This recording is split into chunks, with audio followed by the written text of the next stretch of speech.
his little men are quite wiry, Doctor. Yeah, but Wimp's made of the kind of wire they weave fly swatters out of. On the other hand, when I was in the Army in 1918, in the big war, I was in wonderful condition. Hard as nails. Oh, now, don't give me that stuff, Superman. Huh? You never had a muscle in your whole puny little carcass that couldn't be covered by a 3-cent stamp. Well, you develop a hernia bringing in the Sunday paper. Why, you big cardia grandma, I could lick you with both arms in a ringer and one leg in a cast. Talk about my physique. If they ever let the hot air out of you, we could mail you home in a manila envelope. And not a bad idea, either. Now, don't get ambitious, sallow puss. Oh, dear. I've seen you through a fluoroscope, you know, and you look like the companion feature in a Halloween horror show. There was a prettier body than yours on the 1910 Oldsmobile. Oh. Is that so? Take off your coat, Tonto Robber. I'll dismantle you so Now, boy. For goodness sake, is that any way to talk? No, I guess it is. I should have spoken louder. Take off your coat, you big... Oh, my gosh, almost forgot. Your office nurse called and says to go see Mr. Cobbin. Oh, yes. Thanks, kid. Mr. Crabbeney, one of your patients, Doctor? Huh? Is he, huh? Yes, Molly, he is. He's a man uptown who's constantly afraid he's growing deaf, and I always have to go take his earmuffs off. If he doesn't catch on before spring, I'll have to start charging him. Well, give my regards to Wimple. Okay, Doc.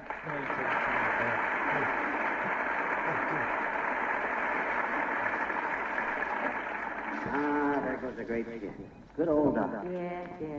My, I wish Mr. Wimple would get here, dearie. Yeah, me too. There's a lot of questions I'd like to ask him. Like, what's the proper way to board a ship? Why, that's easy. You just go up the gangplank, don't you? Well, that's what I always thought, too. But I was reading about some admiral getting a new ship, and it said they piped him aboard.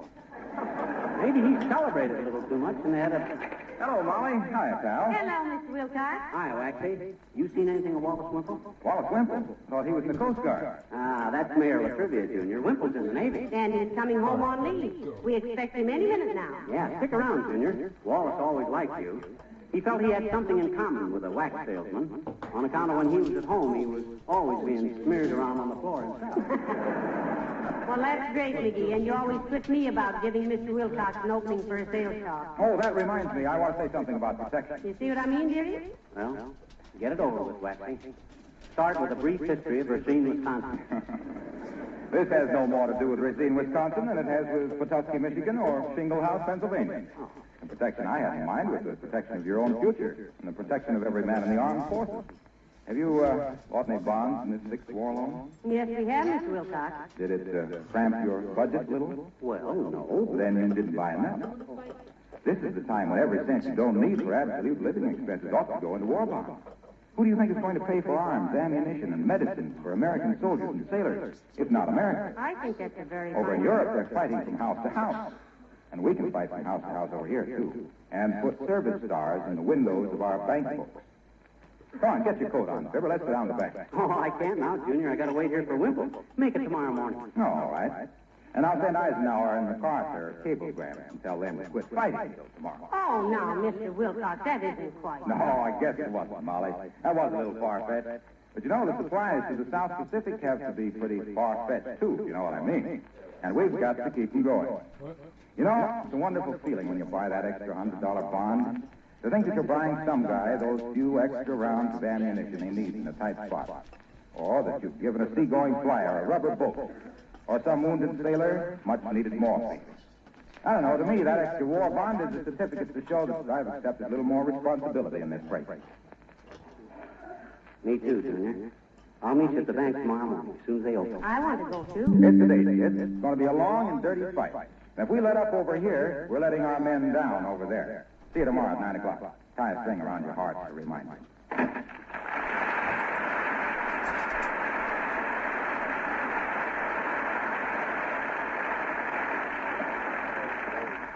You know, he's right, McGee. We could scrape along on a little less than we do. Now, that's for me, baby. We give the Japs and Germans the bird while we feather our own nest. Speaking of birds, I'll tell Beulah one chicken will be enough for Sunday. Oh, Beulah! Beulah! Somebody endeavored to contact the culinary department?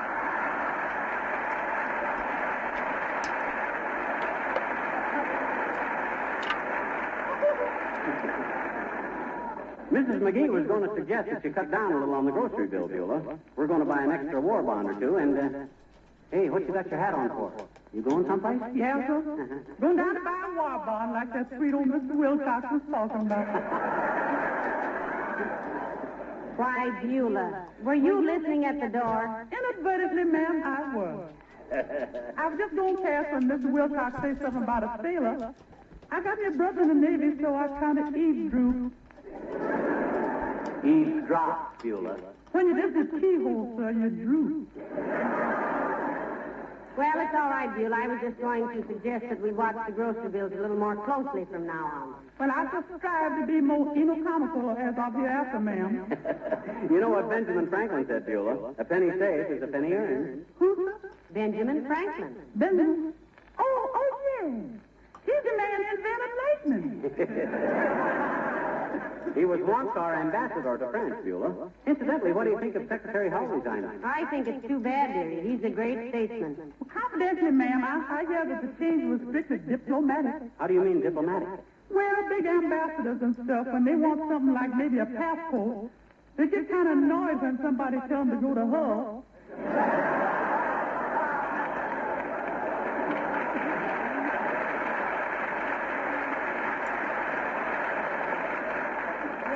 Yes, go to Stettinius sounds a lot more friendly. I knew that was going to get me. Yeah.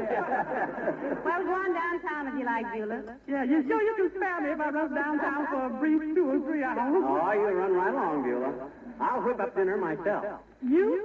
Oh, so you think I can't cook, eh? Well, who are all the highest paid cooks in the world? Men, that's Be who. more accurate, dear, if you said that the lowest paid cooks in the world are women. Excuse me while I burst into applause, ma'am. Okay.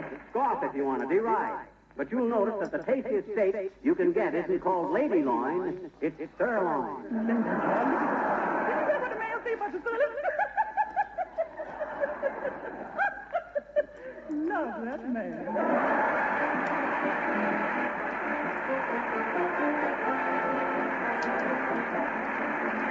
The King's Men sing This Little Barn Went to War.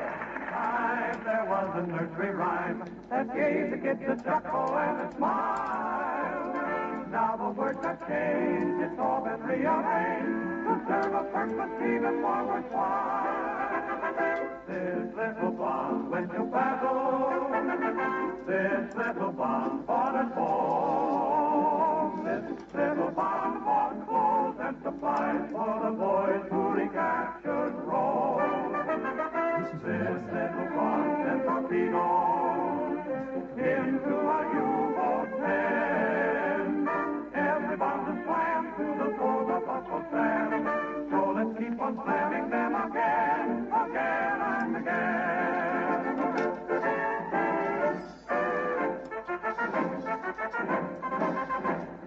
Everybody knows just how the saying goes. The pen is even mightier than the sword. So get out your pen and write those checks again. Then Uncle Sam can pass along the word. This little barn went to battle. This little barn fought at home. This little barn fought B-29, guns and Mercure of gold. This little barn fought a lifeboat that crossed the stormy foam. Baby bonds for peace, may your worthy pride increase to bring the boys back home.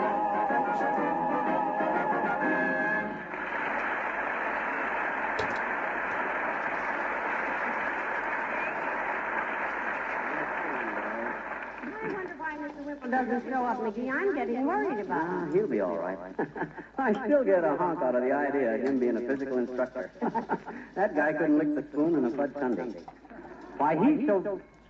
Oh, good. This must be him. Come in. Hello, folks.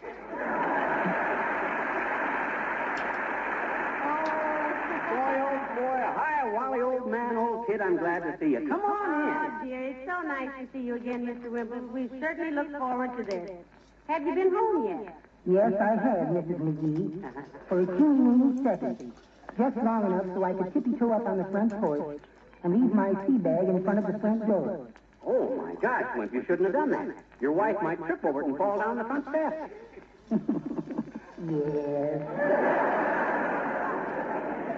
McGee, what do you keep staring like that at Mr. Wimple for? Frankly, I still can't quite see Wimp as a physical instructor.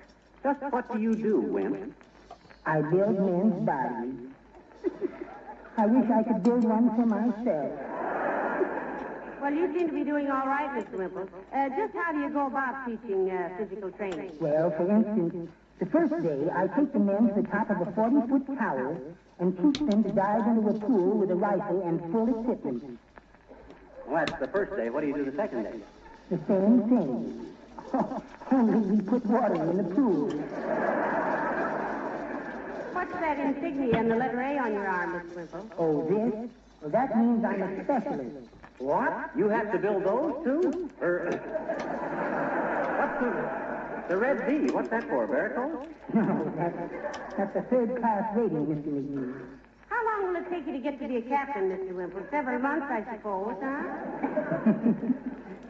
Yes, I'm afraid so. But there's favoritism everywhere, I guess. Hey, does your old lady, doesn't Sweetie Face know you're home yet, Wimp? Oh, no, indeedy. That's why I stopped here first, Mr. McGee, to see if you'd walk home with me. I'm a little nervous about it. Oh. Well, give the Navy a convoy, McGee. And what a convoy. A tugboat escorting a canoe. Well, it's just for moral support, Mrs. McGee. You see, Sweetie Face is still angry with me because I ran away and joined the Navy. She said the next time she laid hands on me... Oh, I wonder who this could be. Come in. Are you the public-spirited citizen, mister, who was raking his front yard today? Yes, I am, but why? Is there a prize for keeping your yard looking neat? No, but there's a reward for leaving your rake lying across the sidewalk where a man can stumble and fall in a dirty pile of leaves. And the reward is one good poke in the nose, buddy. Now, just a darn minute, Si. I don't take that. Please, sir, that's no way to talk to my friend. Pipe down, you little knee-high nimmet. You keep your seagoing snuzzle out of this. That's no way to talk to me either. I think you're very rude and uncouth. Oh, you do, eh? Well, I'll show you. Who's still unrude? Hey, what's I'll the show Look you. out, Mr. Wimple. I warn you, sir. Oh! Oh, dear. Oh! Oh! Well, I'll be... Heavenly days, McGee, did you see that? Mr. Wimple threw him right through the window. It was wonderful, magnificent. Wow, right into your geranium bed. Well, boy, oh boy, oh boy. You're certainly a changed man, Wimp. Yes. Now, will you please walk home with me, Mr. McGee?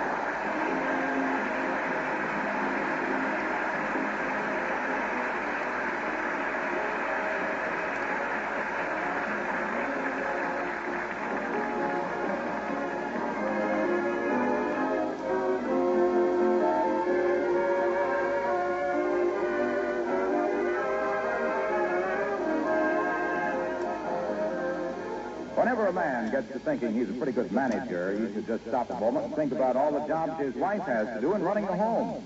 True, she doesn't have to punch a time clock, but neither does she stop for any 5 o'clock whistle. For my money, she's the real manager of the family. I'm glad our company lends her a hand with such a useful product as Johnson's Wax. Think of how many ways this humble product can serve you in your daily housekeeping. If your home is wax protected, floors, furniture, woodwork, and other surfaces gleaming with their Johnson's Wax coat, your daily work is much lighter. Your annual house cleaning no longer an awful chore. Also, your home is healthier because a waxed home is a clean home, and every room is more beautiful. Each application of Johnson's Wax, paste, liquid, or cream, adds to the mellow beauty of wood, enamel, metal, and leather surfaces. Its regular use gives practically permanent protection.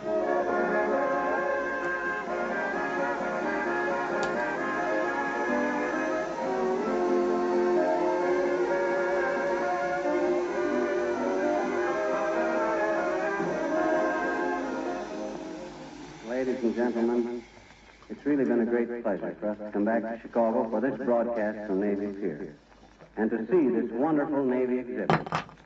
Another great Navy exhibit we've admired has been the efficiency and graciousness of all the officers and men attached to the 6th War Loan Drive.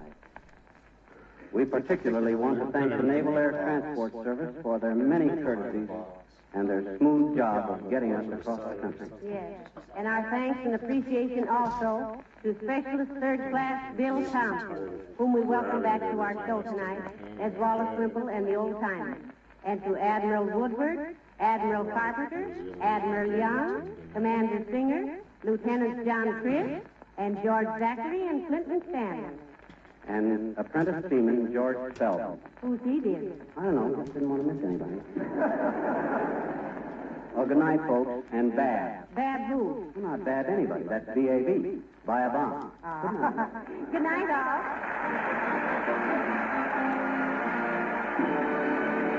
This is Harlow Wilcox speaking for the makers of Johnson Wax Finishes for Home and Industry, inviting you all to join us again next Tuesday night. Good night. This is the National Broadcasting Company.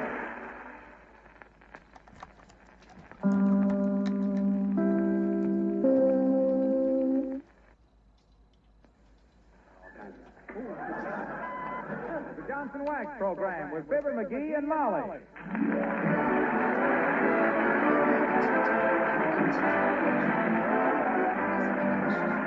The makers of Johnson's Wax for Home and Industry present Fibber McGee and Molly, written by Don Quinn and Phil Leslie, with music by the King's Men and Billy Mills Orchestra.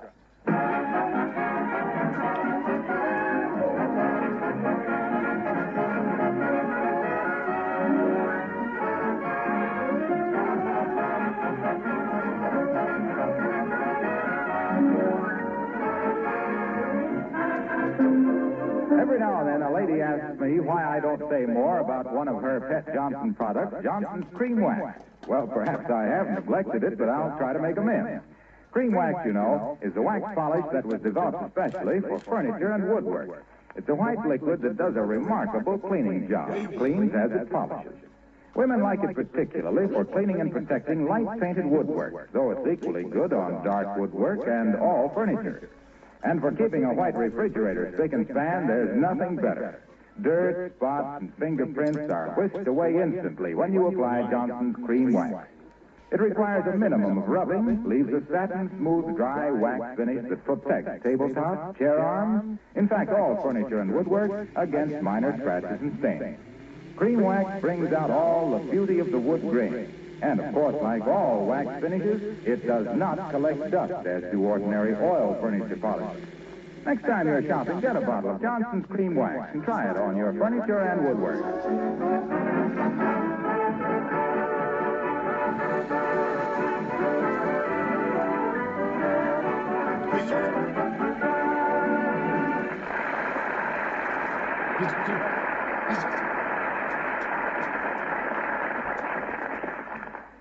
Statistics show that happy marriages result from A, mutual love and respect, B, a measure of economic security, and C, the ability of a wife to keep her little pink mouth shut when she sees the old man trying to do a job she could handle much better herself.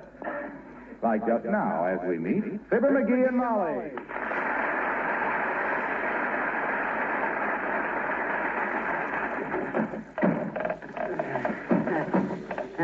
No, that can't be right. This leg must fit into this socket here. Dead rat, that dead rat. If I ever meet the lemon head that invented the folding ironing board, he'll be wearing an off-the-face nose, believe me. You're still 75% right, McGee. Keep trying. What do you mean, 75% right? It has 4 legs. You've only broken 1. Well, doggone it, look at the cheap wood they made this thing out of. It's just a piece of pump with knot holes. Well, it was the best ironing board they had at the Bontown, McGee. Cost $5.95. $5.95 for this worm-eaten, wobble-footed, loose-bolted, cross-grained collection of driftwood? That's right. Well, anybody that'd shell out that kind of dough for a Rube Goldberg contraption like this is just the kind of a bird brain that... Hey, is this the one that... Yes, dear. Oh. The one you picked out yourself. For my birthday. Oh, well. There. I knew I could get it set up if I kept at it. Well, what makes it so much lower on one end? Well, maybe because you got the legs folded the wrong way. Huh? Here. There. Oh, thanks. Oh, and that busted leg don't even wobble, see? That's because it's cross-braced so strongly. Yes, I know. Thing is built like a skyscraper. Light but sturdy. When I buy something, baby, I buy quality. I could have got the $3.75 kind, but I says to myself, I says, it isn't every day a guy buys his wife an ironing board, I says, so why not go first class, I says. So I laid $5.95 on the line, and what have we got? A wobble-footed, worm-eating, loose motor. I was just kidding about that. This is a great little ironing board. Well, what are you going to do now that you got it up there? I'm going to press my blue serge suit. Oh, why don't you let me do it, or Beulah? No, I like a razor crease on my pants, and a woman ain't got the trench for it. Besides, I got to sandpaper the seat a little bit. Sandpaper the seat? Are you losing your grip on chairs? My trousers are getting too shiny. Fellas at the Elks have started calling me Little Glitter Britches. Look, dearie, why don't you take it to the tailor? The next thing I know, you'll be cutting your own hair and filling your own teeth. The tailor got too uppity with me. That's why I'm not taking it there. Wanted 65 cents just to press a suit. Did you want it pressed for some special occasion? No, but a guy always needs a dark suit, and if an occasion come up suddenly, I didn't want to be caught with my pants down at the tailor shop. But McGee, he's been charging 65 cents for 15 years. Exactly. That price is outmoded. With modern equipment, he can afford to do it for 50 cents, and I told him so. And he said? Oh, never mind what he said. It would have been a physical impossibility anyway.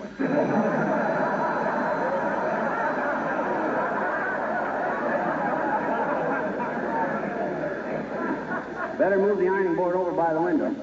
To do an artistic job, you got to have a good north light. Well, you better get started. It'll be dark very soon. Okay, just as soon as I move the ironing board. I don't think it'll fit in that space by the window, McGee. Oh, sure it will. Look. McGee, look out for the end table. What end table? Oh. I'm sorry. Is that lamp seriously broken? It's nothing that can't be fixed for $6 or $7. Don't worry your curly little head about it. Now, let's see. I'll need a cloth and a pan of water, some sandpaper, and what else do I need to press the suit? Well, maybe I'm just being a little silly, but how about a flat iron? Oh, my gosh, yes, the flat iron. I was going to... Is something the matter, Mr. McGee? Did I hear something fall? Hello, Alice. It was nothing important. Just knocked over the end table in a fit of temper, Alice. You know how I am. Always flying into a rage and throwing furniture around about. Oh, creepers, Mr. McGee. I never knew that. You always seemed so good-tempered to me. Oh, he's awful, Alice. He threw his brother down the stairs once. Not really. That's right, Alice. My brother Byron. He come in the house and started to hang up his coat, and there wasn't any coat hanger in the closet, so he calls upstairs to me and says, "Hey, Fib, where's all the coat hangers?" And McGee threw him downstairs, the coat hanger. Oh, you're just fooling. But I know a boy named Rocco DeMarco who has such a terrible temper he always counts to 10 before he says anything. Oh, I don't take long. Well, he's a Latin and always counts in Roman numerals. He says I, V, V, I, V, I.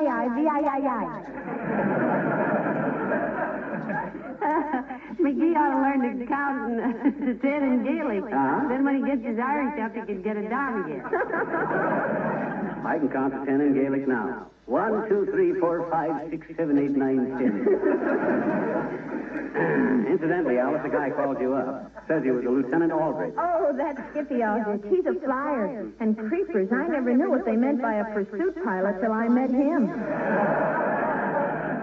Did he leave a message, McGee? Yeah, he said to tell the mouse. That's me. Oh, to tell the mouse that he was chartering a crate tonight for a special hop. And if you didn't put him on oxygen, he wanted to fit some special equipment to your port wing.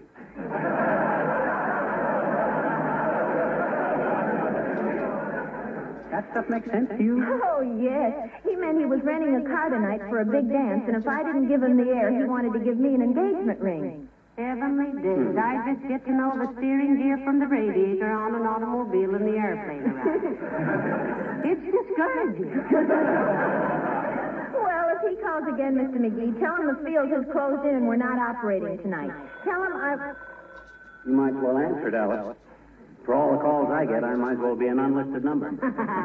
You're not as pretty as Alice, dearie. Well, it might be for me at that. Hello? Yes, this is Alice. Oh, hello, you sweet thing. Yes? Well, you're simply a pet to call me. I certainly get a charge out of hearing your voice, honey. The way she's buttering him, he must be a cigarette salesman.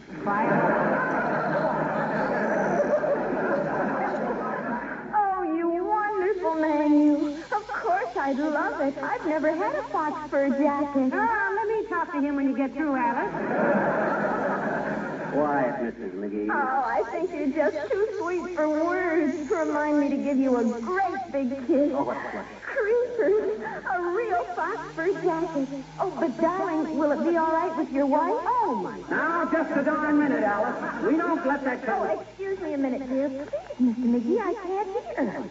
Well, you have it delivered any time you like, Angel, and thanks a million. Goodbye, Grandfather.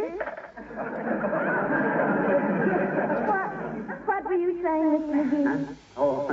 Oh, nothing, kid, nothing. Well, one side, girls. I gotta press my pants.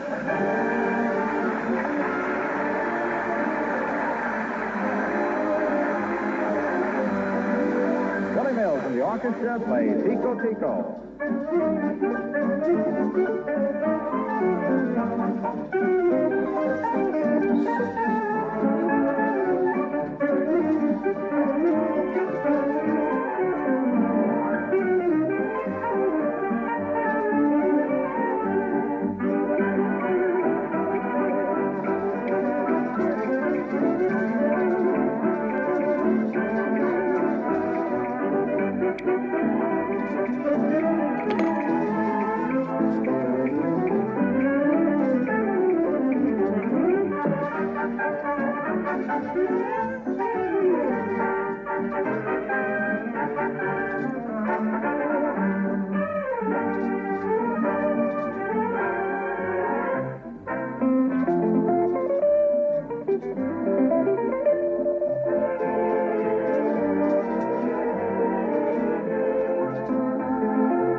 Hey, Molly, what are you doing? If you're making out the Christmas list, don't forget those anti-tuberculosis Christmas seals. This is just a little memorandum, McGee. Why, what do you want? The pliers. Where's the pliers?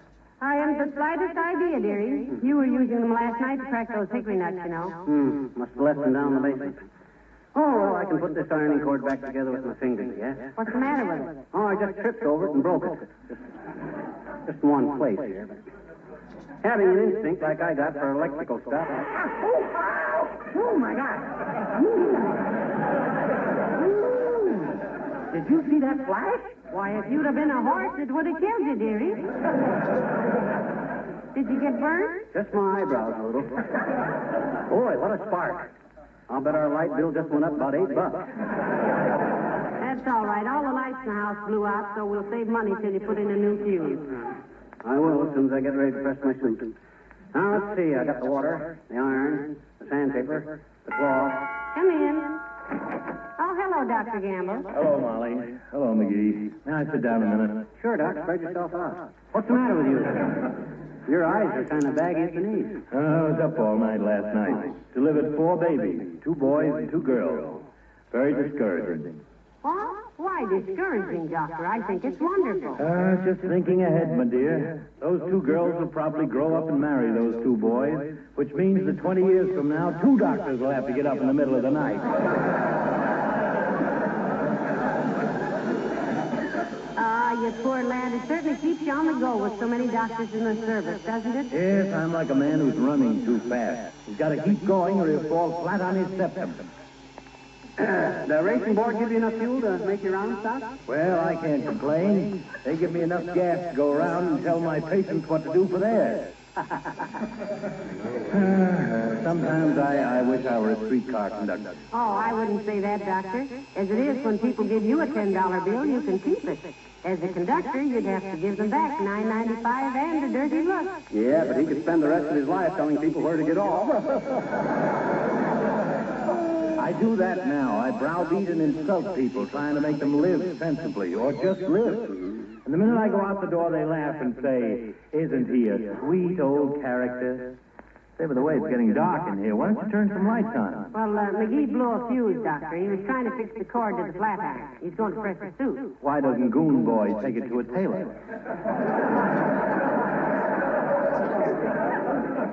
Doctor, he thinks the tailor overcharges. He wanted 65 cents to press the suit, and McGee thought he should do it for 50. And he should, too. He's got all modern equipment, presses a suit in a third the time he used to, and charges the same high prices as he used to. Why, you little cheapskate. Who's a cheapskate? To give you a short answer, you are. Oh. If in the course of my professional activities, McGee, I should encounter a sick nickel, I'll call on you. You can really nurse them. Well, I gotta get back to the office. It's probably full of headaches with people attached. Good day.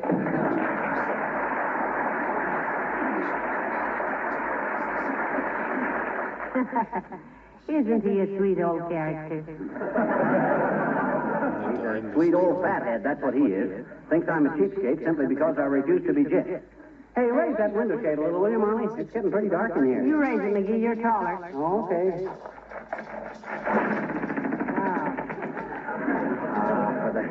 Slipped out of my hand. Now the cord's stuck. Better let Mother do it, dearie. Those window shades are tricky, you know. No. I can do it. My gosh, if I haven't got brains enough to pull down the window shade, Well, that's better, sweetheart. Now it's much lighter in here. And it will be for several days. No wonder there's a paper shortage. They're making window shades out of it. I hardly touch the thing when it's... Hello. Oh. Hello, Mr. Wilcox. Hi, Junior. Want to get your pants pressed? I'm about ready to go into business. Hey, Molly, get Junior my bathrobe so he won't be embarrassed when I go to... No, thanks anyway. I can't stay that long. I just wanted to show you this. Heavenly days, what a beautiful sampler. Oh. What lovely needlework. Who did it? I did. Huh? Sure. Made it for my wife. For Christmas. Oh, she'll love this, Waxy. And that's a wonderful motto. I never heard that motto before. Read it aloud, Molly. Home is where the heart is. We love it evermore, particularly with Johnson's glow coat on the floor. Isn't that nice? Yep. Been working on it since last April. I wanted to say linoleum instead of floor, but I couldn't think of a good rhyme for linoleum. Oh, shucks, it's practically the same thing, Junior. Yeah, but Johnson's self-polishing glow coat is made primarily for linoleum floors. You may possibly have heard me tell how it brings back life and brilliance to faded and worn linoleum, how easy it is to apply. Yes, we may have. That's one of the strongest possibilities I've heard today. In fact, I was hoping to make a sampler with 3 verses and tell how you just pour out a little glow coat on the linoleum, spread it around with a long-handled applier, let it dry for 20 minutes or less to a sparkling, protective finish. I didn't have time before Christmas. Oh, I think your wife would have waited for it, Mr. Wilcox. Yes, and I'm sure we would have. Hey, where'd you learn to do needlework, Waxy? Well, when I got married, my wife wanted me to give up polo, and gee whiz, a man has to do something. Why? Of course, Mr. Wilcox. And there's nothing like a couple of suckers of tatting to keep a man in condition. You ought to see the needlepoint golf bag I'm working. Hey, what do you got in your hand there, pal? Oh, this? Oh, just the window shade, Junior. I always carry one of these around. Just in case I want to peek at somebody. You're sure you don't want your pants waxed, Pressy? Or your pants pressed, Waxy? No, thanks, pal. I got to get home and finish my sampler. Oh. I got 3 rose petals in the upper right-hand corner to do. Yeah.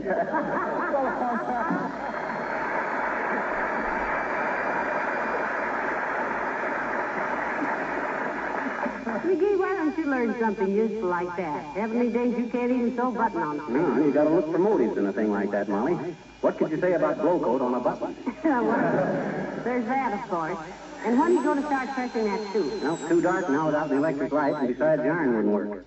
Hey, run down and slap a fuse in the box, will you, Molly? No, wait a minute. Here's a penny. It's worth a dime at least. I'm not paying you for the errand. I just suggested you put the penny in instead of a fuse. I've heard about people doing that. No, not me, McGee. I may be hanged, but I'll be hanged if I'll be electrocuted.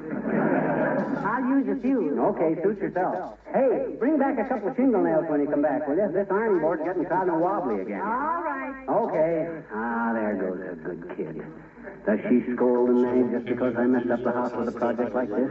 No, sir, not her. Will she give me little digs about it for the next 6 weeks?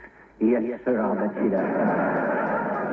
My gosh, come in. Hi, mister. Oh, hello there, Teeny. I haven't got time to punch the bag with you now, sis. I got to iron suit. Oh, why did I says I got no time for small talk, small fry. I got a pressing engagement. I guess my daddy was right, I guess. Your daddy was right about what? You, I betcha. What did he say about me? He said your tombstone ought to be bright in the corn where you are. Your old man's quite a comic, sis. I'll bet he could get a great laugh with that gag if he had somebody tied down and was tickling their bare feet with a feather while he told it. My daddy's a nice man. And he's going to get me a little pony for Christmas, too, I betcha. He is, huh? I says he is, huh? He is what? He's going to get you a pony for Christmas. Is he really? Oh, goody, goody, goody. Doggone it, how do I know? How does he know either? I haven't told anybody but Santa Claus yet. Well, I wouldn't lean too heavy on that, sis. You given any thought to how Santa Claus could get a pony down through your chimney? Oh, he can do it, I betcha.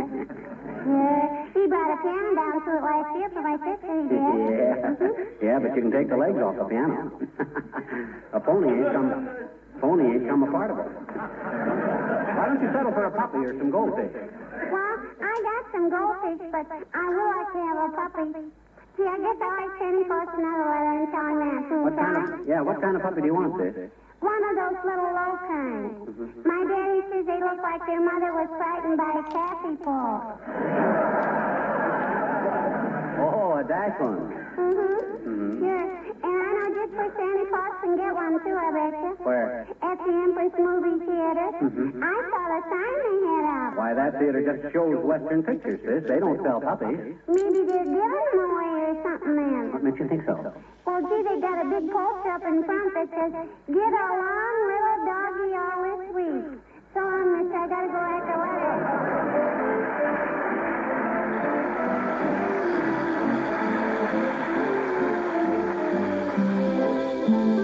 And here the King's Band is saying, "Why Don't You Kiss Me?" Have you heard the latest lament from the Bobby Sox Brigade? When Johnny took his little chick for a quick little walk, here's the plea he made. Quote, why don't you kiss me like you kissed me when you kissed me like you kissed me when you kissed me last night? Why don't you tell me what you told me when you held me and you told me on the moon shining bright? You sent my little heart a zooming. I'm only human, I fell. But now you're different, you're indifferent. Got me so mad I could yell. Well, why don't you hug me like you hugged me when you hugged me like you hugged me when you hugged me last night? Why don't you thrill me like you thrilled me when you filled me with a silly little frilly delight? Why don't you give out with that fire that a fireman just can't fight? Oh, why don't you kiss me like you kissed me when you kissed me like you kissed me when you kissed me last night? Between the groaners, the tuner crooners, and the glamour boys with all their glamour manners, I'll admit that my chances are slight. But when their appeal is over and through, and you stop screaming, then you will kiss me like you kissed me when you kiss me like you kissed me when you kissed me last night.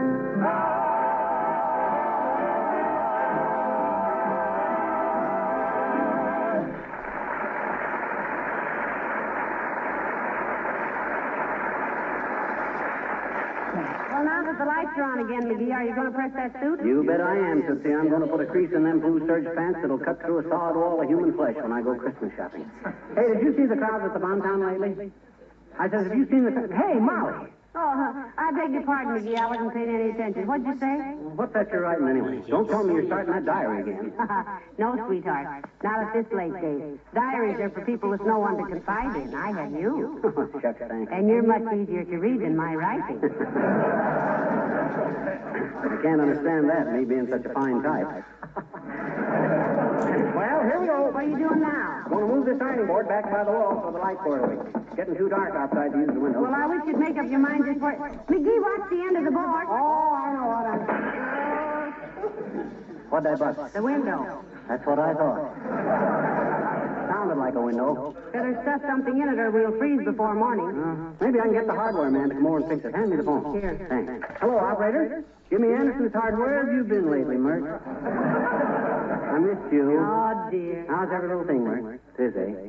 Your uncle joined the Vegetable and Delicatessen Dealers Businessmen Symphony Orchestra.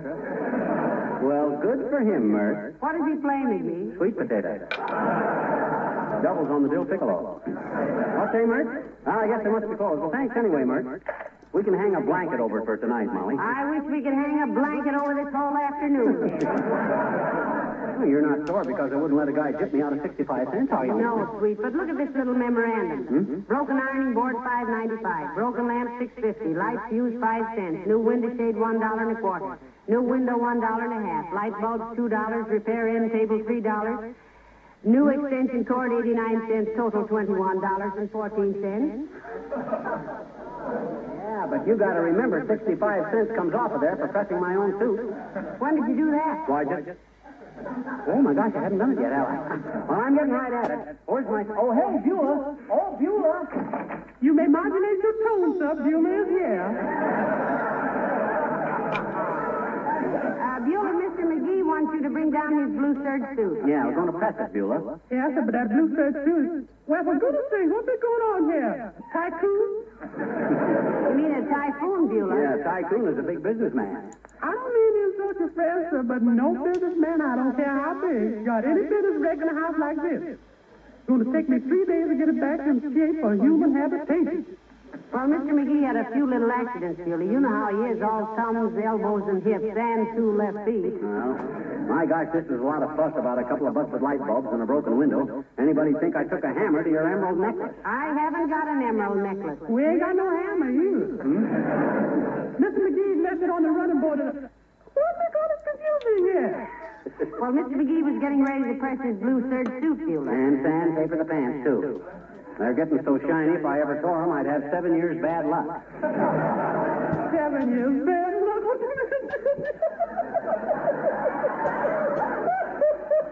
I love that man. Well, Beulah, if you bring down the suit, we can wind this whole unfortunate episode and make a well-dressed man out of my husband in the bargain, if you call this day a bargain. Come on, Beulah, let's go. How about bringing down my blue serge suit? It's in my closet. Excuse me, sir, but it's hanging in the kitchen. The cleaning man just brought it back. Brought it back? Yeah, I sent it out last week on account it looked so awful, and they charged 6 bits extra. 75 cents extra for what? Well, the main thing was for refurbishing and renovating the posterior portion of the Nessa Gardens. And minimizing the left of their sandpaper repair.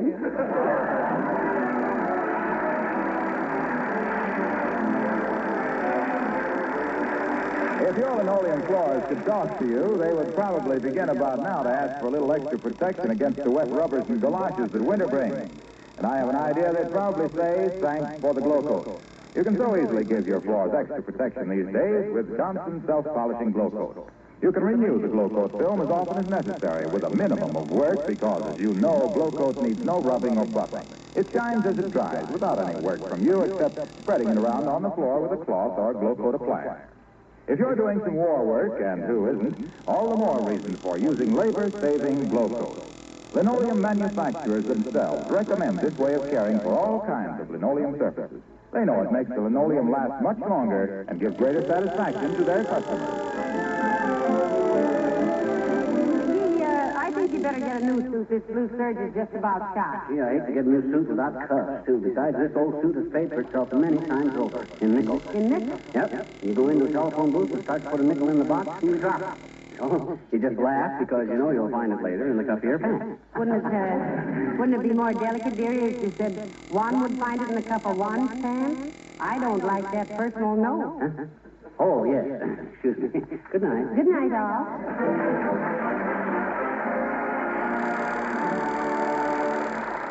This is Harlow Wilcox speaking for the makers of Johnson Wax Finishes for Home and Industry, inviting you to be with us again next Tuesday night. Good night. This is the National Broadcasting Company.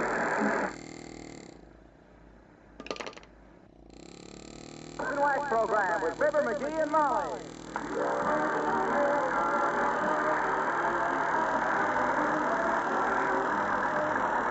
The makers of Johnson's Wax for Home and Industry present Fibber McGee and Molly, written by Don Quinn and Phil Leslie, with music by the King's Men and Billy Mills Orchestra.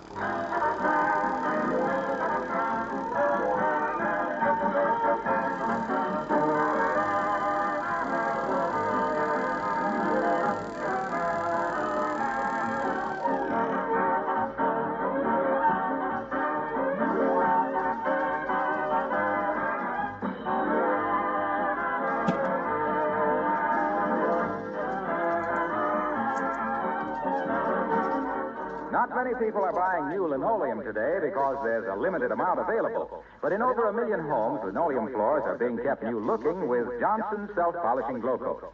Not only new-looking either, because the regular use of glow coat, they will last 6 to 10 times longer. That would be reason enough for you to try glow coat on all of your linoleum surfaces, kitchen, front hall, bathroom, or bedroom. Wherever you have any variety of linoleum or asphalt or rubber tile. This is, of course, another reason for Glow Coat's great popularity. It's so easy to use. The story is simply this: apply and let dry. There's no rubbing or buffing because Glow Coat is self-polishing. It's very easy to keep a glow-coated floor spotless, too. Spilled things are wiped up in a jiffy. The protective Glow Coat film is tough, uniform, always the same. And the Johnson name on the package is your guarantee of dependability.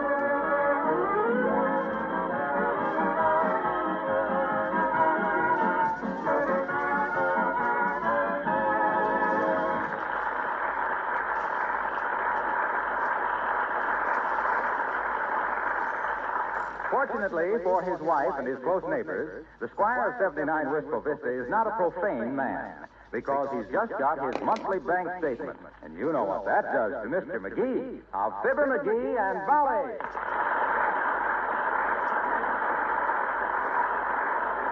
Of all the dirty second-carding, dice-loading, figure-juggling shysters, I hereby award the silver chisel with 2 oak leaves to the Fourth National Bank.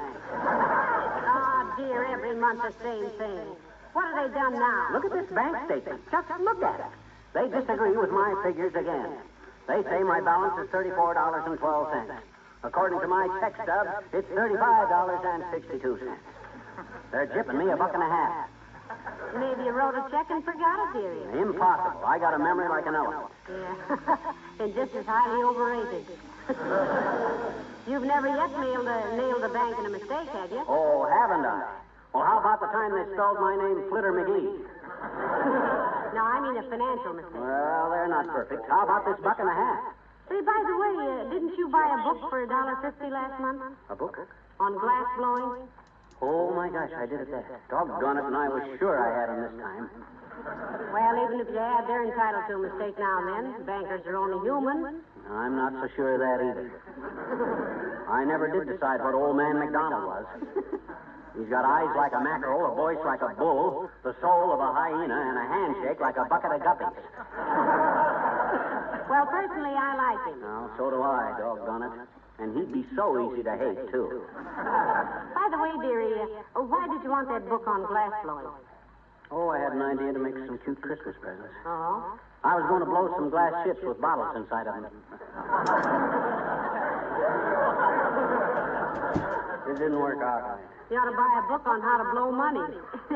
I'm sure you could have blown $1.50 more intelligently than that. Mrs. McGee. Hello, Mrs. McGee. Oh, hello, Alice, dear. Hi, Alice. Hey, what business do you do business with? What bank do you do business with, kid? Where do you bank your dough? In the Darling Security. The what, Alice? The Darling Security. My left stocking. Why? Oh. Well, by George, I think I better try that. Then I wouldn't be getting into these rat races with the Fourth National every month. There's never been a run on the Fourth National, McGee. Alice's bank has had several. Not only that, but every once in a while I paint my stockings on with that liquid stuff. And one day after I applied it, I spent 20 minutes trying to stuff $18 into it. You can't do it. Besides stocking your dough in your sock is very inconvenient, McGee. You have to go into a phone booth or a dark corner to make deposits and withdrawals. Then I'm going to get me a money belt and carry it around my waist. Oh, well, I'll get you one for Christmas, Mr. McGee. What size belt do you wear? I wear a size... Oh, never mind. I'll keep my dough under a loose brick in the fireplace. All right. Were there any phone calls for me today? Oh, yes, Alice. Corporal McCluskey called. He didn't leave any number, though. Oh, I've got his number, believe me. I gave him the gate. When I was a girl, Alice, I made it a point never to break up with a boy till after Christmas. And you're not whistling Dixie, baby. You were the sweetest girl in Peoria during November and December. But what a whim of iron in January. Well, it won't do any good with McCluskey. He said when he was a child, he got stuck in a chimney, and ever since then, he's had Santa claustrophobia. But if he calls again, find out where I can call him back, and then hang up on him. Thanks very much.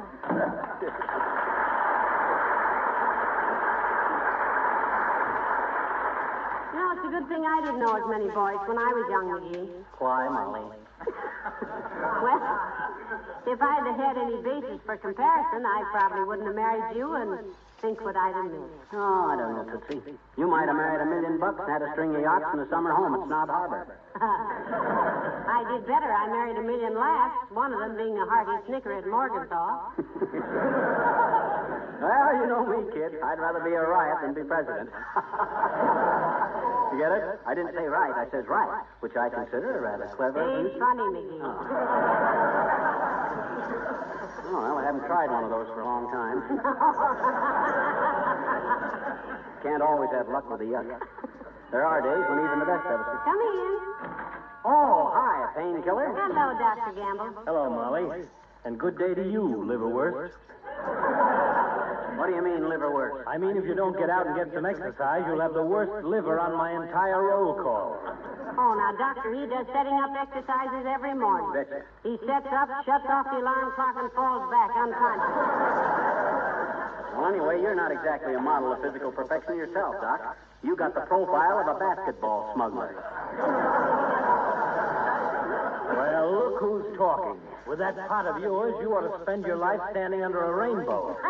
Oh, yeah? Well, come on outside, and I will, Si. A rainbow is just the sun shining through a big drip. McGee, now stop it. The doctor didn't come in here to be insulted, did you, Doctor? No, I didn't. Came in here to insult him. And by the way, short snort, here's your monthly bill. A bill for your trip? Well, can you equal that? Too doggone cheap to buy a 3-cent stamp. Doc, you're so tight-fisted you're a menace to doorknobs. Why, you're cheaper than my cousin Gurney, who was a counterfeiter and still got the first dollar he ever made. Why, if you... Now, McGee, please. We'll send you a check in a day or so, Doctor. Thanks. Got a cigarette, McGee? Cigarette? No, I haven't, Doc. I have a cigar? No, thanks. Just want to smoke, not fumigate. Those cigars of McGee's are pretty strong, Doctor. He inhaled one once, and I had to give him artificial respiration for 40 minutes. Strong my clavicle. Pure Havana wrapper. That isn't a wrapper, sonny boy. That's a shroud. You sure you haven't got a cigarette lying around? Haven't been able to buy any all day. Sorry, Doc. Nary a gas pressure. Oh, well, maybe one of my patients will be a cigarette smoker. I can order him to lay off for a few days and smoke his myself. Well, I better be running along. Don't be in a hurry, Doctor. Well, I got to get to the hospital, Molly. Have a few ejections to perform. You mean injections, ignorance? I mean ejections. We're short of beds, and I have to throw out a few gold-breaking patients who just check in to get their backs rubbed and steal some Kleenex. See you later.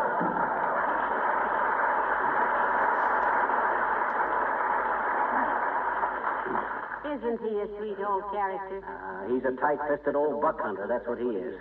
The idea of bringing me a monthly statement. It's unethical. Dunning a patient in person, I got a good mind to report him to the AMA. How much is the bill? Oh, I don't know. I didn't even... Excuse me. Oh, my gosh. How much? Nothing. Nothing. It says... Well, we owe him at least $18. What does it say, dearie? Charges canceled in lieu of Christmas present. Ah. And a Happy New Year. Signed, Chris Kringle Gamble. Isn't he a sweet old character? Dear, and we couldn't even give the poor lad a cigarette. Dad, Braddock, you know what I'm going to do? I'm going to find old Doc some cigarettes if I have to climb George Washington Hill on my hands and knees. Hand me the phone. Billy Mills with the orchestra, and there goes that song again.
Have you found out yet where you can get the doctor some cigarettes, McGee? No, and I've called every drugstore and tobacco shop in town. Can't find any cigarettes anyplace. Heavenly days, I'd like to have a package myself. You? Why, you never smoked a cigarette in your life. I know, but that's how these shortages affect people. Huh?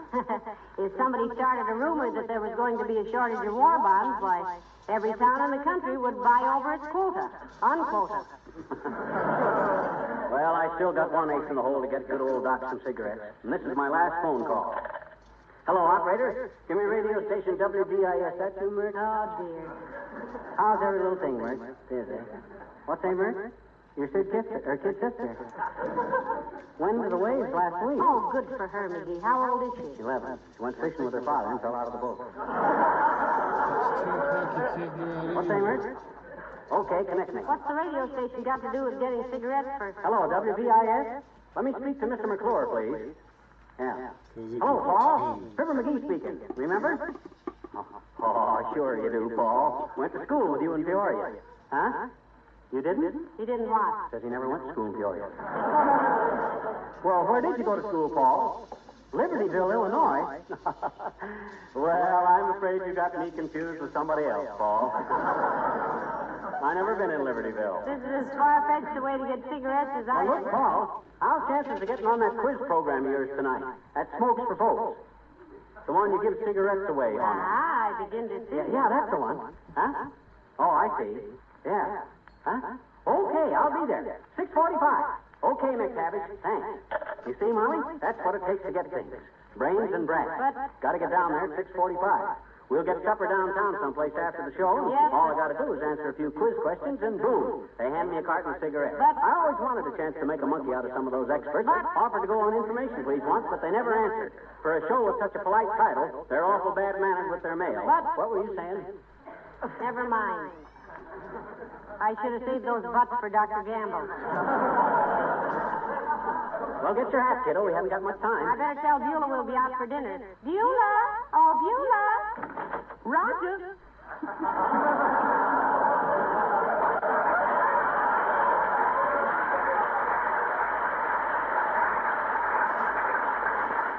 Look, Beulah, I and Mrs. McGee will be out tonight for dinner. Take the evening off if you want to. Well, thank you very much, sir. But you remember you asked me for chicken and dumplings tonight, and they're highly unappetizing in a state of frigidity. Well, that's too bad, Beulah, but an emergency has arisen. Okay, ma'am, it sure is a shame to check that chicken and dump them dumplings. Well, put them in that thermos jug and take it home with you, Beulah. And when you get to the neck, think of Mr. McGee. He's sticking his out tonight. In what, if I may inquire, way, ma'am? You're going to go on the air tonight, Beulah, at WVIS. Listen in at 7 p.m. Well, strike me pink, if possible. What do you know about acting on the radio, sir? If you get yourself out on a leaf? You mean out on a limb, Beulah? No, ma'am. Sound like his father out in there. Oh, I don't know. Well, to tell the truth, Beulah, he's going to appear on that quiz program, Smokes for Folks. You ever been on one of them whodunits before, sir? No, well, this is a quiz show, Beulah. A whodunit is a mystery. Yes, ma'am. I'm begging your pardon. This one ain't going to be solved to my satisfaction until around 7:30. Don't worry, Beulah. I can handle it. Oh, he's just panting to get at it, Beulah. Now, I hope I can control my breathing when I go up against that microphone. One thing I hate to have is pants in my answers.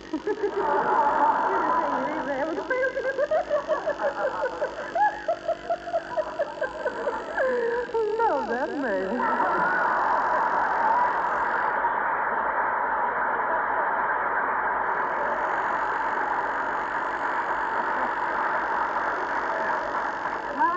And put my face on, McGee. You be sure to each turn down your cigars are out. Okay. Ah, there goes a good kid. Yes, sir. And here she comes back. I just happened to think, McGee, if you can't get 2 tickets for the studio, I'd just soon stay home and listen. No. Don't worry your little bobby pins about that, Angel Puss. I'll get us in. Now, you hurry up and slink into your mail. All right, I was merely trying to be helpful. Yes, sir. A good kid. Forget my own name. My gosh, what is my name? Oh, I know. Now what? Come in. Hi, mister. Oh, hello there, Teeny. What you got your hair on for, mister? You just get home? No, I'm just going out, sis. I'm going on the radio tonight. It's the quiz show. Smokes for Folks. Oh, boy, that's wonderful, mister.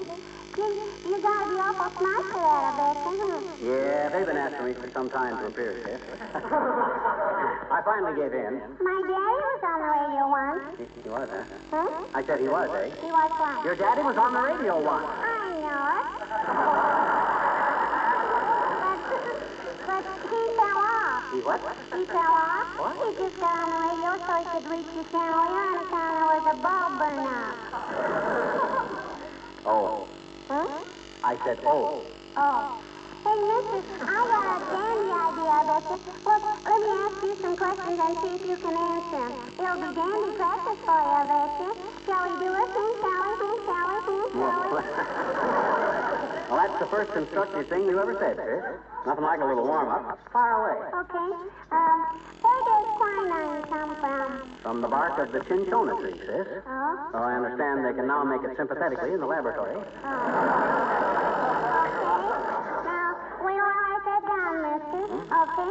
Second question. Shoot. If you had 6 apples and you had to divide with your brother, so he'd have 2 apples less than you, how many apples would you give him? Why, that's easy. I'd give him 2. Gee, you're awful fast, mister. Sure. My uncle was a lightning calculator, sis. He miscalculated one day and got struck. Next question. You're funny. Okay. If Farmer Jones had 12 head of mules, and he divided them up among his 3 sons so that one son had twice as many as the other 2 put together, how did he divide them? Oh, I got you there, sis. I remember that one from grammar school. One son gets 1 mule, one son gets 3 mules, and the other gets 8. 1, 3, and 8. Yeah. Okay, mister. Thanks ever so much. Thanks. For what? Doing my homework for me?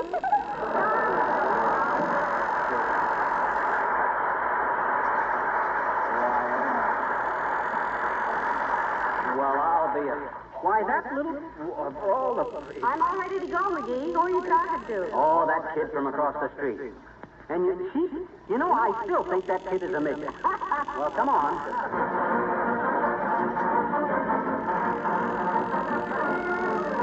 Well, this way, Molly, down the hall here. It's in Studio C. My goodness, aren't you nervous, McGee? No, not a bit. Take your hat out of your pocket and get that handkerchief off your head there. No. Oh, hey, isn't that Harlow over there? Where? The guy standing in the corner reading the paper? I can't see his face. Let's go over there and see. And that's why Johnson's Wax is the finest protection money can buy. The finest protection money can buy. Better underline protection. For floors, furniture, and woodwork. It protects against dust, dirt, dampness, slight pause here, and keeps things from... Hi, Waxy. Hello, Mr. Wilcox. Don't bother me now, folks. I'm rehearsing for the... Oh, hello there, Molly. Hello, pal. What are you doing here? I'm going to be one of the experts on smokes for folks, Junior. He's doing it to get some cigarettes for Dr. Gamble, Mr. Wilcox. Gee, that's great. But look, if you'll excuse me, I've got to run over this sales talk before I go on the air. Now, let me see. Use Johnson's Wax on windowsills, lampshades, luggage. And better say, or luggage. No, that's all right. Windowsills, lampshades, luggage. Johnson's Wax seals the pores of wood and leather against the elements, and, Hey, Fibber, did you say you were on Smokes for Folks? Sure. Why? Well, gee, you've only got a minute to get into the studio. Hurry up, it's right in that door there, Studio C. See you later. Oh, thanks, Junior. Come on, Molly. We'll see what Franklin P. Adams has got that I haven't got, besides a mustache.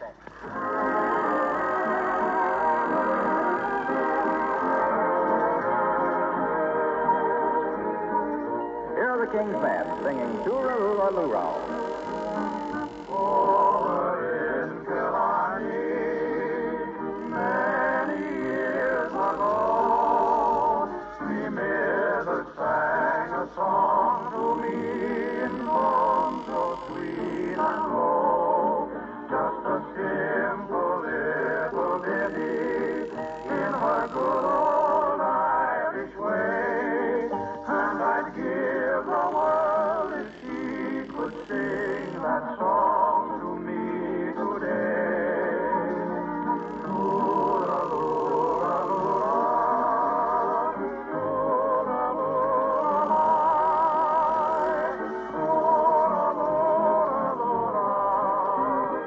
Hush, now don't you cry.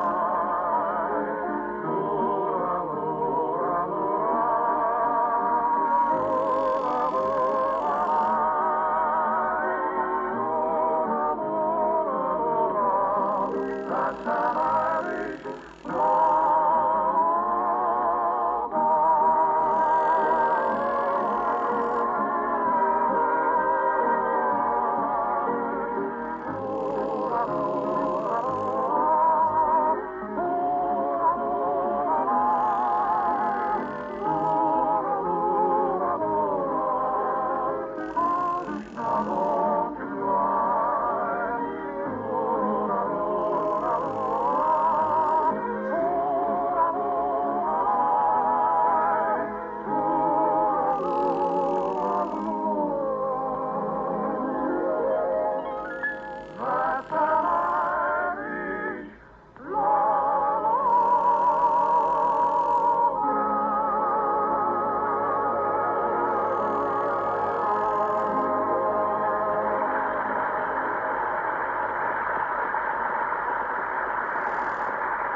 Oh, come now, Mr. McGee. I'm sure you know what state the Statue of Liberty is in. Think now. No coaching from the audience, please. Statue of Liberty.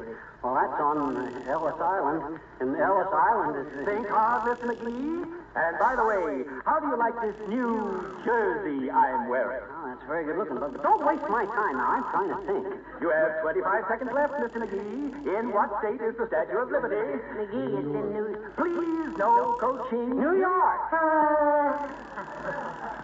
Oh, I'm sorry, Mr. McGee. I think you'll find that the Statue of Liberty is on Bedloe's Island, which belongs in New Jersey. And that gives you a score of 17 against 19 for the other surviving contestant, Mr. Egbert Crabtree. You may sit down for a minute, Mr. McGee. Oh, thanks, Bud. All right, Mr. Crabtree. If you'll select the questions from the old... McGee, you're doing wonderful. Gee, I don't know, Molly. He got me with that fourth question. You mean who wrote the autobiography of Benjamin Franklin? Yeah.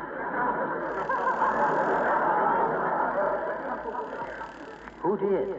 Well, I don't know, and I don't think it's a fair question. My goodness, a person can't read every book that's printed. I should say not. I don't see why. Boy, listen to him hiss that guy Crabtree. No, they're asking us to keep quiet. Huh? Oh. Listen. Now, take your time on this question, Mr. Crabtree. Here are 3 questions about dancing. You get 2 out of 3. First, what dance originated in Hawaii? Well, I think it's the, No coaching. No coaching, please. Come, Mr. Crabtree, the dance of Hawaii. What would you do in a grass skirt? Well, I think I'd blush because I'm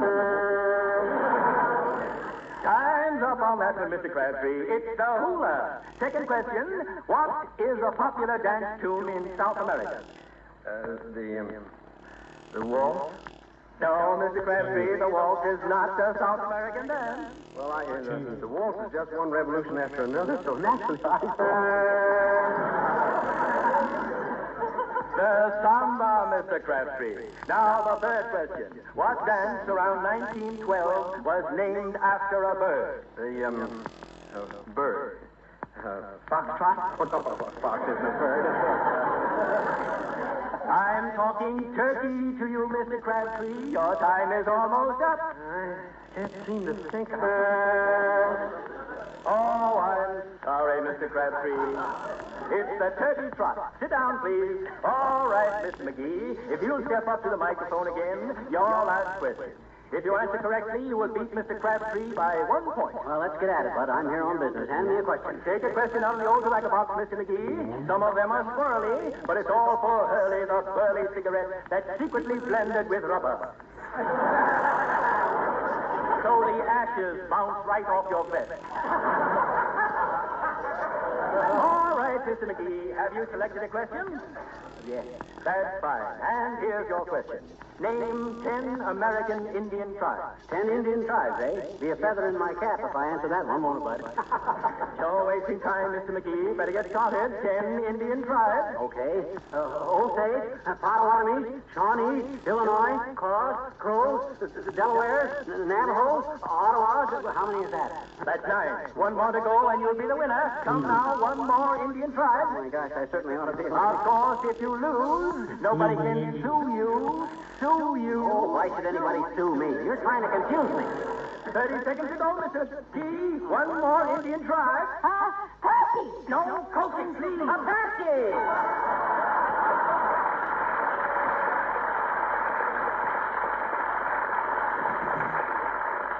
Oh, McGee, you're wonderful. I don't know how you do it. I did it for old Doc Gamble, Molly. But I won him his cigarettes. Oh, boy, oh, boy.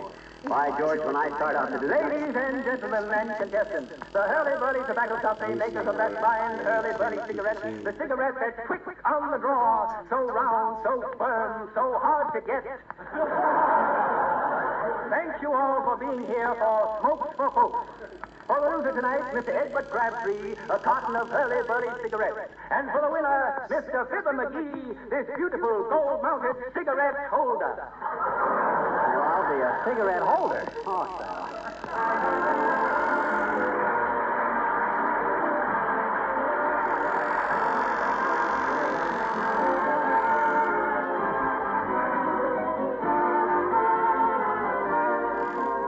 Ladies who read popular fiction must often have come across statements like this. Lydia Lush smiled as she stepped into the lovely living room with its attractive furnishings, its polished wax floors. Well, now, not meaning to be funny, why wouldn't Lydia smile when she entered such a beautiful living room? Makes you feel happy to be in beautiful surroundings. And I don't mean expensive ones either. The simplest rooms are more attractive when the surfaces of their floors, furniture, and woodwork are gleaming with wax-polished beauty. Try it yourself. You'll see what I mean. If it were hard work or expensive to have wax protection, you might have to think twice about it. But Johnson's wax is so inexpensive that its cost is negligible. And saves you so much work all through the year, you'll gladly give it that first waxing. And besides making your things last longer, it gives you a healthier home, because Johnson Wax Home is a clean home. Have I said enough? Now do you know why Lydia smiled?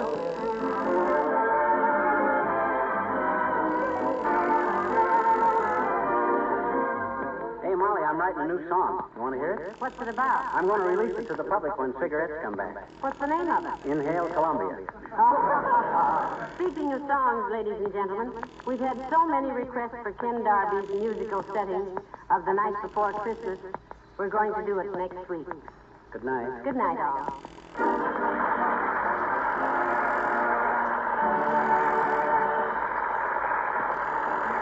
This is Harlow Wilcox speaking for the makers of Johnson Wax Finishes for Home and Industry, inviting you all to be with us again next Tuesday night. Good night. This is the National Broadcasting Company.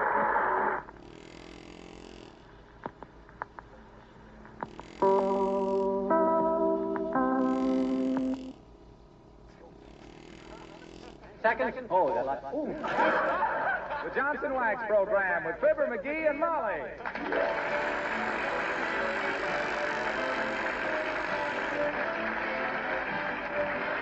The makers of Johnson's Wax for Home and Industry present Fibber McGee and Molly, written by Don Quinn and Phil Leslie, with music by the King's Men and Billy Mills Orchestra.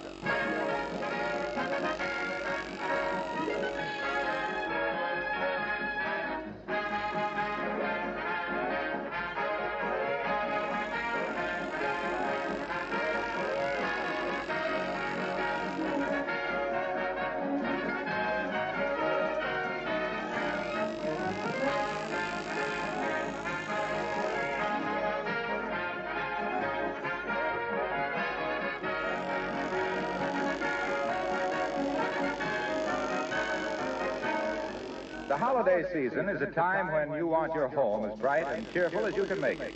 It's a time that proves, as much as any other, the value of protective wax housekeeping.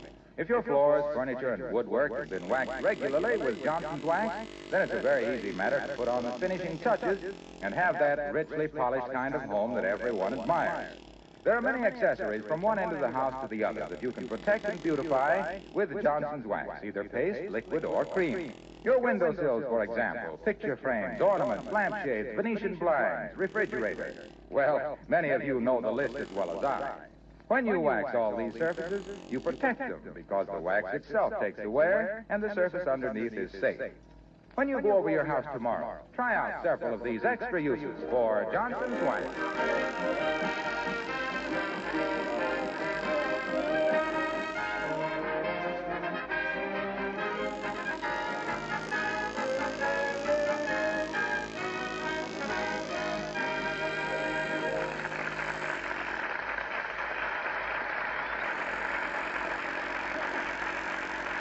3 of the most curious things in the world are the gyroscope, the pyramid, and the Squire's 79 Wistful Vista. And if you don't think he's curious, get a load of him sneaking a peek into the hall closet as we join Fibber McGee and Molly.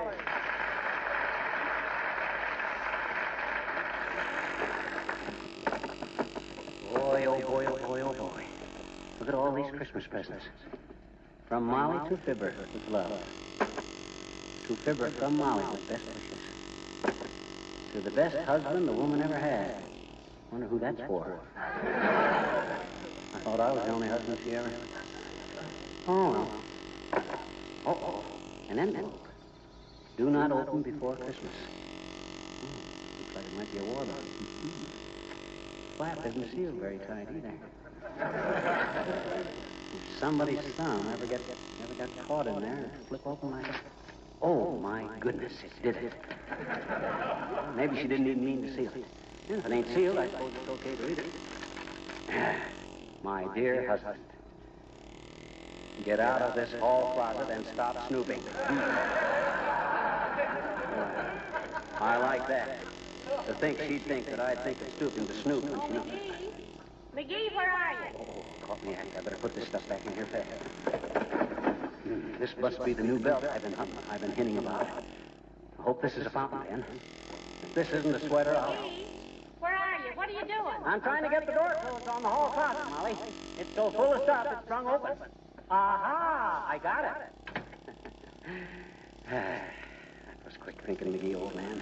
If she ever caught you doing that...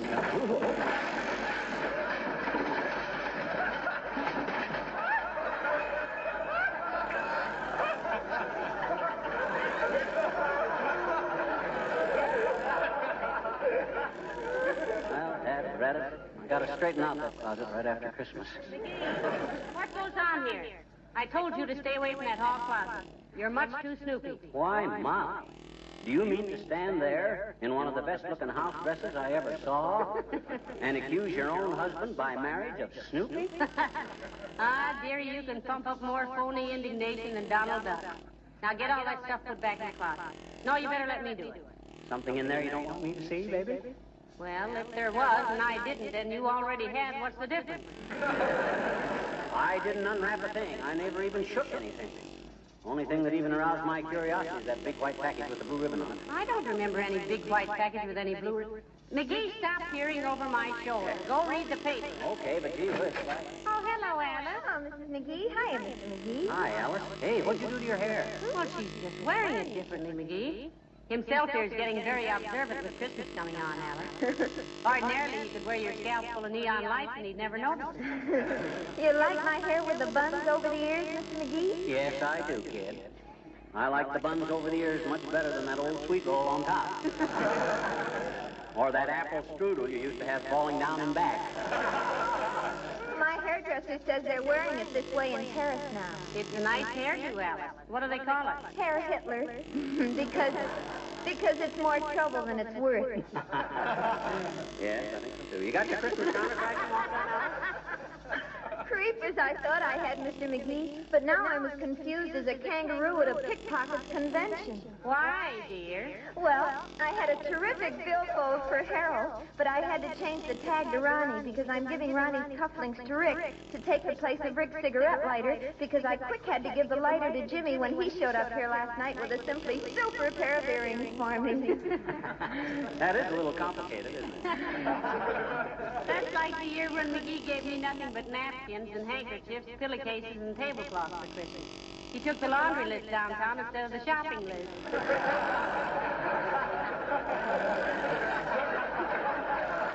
Well, gee whiz, how do you... Alice, we're not doing very much for Christmas this year. The Treasury Department had beat Santa Claus down the chimney.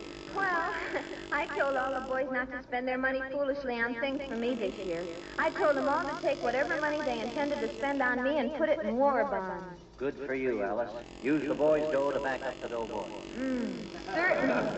Anyway, I just assumed they gave me war bonds as anything else. Well, I've got to get back to the post office. Goodbye.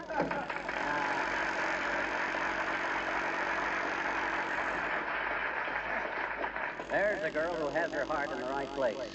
On her sleeve. I don't know. She's a lot like I was when I was a girl, McGee. Except that she has 20 boyfriends and I just had you. Yeah, well, that wasn't because you were unpopular, Snooky.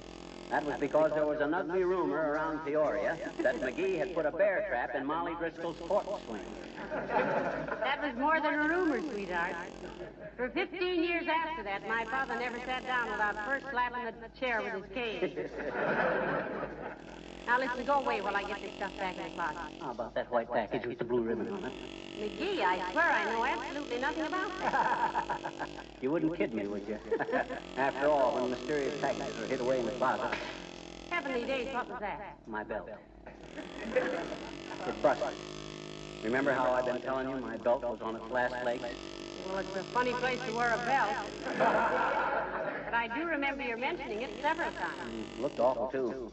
Supposed to have been genuine calf, but I'll bet a cookie its mother was a paper mill. Doggone it, my last belt, too. Oh, well, I can wear a necktie around my waist till I can get downtown and buy a new one. All right, dearie, all right. You win. Here, open this package. Why, this is a Christmas package. Gee, I shouldn't open this till Christmas. Open it. Well, okay. Well, what do you know? A new belt. Well, I'll be a monkey's uncle if this isn't a coincidence. Remember me to your nephew. Gee. With my initials on the buckle.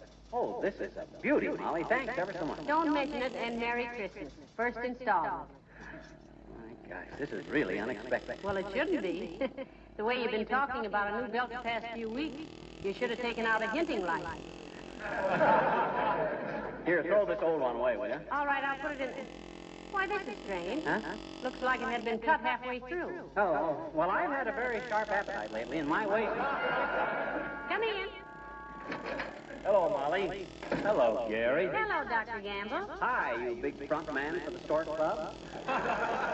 why call me Gary? You finally agree with me that I look like Cooper? No, that's just my abbreviation for garrulous. Why, Dr. McGee is not garrulous. I should say not. I haven't been out of the garret since I married Molly. Yes. Yes, I know. You two...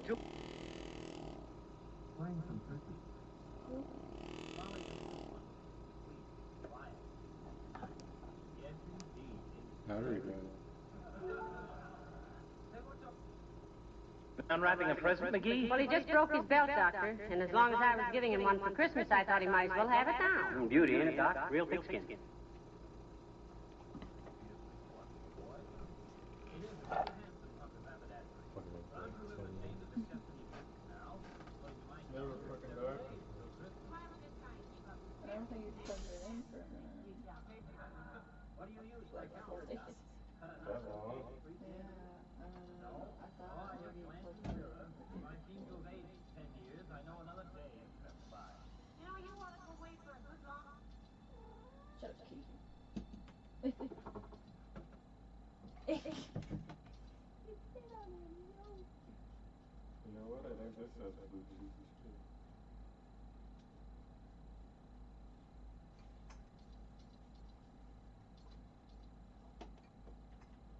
Bluetooth mode.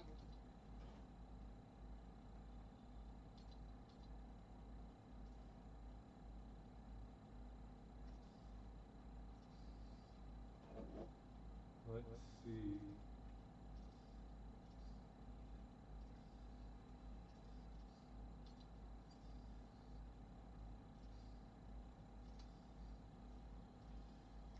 Connected.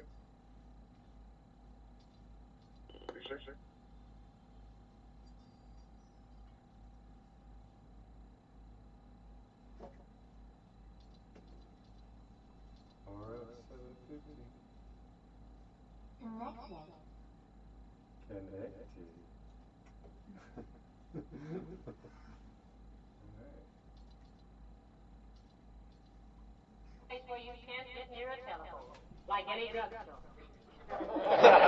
Don't think I wouldn't love it, my dear, but I've got to stick around for the Christmas rush. What Christmas rush?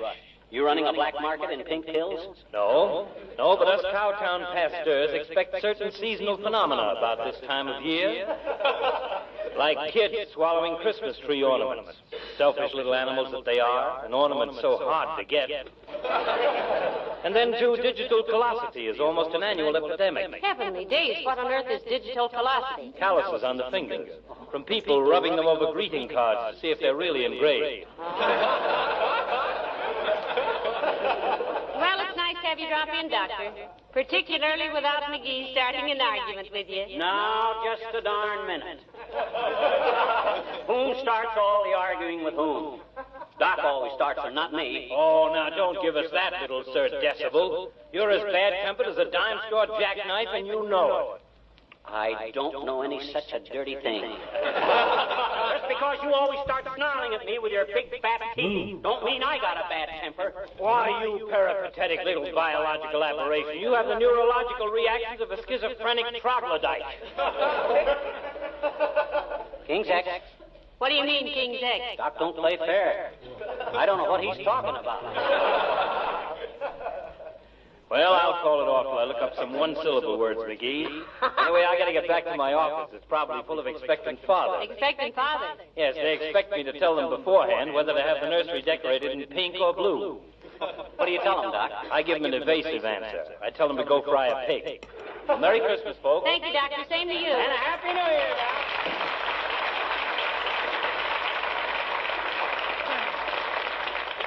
Isn't he a sweet old character? Yeah, great guy. It was a great loss to medicine when he started studying it.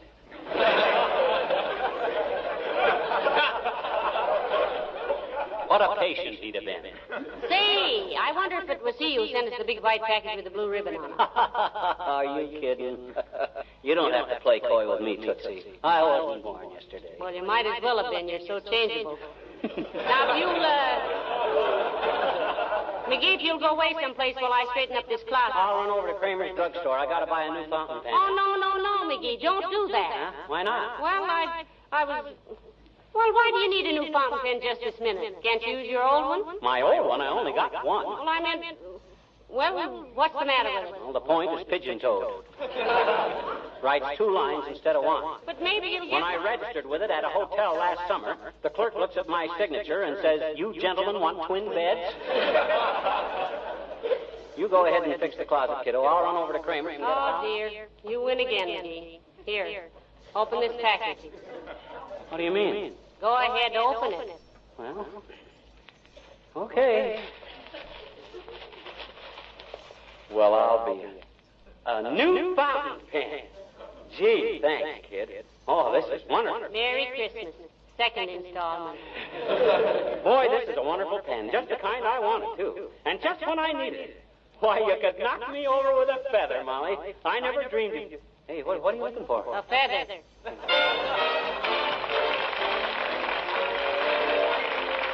Billy Mills and the orchestra and Jingle Bells.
McGee. I've almost got this closet straightened up again. How about that big white package with the blue ribbon on it? Does it gurgle or rattle or squeak or anything? Well, I haven't touched it. Somebody around here's got to keep his curiosity under control.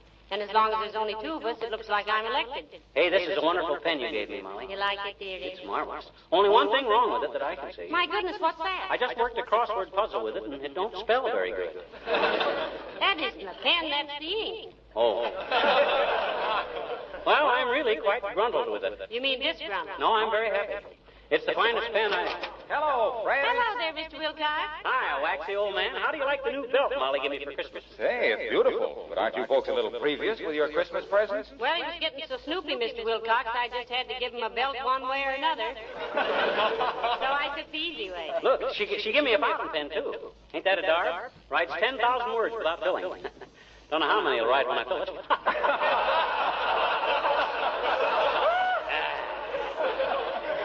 Don't you get it, kids? I says it right. Ain't funny, McGee. I thought it had a kind of a funny taint. You like the pen, Junior? It's very handsome, pal. But better get your name engraved on it. Be ashamed to lose a nice pen like that. Well, I couldn't get it engraved till after Christmas, Mr. Wilcox. I took it to 7 different jewelers, too. Gee, did you really, Molly? Yes, and I got quite an inferiority complex. Leaning over $80,000 worth of diamond necklaces, trying to get a $3 job of engraving done. Well, gee, you should have taken it to my cousin, Big Bill Wilcox, on Oak Street, Molly. One of the finest engravers in the country. I thought all the really great engravers were working for the government, Waxy. Oh, he used to. In Washington? No, Leavenworth. That's why they call him Big Bill. He got caught making 20s out of 10s. They put him to work making little ones out of big ones for making big ones out of little ones, eh? He's a terrific engraver, though. He's a... Well, here, wait a minute. Here, take a look at this common, ordinary little pin. Well, what about it? Well, look at the head of it. Kind of scratched up, isn't it, Junior? Look at it through this magnifying glass. which I just happen to have with me. Uh-oh. Well, heavenly days. Isn't that marvelous? Let me look at it. Well, I'm a son of a gun. What does it say, Junior? Can't quite read it without my glasses. It says you don't have to be sharp as a pin to know that Johnson's self-polishing glow coat is the finest beautifier and protector of linoleum. Imagine writing all that on the head of a pin. Oh, there's more than that. It says if you're stuck with faded worn linoleum, bring it back to life and beauty with Johnson's glow coat, the polish that shines as it dries. My gosh, he is quite an engraver, isn't he, Waxy? Well, you know, the funny part of it is, it only took him 20 minutes or less to do it. Oh, that's too much. Same length of time it takes for a glow coat to dry to a mirror-like finish on your linoleum. Now, wasn't that a coincidence? Amazing. Here, let me put the pin back in your lapel, Mr. Wilcox. I'm afraid it might get lost. Oh, ouch. Oh, I'm sorry. It's your story, Junior, and you got stuck with it. Well, here, let me take your fountain pen, pal. I'll have Big Bill engrave it for you. Thank you, Mr. Wilcox. Thanks, Junior. Don't mention it. I'll have it back Friday. Okay. Isn't he a sweet old... Oh, no, that's Dr. Gamble. Look, Molly, no kidding. That big white package with the blue ribbon on it. Is that for me? I tell you, I don't know a thing about it, McGee. Cross your heart? Cross my heart. Well, my gosh, somebody must have. Hey, maybe Beulah put it there. Oh, Beulah. Hey, Beulah. You call me Mr. McGee?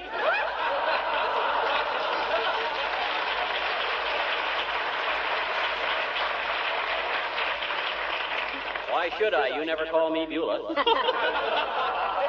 Mr. McGee wanted to know about this big white package with the blue ribbon on it, Beulah. Did you put it in the closet here, Beulah? No, sir, that package is a complete stranger to me. Well, that's strange. Oh, well, we'll find out when we open it at Christmas time. Have you got all your shopping done, Beulah? Yes, ma'am, practically. All I got left to get stuff for is Papa and Ira. Ira? Who's Ira? He's my one and only, sir.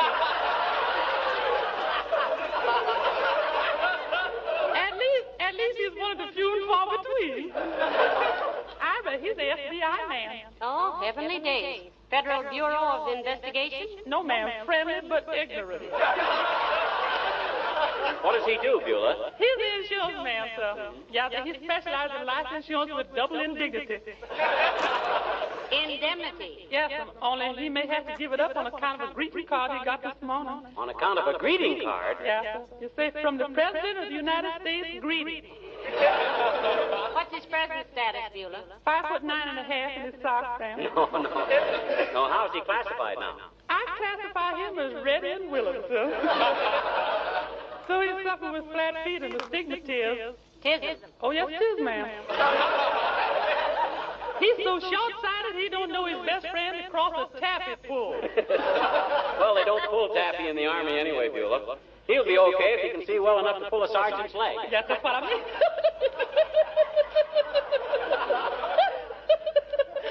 Love that man.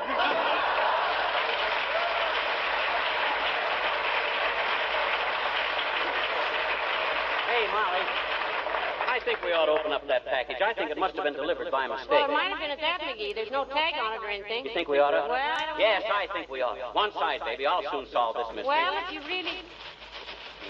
Heavenly days, it's a beautiful negligee. A negligee? Oh, my gosh. What's the matter? Oh, gee whiz. Oh, my. That was my present for you, baby. I bought it a month ago and forgot all about it. If I ain't the dumbest bunny... Oh, now, McGee, I think it's lovely and just what I wanted. It's the most... Oh, now, Huna. Come in. Hi, mister. We're all ready. Ready? Who's all ready for what? Kenny and Johnny and Buddy and Reddy and me. Huh? We're all ready to sing. Come on in, kids. Folks, 3 years ago, Ken Darby of our King's Men wrote for our Christmas show an original musical setting for the poem. It was the night before Christmas. Everyone seemed to like it so well that we've been asked to do it every Christmas since. And we're glad to do it again tonight. Okay, Mr. McGee. Go on. Sit down now. You and Miss McGee sit in a circle. You sit at the piano, Kenny. Ready, everybody? A 1 and a 2 and a 3.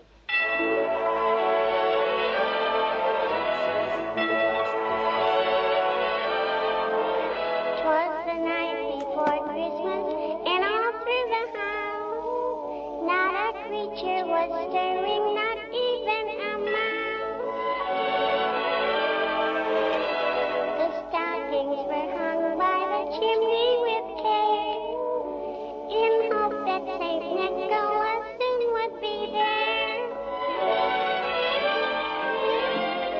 children were nestled all snug in their wee little beds, while visions of sugar plums dance in their wee little heads.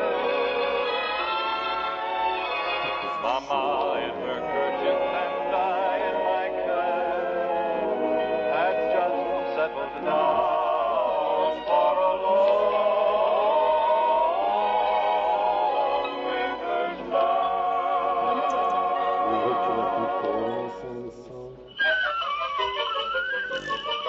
Went out on the lawn, there arose such a clatter. I sprang from my bed to see what was the matter. Away to the window I flew like a flash, tore open the shutters, threw open the sash. Then, what to my wondering I should appear but a miniature sleigh and a tiny reindeer. With a little old driver so lively and quick that I knew right away that it must be St. Nick.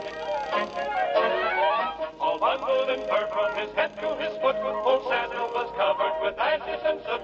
I drew in my head and was turning around when down the chimney he came with a pound.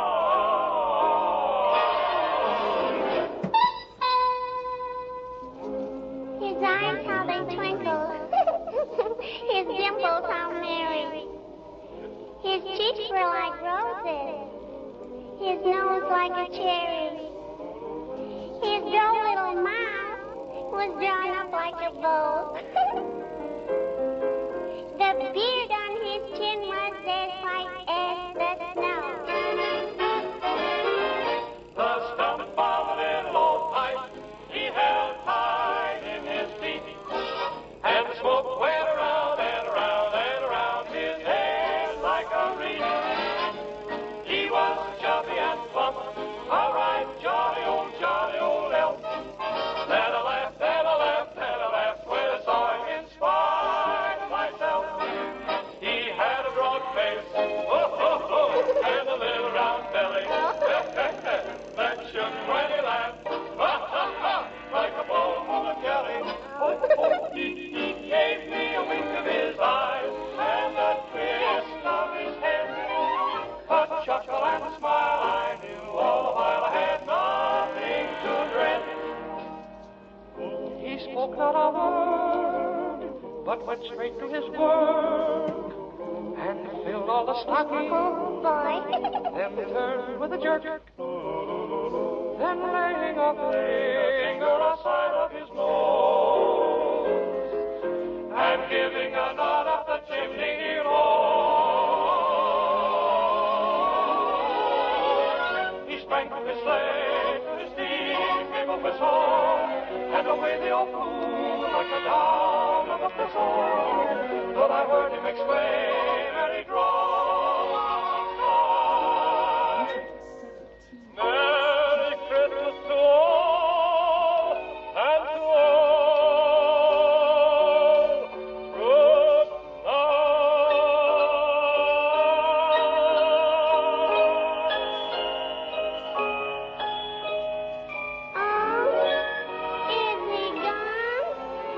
Is the night after Christmas and all through the house. Not a creature is stirring, not even the mouse. The presents are scattered and broken, I fear, and St. Nicholas won't come again for a year. The children are nestled all warm in their wee little beds, while memories of sugar plums dance in their wee little heads. Mama in her kerchief and I in my cap are settled at last for a long winter.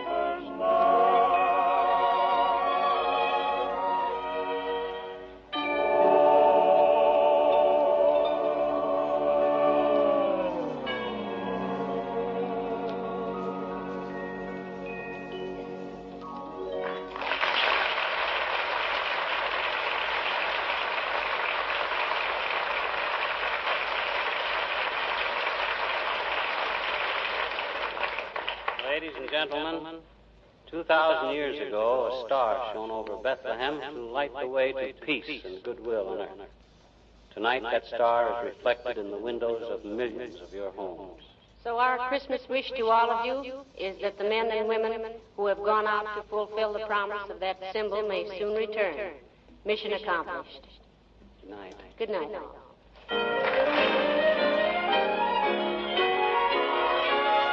I heard him exclaim and he drove out of sight. Merry Christmas to all and you.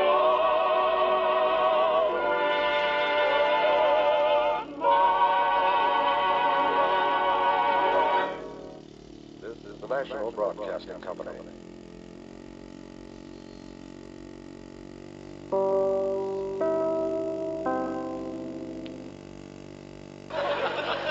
Johnson Wax program with Fibber McGee and Molly.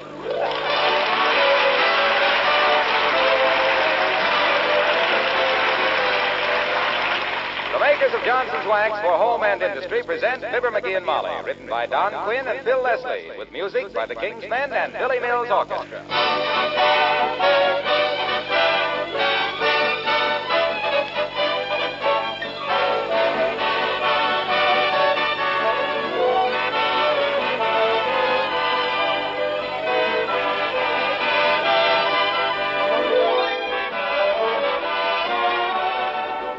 During this coming week, your kitchen will probably get a little extra use. So it's a good time to give the floor a protective coat of Johnson's Self-Polishing Glow Coat. That will make it bright and cheerful, show it off to best advantage when your friends drop in. And it will protect it against the extra wear. If you're not already using Glow Coat, this will give you a chance to see how easy it really is to use. Glow Coat is self-polishing, needs no rubbing or buffing. It's especially useful on linoleum surfaces, on asphalt and rubber tile, floors in kitchens, entrance halls, bathrooms. Spilled things are wiped up in a jiffy. And I guess you know that the regular use of Johnson's Glow Coat will make your linoleum last 6 to 10 times longer.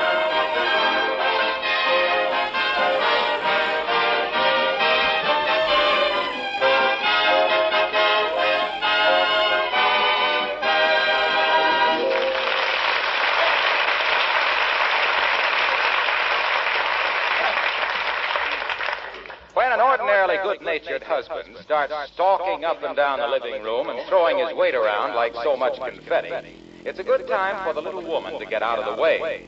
Unless, of course, the little woman knows how to cope with it, like Mrs. McGee, of Fibber McGee and Molly. That dad-ratted thing anyway. The dad-ratted... Of all the dirty breaks, I could fall in a diamond mine and come out with a bucket full of broken glass.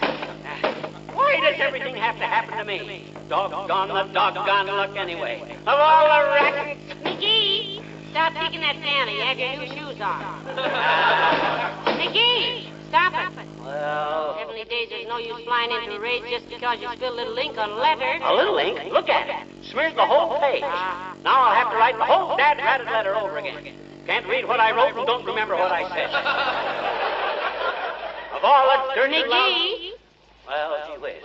It wasn't just spilling the ink. It's been one of them days. Everything's gone wrong. I couldn't get my pajamas off this morning. The cord was in a hard knot. Busted my shoelace. I fell off the porch getting the morning paper. Stuck my fork in my eye eating my watch. Well, I've warned you about eating and reading the paper at the same time, dearie. And that's another thing. There was a big hole tore clear through the morning paper. If I ever lay hands on the knucklehead that did that... I did that. I'll break every bone in his... Huh? You did? You tore a hole through the morning paper? Yeah. What for? So I could see you. I get awfully lonesome for you at breakfast, dearie. Oh, sure. And for goodness sakes now, stop stomping around. Beulah has a cake in the oven. Well, if I had the dad-ratted sense of a dad-ratted horsefly, I'd... McGee, stop swearing. Oh. Heavenly days, you can get more real profanity into a dad rat than the average mule skinner has in his whole vocabulary. My goodness, a woman doesn't like to see her own husband. Oh, my gosh. Hey, now, Molly, you got tears in your eyes. Don't cry. Gee, I didn't mean to get so tough. Well, I'm sorry. I got a nasty temper. yes, you have. You have. You fly off the handle like a 10-cent jackhammer. You should learn to control yourself. Yeah, I know. But, gee, you mustn't cry about it. Ain't that serious? Here. Let me wipe your eyes. There. Now. I'm sorry I made you cry. I wasn't crying. I was peeling onions in the kitchen. But I don't like to see you get into those tantrums. Yes, it is silly. The idea of me going all to pieces like a donut in a coffee cup. Sure. I'm ashamed. Well, now, don't worry about it. I wouldn't want you too easy going. It would mean you lack character. I know, but my temper's too ragged. I'm about as much fun to live with as a second mortgage. I'm going to turn over a new leaf. Well, that's nice. Though if all the new leaves you've turned over were made into a bonfire, we could barbecue a rhinoceros. But this time, I mean it. Splendid. Here now, go sit down and read this book you started last week. What is it? The Rover Boys in Southern Waters. Oh, I can't read that. There's a big bully in it named Dan Baxter that gets me too mad. I'll read the paper here. And don't cry anymore, Molly. I'll be a good kid. All right, dearie. Shall I turn that light on for you? I don't want you to ruin those merry blue eyes. My merry blue eyes will do okay, thanks. To think that I should get so upset about little things like a blotted letter. Pretty childish when you stop to think about things. Oh, hello, Alice. Come in, dear. Hello, Mrs. McGee. I just wanted to tell Mr. McGee I was sorry. Huh? Sorry about what, Alice? About ruining your electric razor. My electric razor? Doggone it, what in the name of...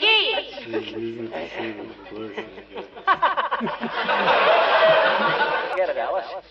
Gee whiz, why get excited over little electric razors? What's the fun of shaving if a guy can't bleed a little bit? Well, I'm terribly sorry, Mr. McGee. I'd have it fixed for you, only some of the pieces flew out the window into the snow. And when I find them in the spring, they might be a little rusty. Yes, I flew all to pieces, eh? Must have been quite a sight. Like to have been there when it happened. Like to have been there before it happened. Say, Alice, what were you doing with the electric razor? Shaving a coconut. Shaving a coconut? Well, I'll be a...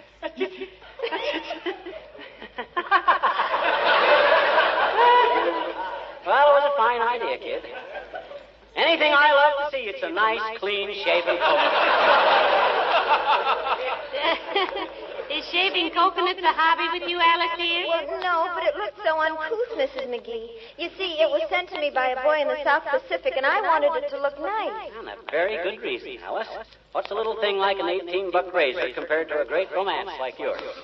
Is the boy a flyer, Alice? Yes, and he's had some exciting experiences over there in the jungles, believe me. One time he was lost for 3 weeks in a swamp with nothing to eat. Nothing? No. All he had with him was a roll of maps, but they saved his life. You mean he studied the maps and found his way home? No, he ate them.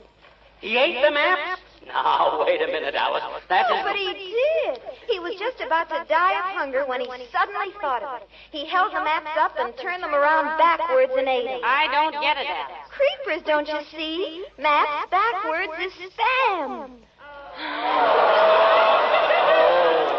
Well, I'm sorry about your razor, Mr.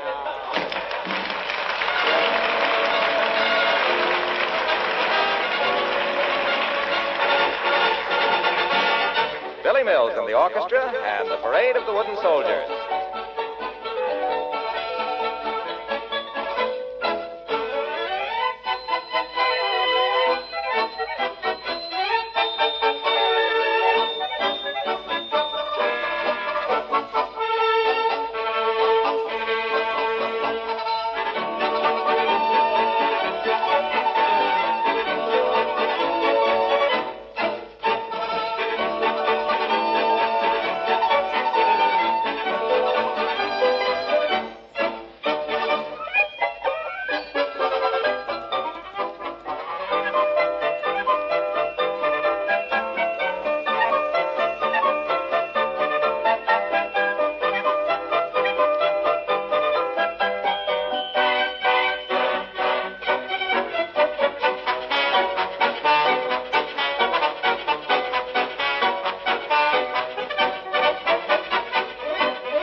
how do you feel now, McGee? Great, kiddo. Great. Your nerves stopped jumping around like a ping pong ball? Yep, under strict control. Been sitting here reading the morning paper, as cool as an Iceman's shoulder. Well, good for you. Then maybe it's safe to break a little bad news. Huh?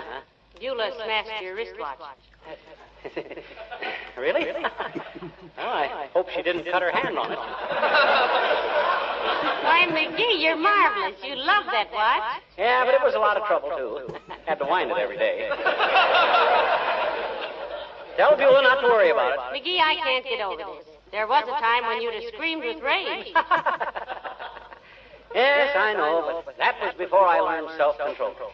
I figure you live a lot longer if you don't get too excited about things. Yeah, or else it just seems longer. Now, you'd be surprised how much better I feel already, Molly. Just an hour or so of controlling my temper, and I'm a new man. Well, would the new man care if we had lamb stew for dinner? Lamb stew! Again? Doggone it, I've had so much lamb stew lately, I'm afraid to make a U-turn.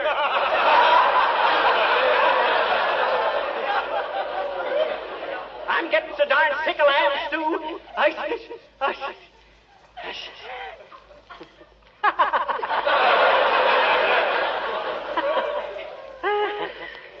That's how I would have reacted this morning, you see. But I'm different now. Sure. Let's have lamb stew. Probably very nourishing. You give a very convincing imitation of yourself in a bad temper, dearie. And to think of all the years I've been through making a chump of myself flying off the handle. Sure. When I might have just been sitting here just like this, calmly reading the paper. Hi, Molly. Hiya, pal. Heard the news? Hello, Mr. Wilcox. What news, Junior? Well, it isn't confirmed yet, but I've got it on pretty good authority that the new superhighway goes right through this block. Heavenly day. How that affects us, Waxy? Oh, hardly at all, except you'll just have to find another place to live, that's all. All these houses will be condemned and torn down. Now, just a darn minute.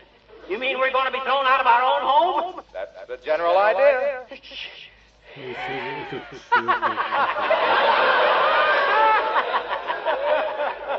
hear that, Molly? We're being tossed out on our clavicles. Boy, is that rich. Just get the house almost paid for, and boom, out we go. Funniest thing I ever heard. Well, I'm glad you're so happy about it, McGee. Personally, I think it's an outrage of all the... Temper. No use flying off the handle over a little thing like that. It's time we moved anyway. Imagine moving into a new house with an empty hall closet. Well, I must say, pal, you're taking this like a sportsman. Personally, I'd be so darn mad I'd blow up the courthouse. Not a bad idea. Where's my hat? I'll go down. Now, Molly. Why, shucks, Junior. No use getting your blood pressure up on account of something you can't do anything about. Relax and live longer, I always says. Take it easy. Take it easy, he says. And us about to be thrown out in the street lugging luggage. Oh, well. What a day. Stick a fork in my eye, wristwatch busted, electric razor ruined, thrown out of our own home. Ain't that a panic? Fibber, permit me to shake your hand. No, don't get up. Thank you. And look, will you accept my congratulations on rising to a difficult occasion with such savoir-faire, such aplomb, such sang-froid? Is that good? Oh, it's marvelous. I never knew you could restrain yourself like that, pal. And to think it's all a matter of internal control. How else would he do it? Well, external circumstances sometimes help. Like a woman I know who was always in a foul temper. Nerves were ragged. Her name was Mimi Perkins, and everybody called her Screaming Mimi. And you know what cured her? What did cure her? Asked little Fibber innocently, as if he hadn't heard the answer every week for 10 years. Why, Johnson's wax. When she found out how easy Johnson's wax made her housework, she was a different woman. The very fact that every piece of furniture, all the lampshades, windowsills, woodwork, and leather things, gleamed and sparkled with a new beauty and cleanliness. Why, it just did things for Mimi. And Screaming Mimi is now known as Peaceful Perkins, I suppose. Well, it changed her whole life. Moved her family from Hell Gate, New York to Lake Placid. And all because Johnson's wax had smoothed the way. Well, that ain't how I do it, Waxy. With me, it's just willpower. I look myself right in the eye, which is quite a trick in itself. And I say, now look, McGee, old man, I say, there's an old Chinese saying you ought to keep in mind. Fong gui sing a, sing ho, ling hu. What does that mean? I don't know. I don't understand Chinese. Well, thanks for the information anyway, Junior. No, don't mention it, pal. As I say, it may be just a rumor, but I thought you ought to know. Hey, Fibber, it's getting pretty dark in here to read a newspaper. Don't you want me to turn on that light for you? No, I don't. Doggone it, if I wanted that light turned on. No, thanks, Junior. I'm okay. Perfectly all right. Won't you sit down a while, Mr. Wilcox, and enjoy this new era of peace and happiness that has come to our little land? No, thanks, Molly. And congratulations on your new outlook, pal. I guess people were right about you after all. What have they been saying? Well, they've been saying a guy like you ought to go a long way. Isn't that nice? Yeah. They say they can hardly wait for him to get started. Well, so long now.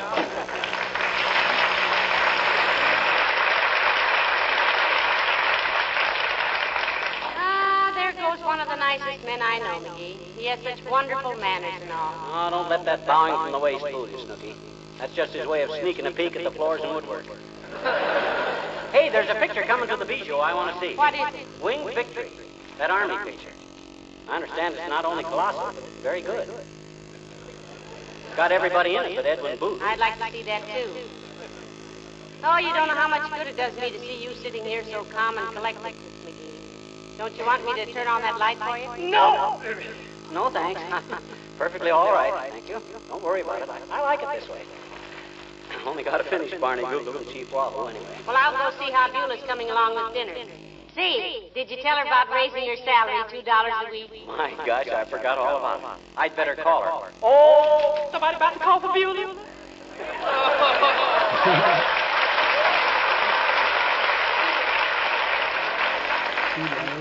Yes, Beulah, wanted to tell you that I've took the matter up to the War Labor Board and got a confirmation to raise your salary $2 a week. Well, for goodness sake. Thank you ever so much, sir. Who's going to be here?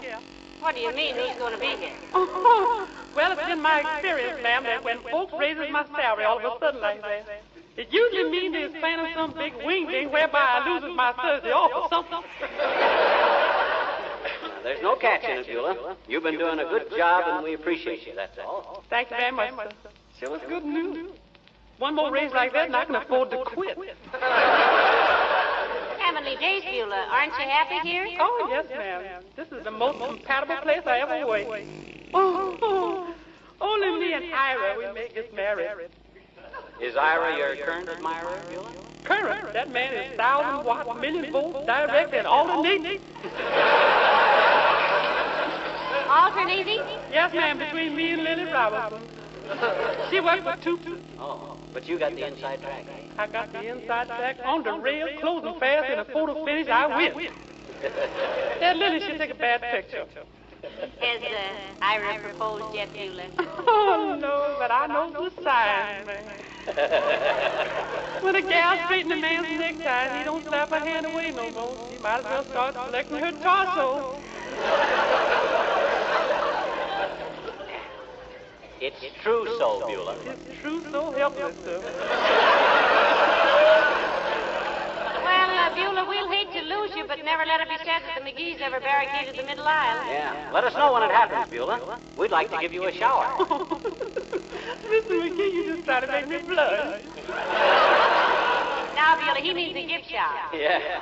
You better read up on the customs, Beulah. You know, when you get married, you got to wear something old, something new, something borrowed, and something blue. Mr. McGee did, Beulah. He wore an old suit, a new hat, and borrowed $2 from me for the license. And what was blue, sir? 4 of the prettiest gals in Peoria. 4 of the prettiest gals.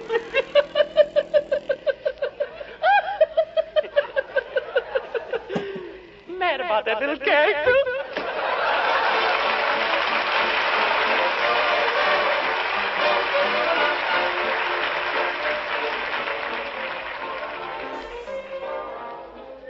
The King's Men sing Accentuate the Positive. Gather round me, everybody. Gather round me while I preach some. Feel a sermon coming on. I must deliver this message before the old year's gone. You gotta accentuate the positive, eliminate the negative.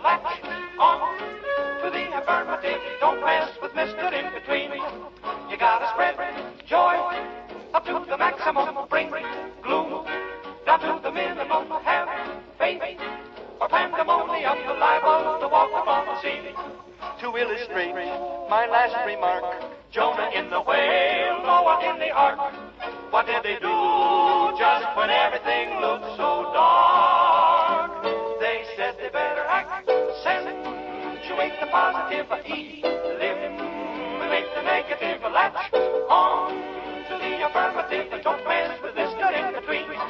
You gotta spread joy up to the maximum, bring gloom down to the minimum, have faith, the pandemonium, liable to walk upon the sea. To make it clear, let me show Moses in the big Red Sea and Joshua at Jericho. What did they do when the spirits were sagging low? Man, they started into accentuate the positive, eliminate the negative, latch on to the affirmative, don't mess with Mr. In Between. Just accentuate the positive, eliminate the negative, don't mess with Mr. In Between.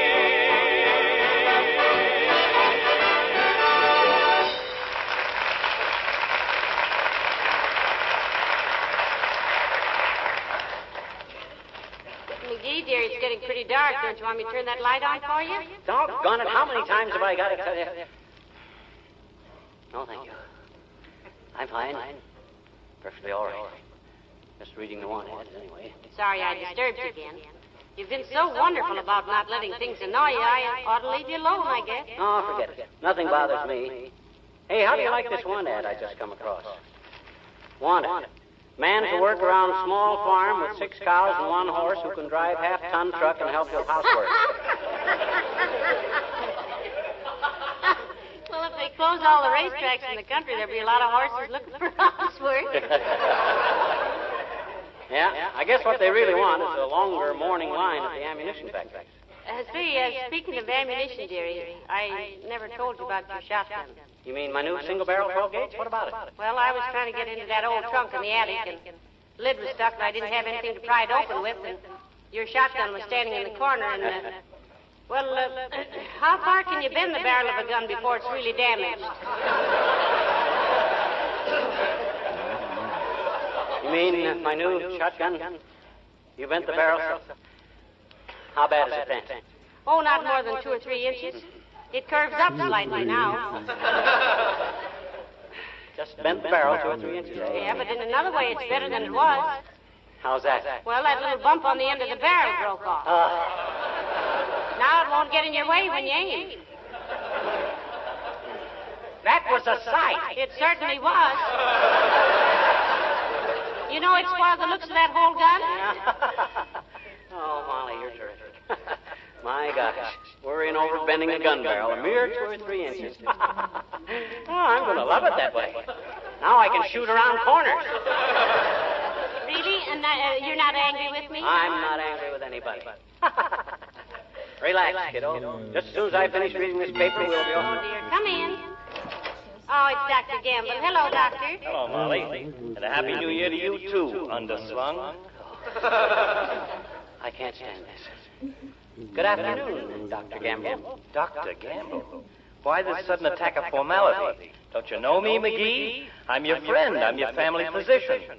The magnetic personality with the $12 stethoscope who has to assure you 5 times a week that a wart on the thumb is not necessarily fatal. Remember? What is this, Molly? Has little rubber puss got a grouch on? On the contrary, Doctor, he's decided to keep his temper under control after this. And I must admit he's been doing a magnificent job. No kidding. Well, he's probably lengthening his own life, but the shock will kill a lot of his friends. Not that I believe a word of it, of course. You can't teach an old dog new tricks. And he's one of the oldest dogs that ever sat up and begged for a poke in the nose. But I tell you, Doctor, it's working. Everything has happened today, and he's been as sweet-tempered as an angel about it all. He better drop in my office and let me tune in on his peristalsis. With him, 10 minutes of good nature is pathological. Ordinarily, he's just a nasty little sourpuss with the temper of a bilious buffalo. Do give him credit for trying, though, Doctor. Why not? I've given him credit for everything else, including my valuable services. As a matter of fact, dear, if he keeps this up, it'll be very beneficial. Oh, you mean his health will be better, huh? Oh, indubitably. Anger, you know, releases adrenaline into the system. Oh? Adrenaline is highly toxic. That's why he's always been such a poisonous little character. Oh, now, Doctor, please. He's been such a good boy. Don't spoil it. All right. You win. Well, I better run along before I say something I might regret, as if I could. Well, maybe it would be better if nothing happened to bother him. Yeah, I see what you mean. Well, Happy New Year to you, Molly. If you can manage it, living with stupid little beetle brain over there.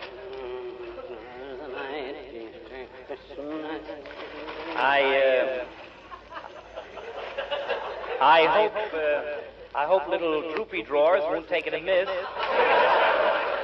I hope he won't take it amiss if I make a slight suggestion in the best interest of his well-being. What's that, Doctor? Getting too dark to read in here. Let me turn on that light. There you are. Get your big fat hands off of that light, you nosy old bone scraper. Can a guy read his paper in peace without every busybody in town butting his big bald head into what's none of his business? Oh, dear. All I ask is a little peace and quiet, and what do I get? Yammer, yammer, yammer, hubba, hubba, hubba. Turning on the lights all over the place. But, my boy, I was merely... Well, go merely someplace else, you big lemon head. Come all the dad-ratted nerve. McGee, stop kicking that piano. I'll kick the dad-ratted jukebox all over the house if that big, obscure, obsolete, everything old, obstreacher don't scram out of here.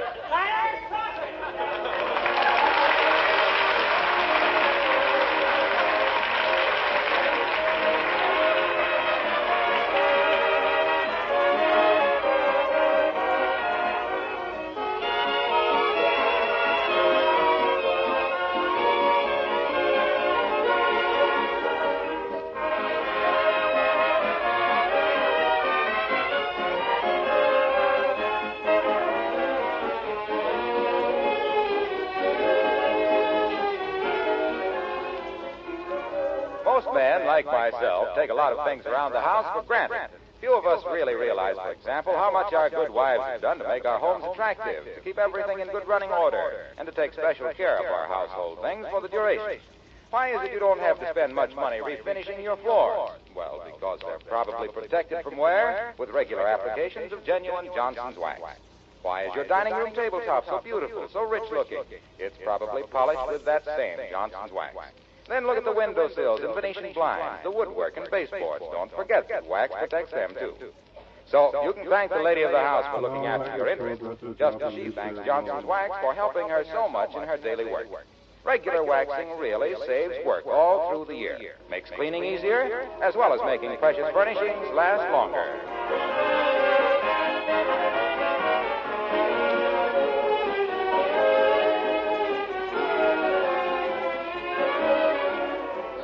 Gentlemen, from the Johnson Wax people, Billy Mills and his orchestra, the King's Men, Alice, Dr. Gamble, Harlow Wilcox, Beulah, us, and the man who slams the door, a very happy New Year. May your 45 really be loaded. Good night. Good night, all.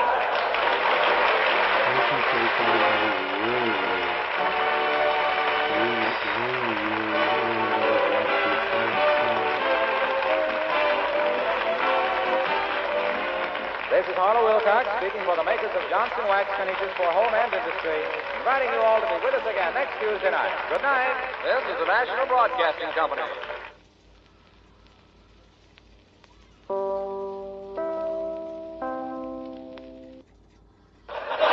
The Johnson Wax Program with Fibber McGee and Molly.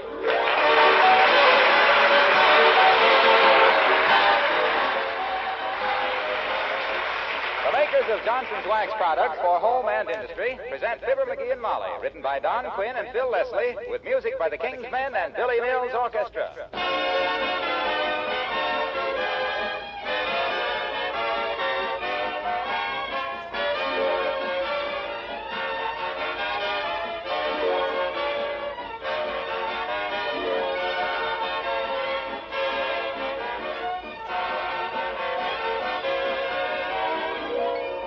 It's always been a temptation, the first of a new year, to make resolutions.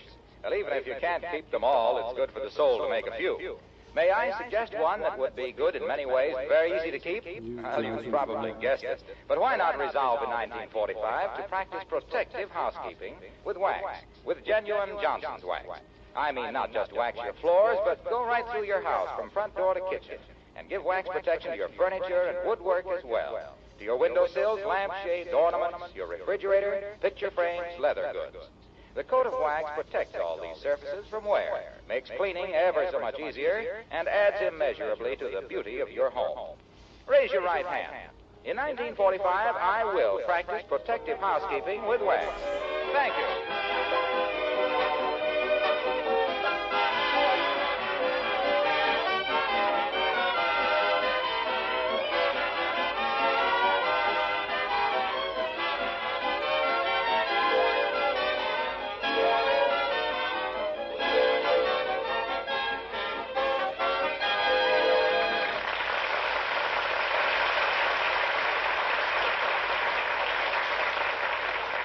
One subject that's always good for an argument at 79 Wistful Vista is Aunt Sarah. Mrs. McGee thinks she is a sweet, lovable old darling. And what Mr. McGee thinks of her shouldn't happen to a dog. You'll see what we mean as we join Fibber McGee and Molly.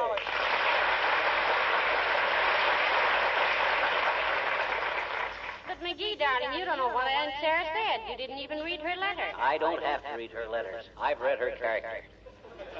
That buck-clutching old bimbo is closer than 2 coats of shellac. Now, please, McGee, Aunt Sarah's my own blood relative. She might be if she had any. These days. Anybody'd think Aunt Sarah was the stingiest woman in the world to hear you talk. I can only think of one woman in history who dished out dough any slower. Who? The Venus de Milo. She didn't have any hands. Or pockets. Aunt Sarah's just careful, McGee. You just remembered she got caught in the panic of 1893. That old prune was the panic of 1893. Got more folding money than Johnson has wax. And the only foundation she ever endowed was the one she's been wearing ever since. And that ain't an endowment. That's a trust. Well, now, if you're so set against the poor old dear, I don't suppose you want any part of what she's sending us. You can play that on your ocarina in 6 flats, baby.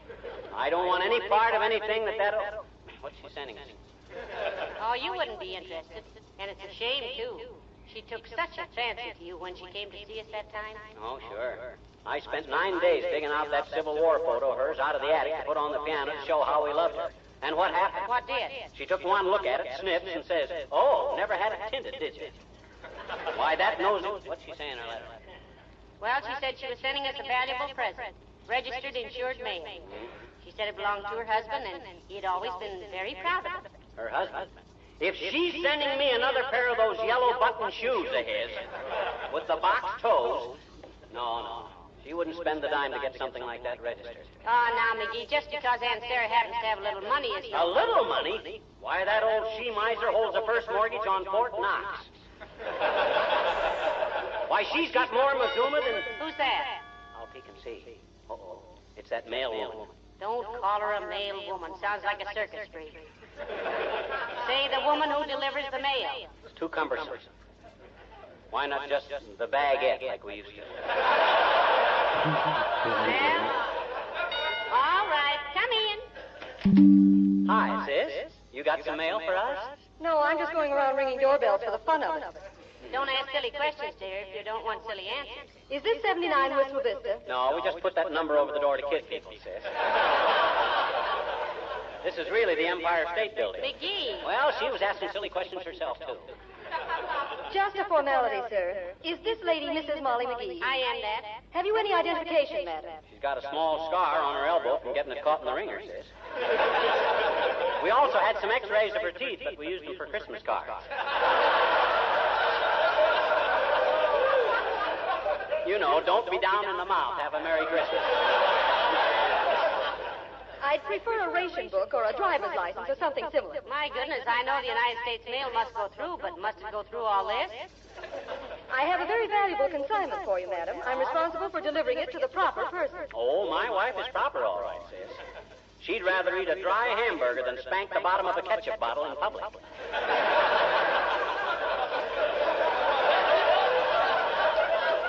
And furthermore, she... Quiet, dearie. Here, miss. Here's a bracelet with my name on it. Where's the package? Right here, madam. Heavenly days, McGee. It's from Aunt Sarah. That don't thrill me any, baby. Probably a handful of dewy butt butts. We'll soon see. You don't mind if I open this, miss? Not at all, madam. I'll be glad to see that it was delivered in good condition. Open the box. Open the box. Open the box. Ah, I thought so. A little square of cotton. My gosh, what a gift. What do we use that for? To dry our tears at the thought of her generosity? A little dab of cotton. Oh, that's just the way the box is packed, McGee. Now, look. Oh, it's Uncle Louie's diamond stick pin. What? Woo! Wow. What a rock. Why, that must be 7 carats at least. It's 10 carats if I ever ate one. Pardon me, would you mind signing for this, please? Huh? Oh, yes, sure, of course. Thank you. Where do I sign? Right here. Thank you. And here. Thank you. Now down here in 2 places. Thank you, thank you. My gosh, sis. When you deliver stuff as valuable as this, you ought to travel with an armed guard. I do. Huh? All right, men. Go. Face. Forward. Fight.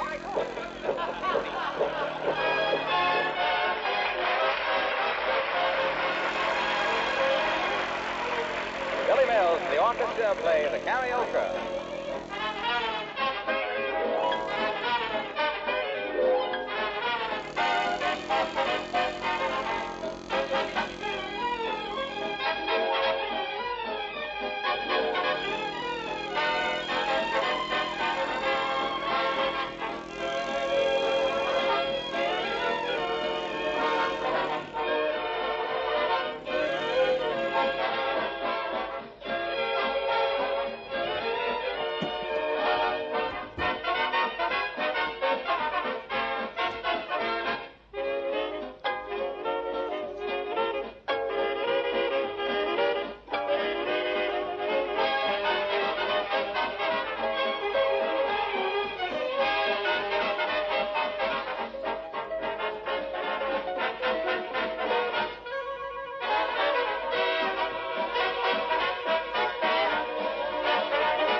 McGee, this is the biggest diamond I ever saw outside of the White Sox park. Ah, good old answer. I knew the old girl would come through one of these days.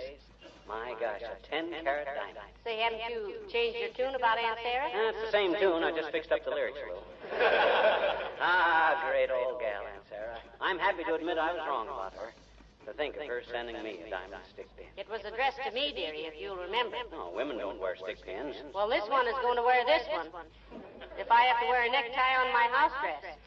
Isn't it beautiful? Better than that, it's valuable. My gosh, diamonds must run about $1,000 a carat, and they get valuabler as they get bigger. So this ought to be worth about 15 grand. I've always wanted a big diamond. One that was really vulgar. And you got one, Snooky. If you had this thing in a ring, you'd have to wear your arm in a sling. Ought to be carried over the shoulder in a pair of ice pumps. I never saw such a rock. Oh, hello, Alice. Look what Aunt Sarah just sent us. Yeah, a 10-carat diamond, Alice. Peek through your fingers at it. It ain't equipped with dimmers. Creepers, isn't that beautiful? Oh, who did you say sent it to? My Aunt Sarah, Alice. Yeah, our favorite relative, Alice. Grand old girl. One of the best. Aunt Sarah. Isn't she the one that Mr. McGee is always saying that she's a human piggy bank with a built-in grunt? Yeah. She's the one. Well, my gosh, when a guy admits he was wrong, why... And he always gave me the impression that she was going to sell her house and go live in her safe deposit box? Yes, he often said Okay. My gosh, can anybody take a joke? Gee whiz. I was always very fond of Aunt Sarah. In my quiet way. Well, it certainly is a gorgeous diamond, Mrs. McGee. I never knew oysters grew diamonds that big. Oysters grow pearls, Alice. Jeepers, pearls, too? Why, the versatile little thing. No, Alice. Diamonds come from... They're grown, and diamonds are a product that they come from... Aunt Sarah. Yeah, people give them to you.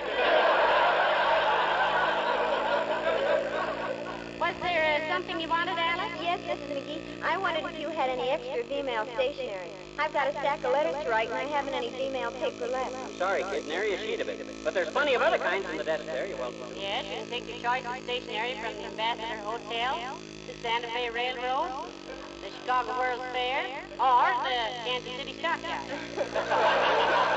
No, thanks. Female gets where it's going so much faster. I don't like to use anything else. Why do they call it female, anyway? Well, I think it's because you can write voluminously, and it gets to various villages all over the world with such wonderful velocity. Very valid there. I always get a bang out of sending letters female myself. Always feel like I'm slipping a fast one over on the postal department. Why? Oh, I don't know. It costs you 8 cents to send a letter airmail across the country, but send a female letter and they'll fly it anywhere in the world for 3 cents. You can lick a stamp and stick out your tongue at the government at the same time. Don't you like the government, Mr. McGee? Why, he loves it, Alice. He loved his fourth-grade teacher, too. But that didn't keep him from putting fly paper inside of her overshoes.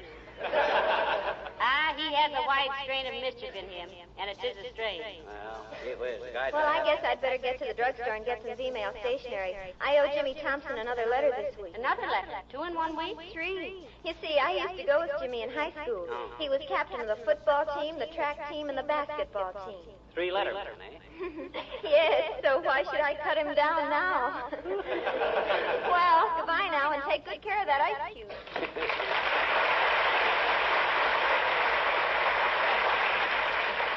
Oh, dear, Ice Cube is right, McGee. I'm a little afraid to have this diamond around the house. Me too. Anybody found out we had a $15,000... Hey, Molly, get my gun. Quick, call the police. Run and hide. Don't stay here with me. Hurry up. What on earth is the matter with you, McGee? You're as white as Christmas in Pittsburgh.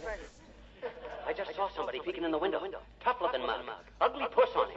Gangster type. My goodness, which window? That one right there. You call the police while McGee, that's not a window, that's a mirror. Huh?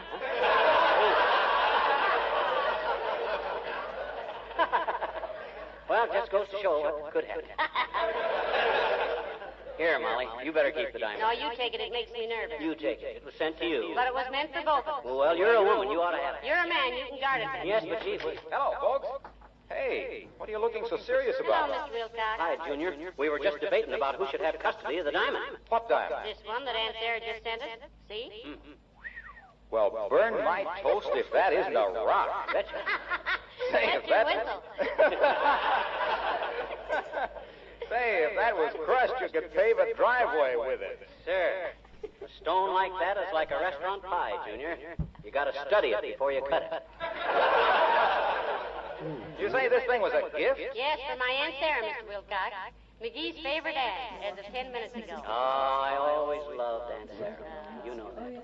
What would you say that diamond was worth, Junior? Well, gee, I'm no jewel expert, pal, but offhand, I'd say this stone was worth about $20,000. Heavenly days, $20,000. I'd have said $15,000, but you know me, always conservative. Look at it glitter.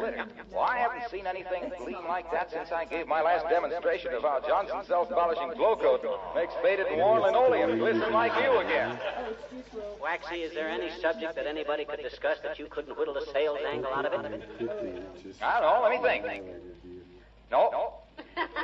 What if this had been a ruby, Mr. Wilcox? Well, that would have been a coincidence, Molly. It was my sister Ruby I was demonstrating the glow coat to.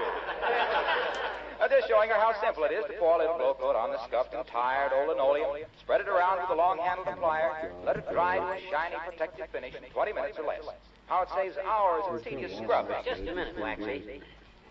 What if we showed you an emerald? Oh, gee, that reminds me. The Emerald Avenue bowling alley. We had a date to go bowling this afternoon, Fibber, remember? Oh, my gosh, I forgot all about it, Junior. I'll get my hat and be right with you. Don't wait up for me, Molly. McGee, no, please. Now, don't leave me in the house alone with a $20,000 diamond. I'd be frightened to death. But, Molly, I can't take it with me. You don't wear 10-carat diamonds to go bowling.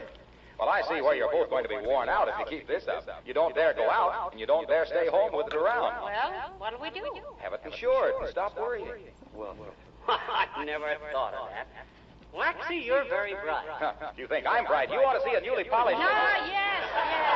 Sure, we know. Do you mind if McGee doesn't go bowling with you tonight, Mr. Wilcox? I'm sorry, Junior, but you see how it is. Oh, that's okay, pal. We can go some other time. You get that stick pin insured. Hey, go see my cousin, Big Barney Wilcox, in the security building. He'll appraise it for you. Does he handle jewelry insurance, Mr. Wilcox? Oh, he specializes in insuring jewelry and opera singers' voices. Combination? Oh, I don't know. An opera singer thinks as much of her precious stones as a jeweler. Tell Big Barney I sent you. Precious tones, heavenly days. Ever notice, Molly, whatever you want done, he's always got a cousin or an uncle that can handle it? Yes, it's pretty handy, too, relatively speaking. Yeah. Well, I'll run upstairs and put on my face, McGee. We better leave right away. Hey, we better tell Beulah we're going out. Oh, Beulah! Oh, Beulah! Somebody whooping for Beulah?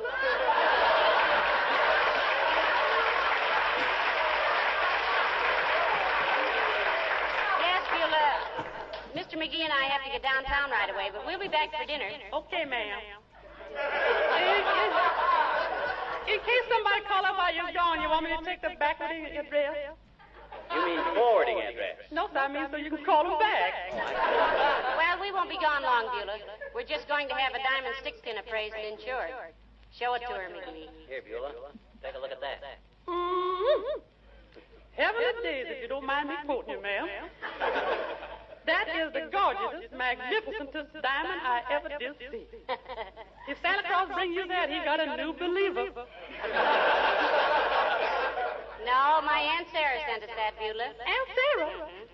Excuse me, ma'am, but ain't she the one Mr. McGee always saying she's as tight as a string on a tennis racket? I was just kidding about that, Beulah. Aunt Sarah is really a wonderful person. Sweet, generous, really lovable. That's a revised estimate, ain't it, sir? Slightly, Beulah. But who wouldn't revise their opinion of somebody who sent them a diamond like this? Oh, you sure got something there, ma'am. I wish Ira could see this. Ira? Yeah, I said that's my finance. You mean fiance, Beulah. Finance refers to money. So do I, with the deepest respect. He think we ain't got enough yet to get married on. He pretty cautious about money, Beulah? Yes, sir, he is. He's a real nice boy, Ira is, but sometimes I wish he would fling a little.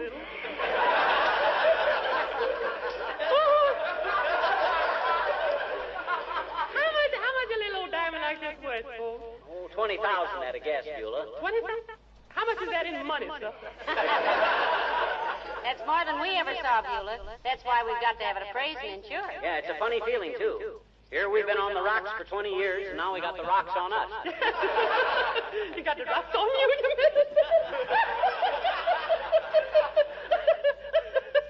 mean? Love that man.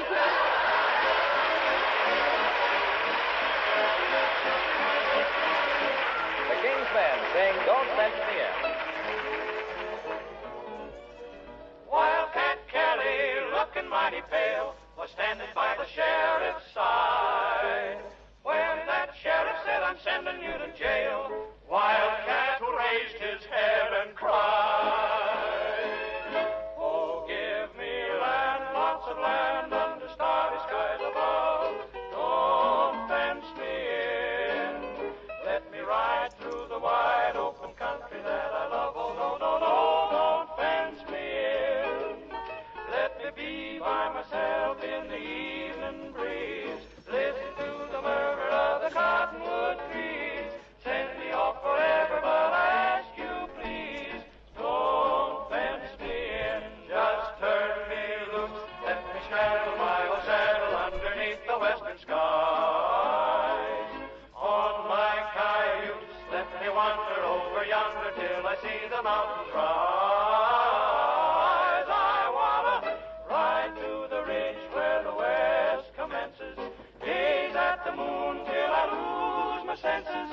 Can't look at hobbles and I can't stand fences, so don't fence me in.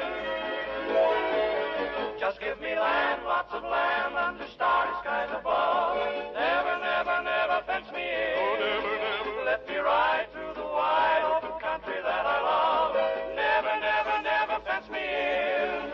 I want to go loose. Let me straddle my old saddle underneath the western sky. Put me on the top of my kite.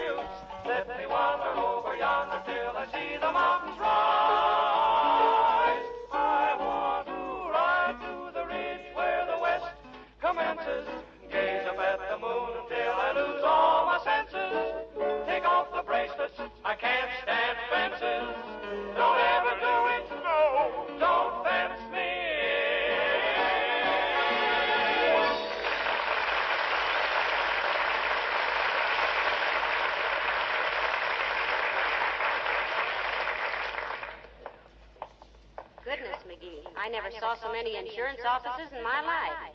Why are they all in the same building? I don't know. I suppose they all get in the same building so they won't be bothered by insurance salesmen. Yes.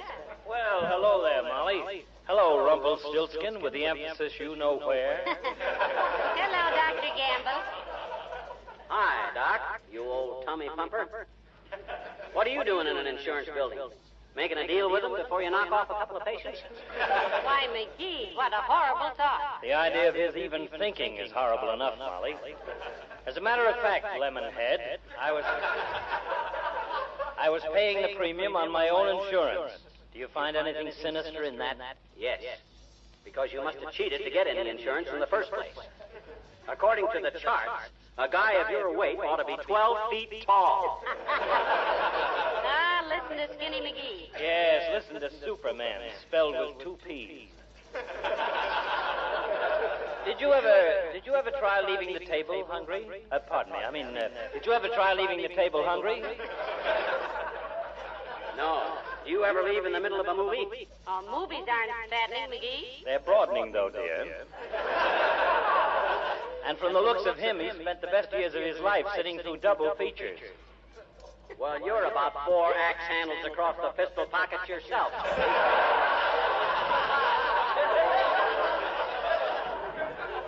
don't mean Boy Scout hatchets. You ought to stand back and take a good... Hey, look what Aunt Sarah says. We're going to get it appraised and insured. Well, it's a very pretty stick pin. What do you mean, a pretty stick pin? That's the doggone biggest diamond you ever laid your big fat eyes on. Yes. I'm deeply impressed, McGee. Now what do? Tiptoe away with my hat in the hand? Well, I thought it was pretty nice of Aunt Sarah to send it to us, Doctor. You remember me speaking of Aunt Sarah, Doc? That wonderful aunt of ours with all the O'Day? We're very fond of her. Yes, I've heard you speak of her, you little hypocrite. You said she was the Now, worst... just a darn minute, Gamble. Never mind what I said. I won't have anybody disparaging Aunt Sarah. Even me. We better be on our way before it gets too late, McGee. Yeah, well, we'll see you later, Doc. Got to get to the appraiser before he closes up. That's a one-sided worry. You could get to the Dutch East Indies before you close up. Well,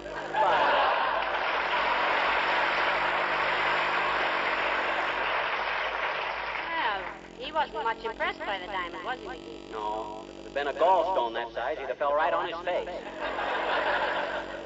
Hey, here's where we're going. Big Barney Wilcox. Jewels to pray. Come on.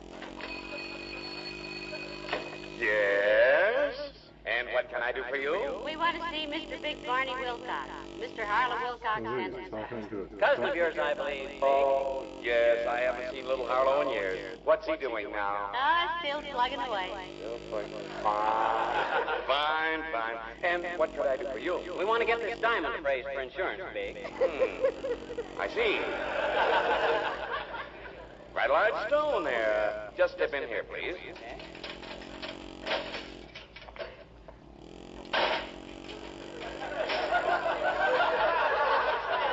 Heavens, days, a burglar would have a hard time breaking through that door, wouldn't he? Yes, it would be much easier to come down through the ceiling. That's just plaster.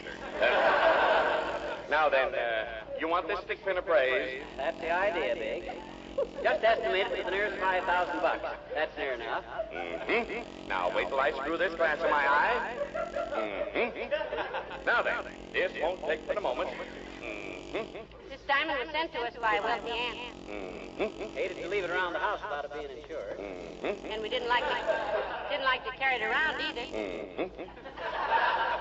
Not that we couldn't get another one if we wanted it, Big. Mm-hmm. This aunt of ours has got all the dough in the world except a few bucks that are being spent on the war effort.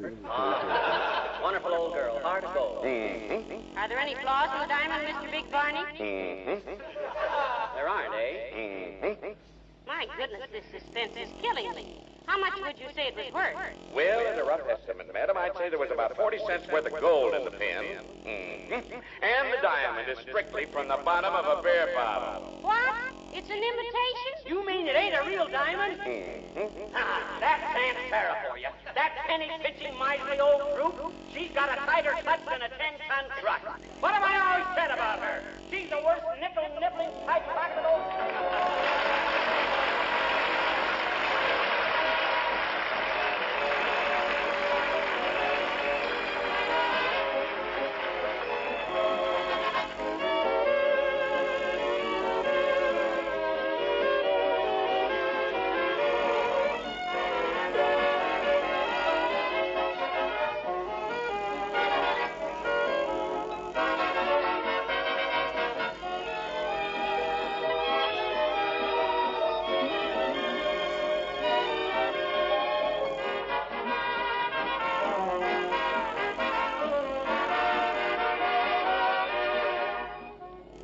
winter must have been a very trying time to our grandmothers in the days when kitchen floors got scrubbed once a week, and please don't track up my floors was such a familiar request.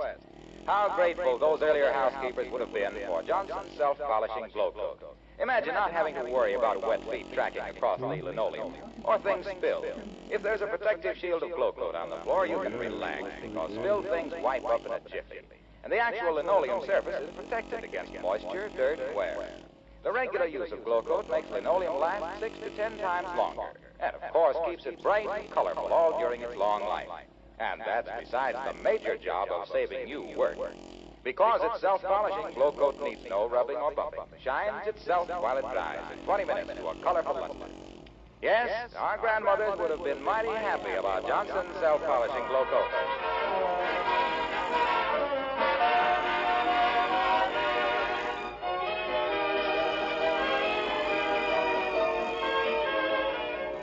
Ladies and gentlemen, there are millions of servicemen overseas who are awfully hungry for news. Just simple, gossipy news about you and home. Send them letters by V-mail, a lot of them, and often. V-mail flies overseas. V-mail doesn't clog up the vital supply line. But most important of all, V-mail means faster and more frequent mail to our men and women overseas. And keep your letters cheerful. Yes, a guy with his feet in the mud, dodging high explosives and gnawing on emergency rations shouldn't be bothered with sisters' measles, late laundry, and family feuds. Write cheerfully, write off, write V-mail. Right? Right. Good night. Good night.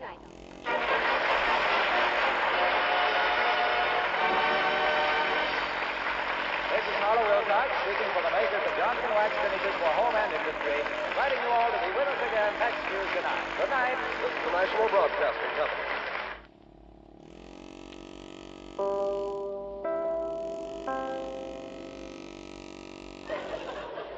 The Johnson Wax Program with Fibber McGee and Molly.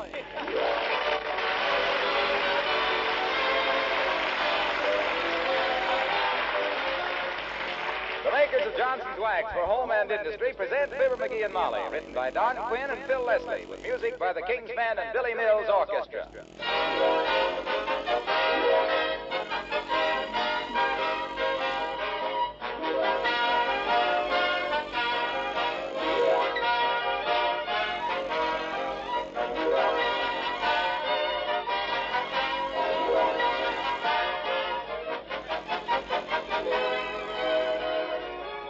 When you bought your linoleum floor coverings, you gave a great deal of attention to their colors and pattern and their quality. You wanted them to be just right for your home, and you hoped they'd last a long time and retain their original beauty. Well, as a matter of fact, good linoleum will last many years, indefinitely if it's properly cared for, but if it's scrubbed continuously, it breaks down and wears out. Well, now, fortunately, the proper way to care for it also saves you work and time. Johnson's self-polishing glow coat is so easy to use. Takes no rubbing or buffing. Shines itself as it dries. It protects the linoleum surface against dirt, moisture, and wear. Keeps original colors bright. Regular use of glow coat makes linoleum last 6 to 10 times longer. No matter how old your linoleum now is, it'll pay you to protect it with self-polishing glow coat. And when you put down new linoleum, be sure to give it glow coat protection from the first day.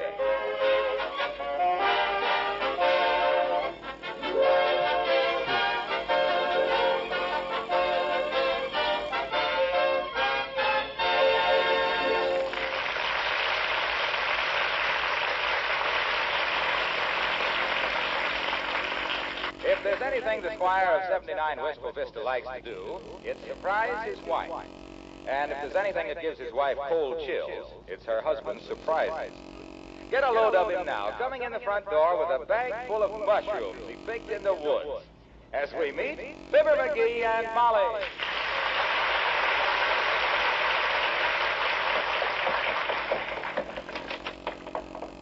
Hey, Molly, I got a surprise for you. Hey, Molly, look what I got. Animal, vegetable, or mineral?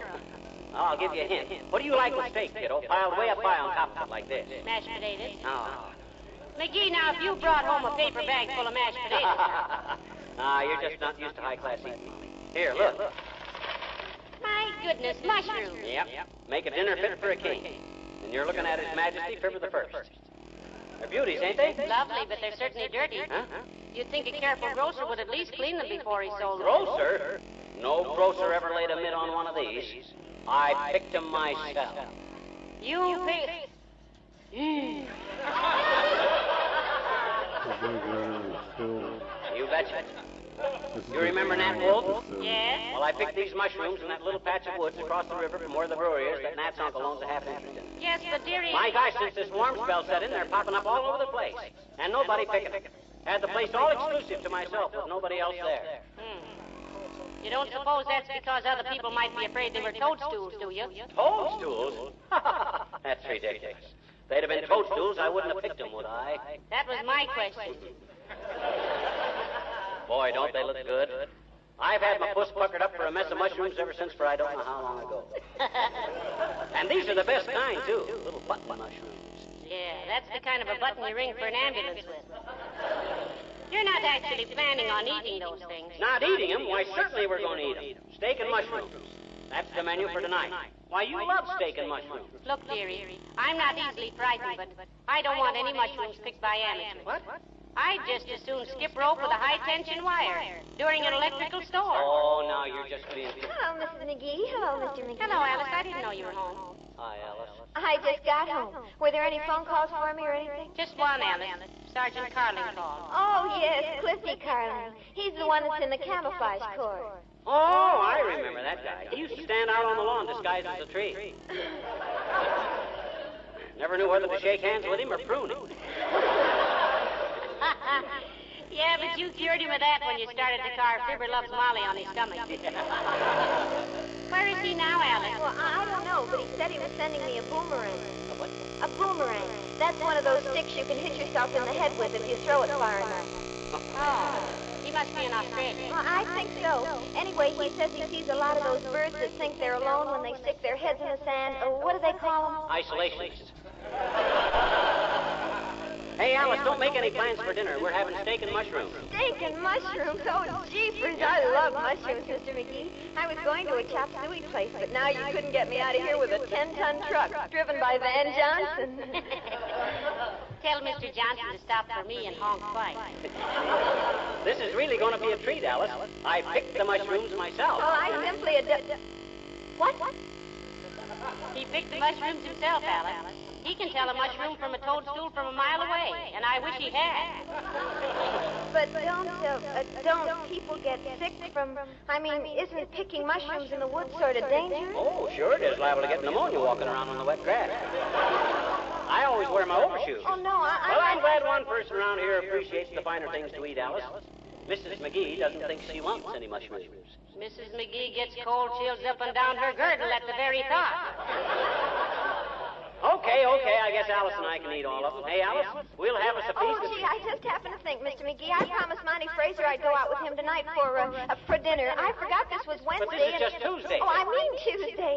Anyway, I thought it was, well, jeepers, I better run up and get into my mink-dyed rabbit. I'm terribly disappointed, Mr. McGee. I love mushrooms, but, well, see you both later, I hope.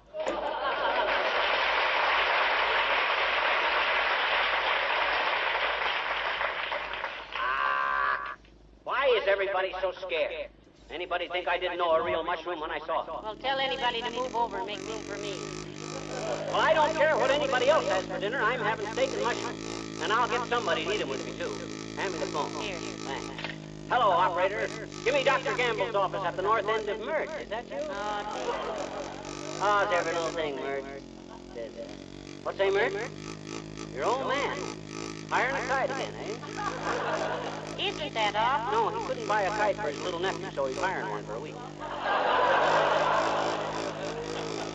What say, Merc? Okay, thanks a lot. Doc's not in. Hey, where's my cookbook, Molly? I seen a recipe in there for mushroom gravy that's out of this world. Well, I don't know, but you will be too if you eat it. Come on, Molly, you know the cookbook I mean. That old-fashioned one that kids around about using butter. Oh, I know where I put it. Where'd you put it? Right here in the hall.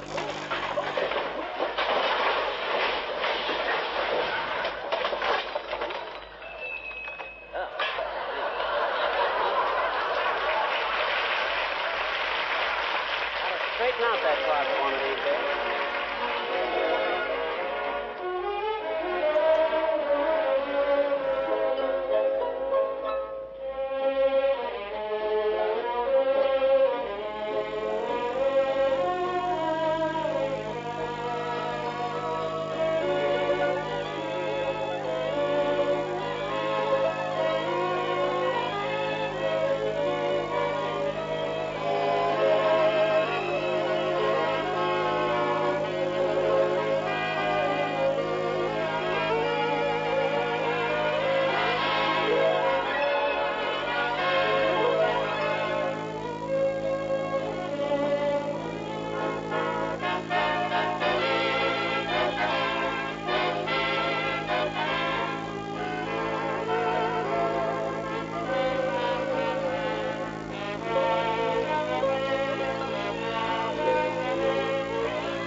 must be here somewhere in this. Ah, here it is. Right where I put it. Between the moose head and my old mandolin. Heavenly days, the way that stuff falls out of here, don't tell me you know where to look for things. Why, sure, I got it organized. I always throw it in the closet in the same order, and it always falls out in the same order. Scientific and logical. See? Snowshoes go in first. Then the moose head. Bull moose. Then the tennis racket. And the ice skates. Then the skid chain? No, then the camera tripod. Then the skid chain. Now all the little stuff. Picture frames, tennis rackets. Last, my old mandolin.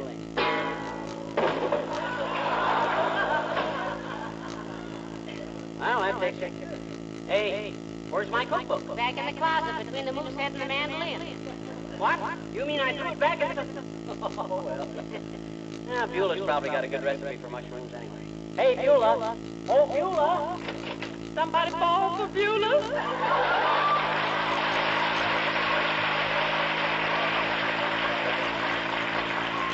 Yes, Beulah. Mr. McGee wishes to discuss tonight's dinner menu with you. It's a sort of a culinary last will and testament. Last will and testament, ma'am? Skip it, Beulah. Look, we're going to have steak and mushrooms for dinner tonight. Can you handle an assignment like that, Beulah? Miss McGee, ma'am, this is equivalent to asking Mr. Kaiser, can he build a rowboat? Mushrooms is one of the finest things I ever cooked. I got me a prescription for mushroom gravy. I'm just itching to try out. Well, you can scratch now. I can scratch now. My, he started right off. I was fixing to cook some grease for dinner tonight, but I can hold them till tomorrow. You were going to fix what for tonight? Some grease. Grease? What kind of grease? Just plain little old grease. Mr. Toops sent him over, been a deep freeze since he went hunting last fall. Oh, you mean grouse. Well, there's two of them, ma'am.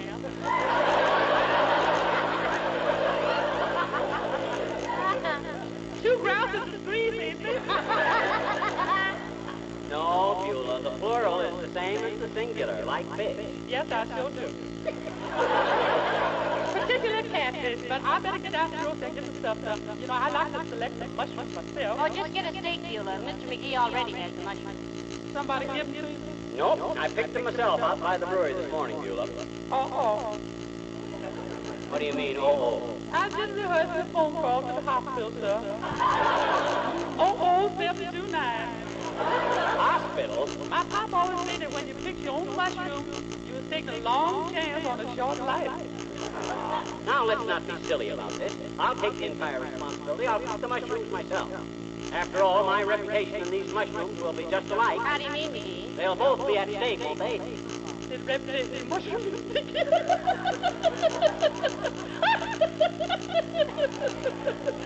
Love that man.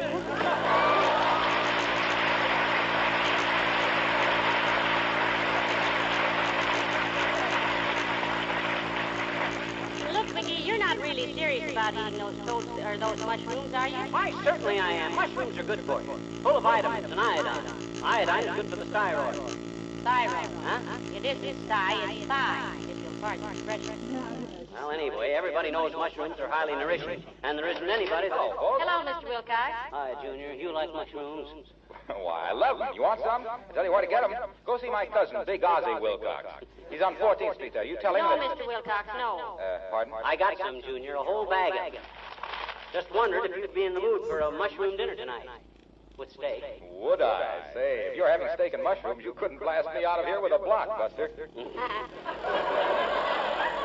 You mind if I call my wife and tell her I won't be home? Go right ahead, Mr. Wilcox, but I think McGee ought to tell you that he picked... I picked you to have dinner with me, Junior, because I and you are mushroom lovers. Go on, call the little woman and tell her you're tying on the nose bag over here tonight. Okay. Hello, operator. Give me Wistful Vista 13724. That's right. Look, McGee, I think you ought to warn Mr. Wilcox those mushrooms aren't exactly... Hello, Funky One. This is sweet stuff. Oh, my God. Been married 5 years and still Cupid stupid. Listen, Fudgefoot, I won't be home for dinner tonight. No, with Fibber and Molly. Steak and mushrooms. Yeah, sure, I'll be thinking of you, baby, when I put sugar in my coffee. Is this trip really necessary, Junior? Quiet, pal, I can't hear. What'd you say, Snooky Foot? She did? Well, I'm sorry I wasn't there, but if she calls back, tell her that Johnson's wax is the perfect way to protect leather goods. Yeah, and tell her about how it protects lampshades and windowsills and floors and furniture, too, against wear and dirt and dampness. You know, you'd think she'd know that story as well as he does by this time. She probably hung up on him long ago, and he's just talking for our benefit. He's always... What's that, baby? Oh, sure, Johnson's wax saves hours of housework because it makes surfaces so much easier to keep clean. Well, tell her I'll send her a folder from the office. Okay, lamb chop. Huh?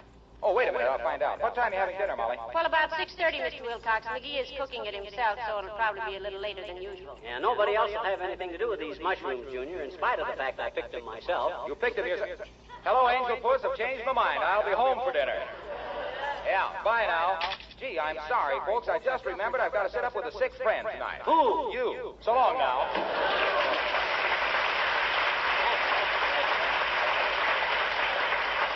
My gosh, you'd think I was deliberately going out of my way to poison everybody. Oh, not everybody, dearie. Just a few intimate friends. Look, let's throw out these mushrooms or toadstools, as the case may be. Throw them out in the alley. No, sir, by George. Now I got my back. I don't care how many other rats desert the sinking ship. I'm staying with it. I'm having these mushrooms for dinner tonight if they kick. Well, I'm having them. All right, Pet. I only hope you do get Dr. Gamble to come for dinner. Though who'll take care of him, I don't know. I'll go out and fix the salad. At least I'll have the satisfaction of knowing that's so. Okay. There goes a good kid. I can read her like a book. She'll watch Doc and me for a couple hours after dinner, and if we don't fold up, she'll sneak out and eat the rest of the mushrooms. Only there won't be any more mushrooms. Between me and Doc, we can account for it. Come in. Hi, mister. Oh, hi, Teeny. Come on in. Gee, what you got in the bag, mister? Candy, mister? Can I have a piece? Can I have a piece? Now, if it was candy, you'd connive a piece, all right, sir. It happens to be a bag of mushrooms. I says this bag is full of mushrooms. You know what mushrooms are? Sure I do, I bet you. My daddy told me. He did, eh? I says he did, eh? He did what? Your daddy told you what mushrooms are. I know it. What are they? Well, they're not particularly beautiful, sis. They look like the buttons off your Uncle Elmer's old overcoat. But properly cooked, they make old ladies leap up and kiss the busboy. Here, take a look. Oh, Jiminy, toadstools. They are not toadstools, they're mushrooms. And there's a lots of difference. What is the difference, mister? You mean you never heard about the origin of mushrooms and toadstools, sis? No. Well, sir, it's a fascinating little hunk of natural history, sis. Oh? Recline in that rocker and rest your rompers while I give you the lowdown. Okay, mister. Gee, you haven't told me a story for a long time. Well, this is a doozer, sis. Once upon a time... I've heard it. You haven't heard this one. I'm ad-libbing. Skip it. Okay. Once upon a time, there was a great forest that was full of little people. You know about the little people? Sure I do, I bet you. I'm one of them. I mean little people like elves and pixies and leprechauns and fairies. Oh? Well, sir, half of these little people were bad little people, and half of them were good little people. Gee. Yes, sir. The good little people were always happy. Swimming in the buttercups after the rain, eating honey out of the flowers, listening to Jack in the Pulpit on Sundays and everything. But the bad little people were always snarling and nasty to each other and to the good little people. Well, even good people won't stand being pushed around too much. So one day they had a terrible battle there in the woods. Oh, they were throwing acorns, beating the bejunior out of each other with twigs, throwing each other into gopher holes, just generally raising Cain. And finally, the king of the forest heard the ruckus and told him to break it up, quit the quarreling. But the bad little people wouldn't, and the good little people couldn't. And that made the king angry. And he waved his magic wand, and boom! The good little people were turned into mushrooms, and the bad little people were turned into toadstools. That's why toadstools are so poisonous and mushrooms are so good. See? Gee, that's a wonderful story, mister. I thought it was pretty good myself. I can hardly wait to tell my teacher. I bet you'll revise her entire schedule of nature study, I bet you. Huh? What do you mean? You know what? She's still laboring under the delusion that mushrooms and toadstools are a clammy fungus growth that live parasitically upon decaying vegetable matter and are produced from thread-like spores disseminated by the wind and grazing animals. Oh, just wait till I tell her that the lack of chlorophyll has little or nothing to do with their development.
watermelon, sweet watermelon, clinging to another fella's vine.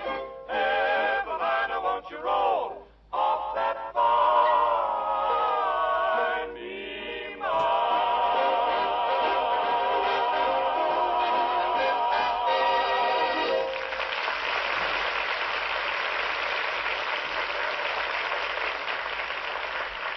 Gee, I'm sorry you're so stubborn, Molly. You're just doing yourself out of a wonderful steak and mushroom dinner. Boy, when you see Doc Gamble and me turn into them mushrooms... Oh, Dr. Gamble, did you finally get him? Oh, sure, didn't I tell you? Oh, I got him. The minute I said steak and mushrooms over the phone, he let out a holler, and you could hear him knocking patients right and left, trying to get out of his office. How's Beulah coming with the steak? Oh, it looks beautiful, but I'm afraid I'm not going to enjoy it much. I can't sit there and eat calmly while my husband deliberately poisons himself. Ah, don't talk silly, Molly. I wouldn't eat them if I didn't know they were good. I guarantee every one of these mushrooms personally. That's going to be a lot of help when the coroner starts patting my hand and tells me to be brave, though. Pooh for the coroner. That political hyena has... Ah, my dinner guest. Come in, come in, come in. Hello, Doctor. Hello, Molly. Hello, McGee, my dear boy. You know what you've done? What have I done, Doc, old sock? You've made me a very happy man. Steak and mushrooms. Well, personally, Doctor, I'm glad you came. I think it's always nice to have a physician around at dinner time in case, well, if something should develop, I mean... What she's worried about, Doc, is that these mushrooms might be toadstools. Why, you silly girl. In 23 years of medical practice, I've learned every possible way in which people can make darn fools of themselves. But I've never had a case of mushroom poisoning when the purchase was made from a reputable dealer. Did I say something wrong? What are you staring at each other for? Well, speak up. What's the matter? Tell it, McGee. Well, Dad, rat it, just because a guy goes out into the woods and picks a mess of mushrooms and asks a friend... Wait a minute. You picked your own mushrooms? Yes, I did. Why, you murderous little maverick? You combination of Jack the Ripper who creates your Borgia, Jekyll and Hyde, and Babyface Nelson? You perjuring little poisoner? On the other hand, Doctor, they might... On the other hand, brass knuckles. Does this half-baked nature faker think he has a gift for picking edible mushrooms out of 30,000 varieties of deadly fungi? Now, just a darn minute, Dr. Jamble. You don't need to be Neither do you, you ignorant ninny. Well, you got a lot of moxie inviting me over here for a, quote, mushroom, unquote, dinner. Couldn't you kill me off some easy way? Attach a bomb to my self-starter, push me off a cliff, even stab me, but toadstools...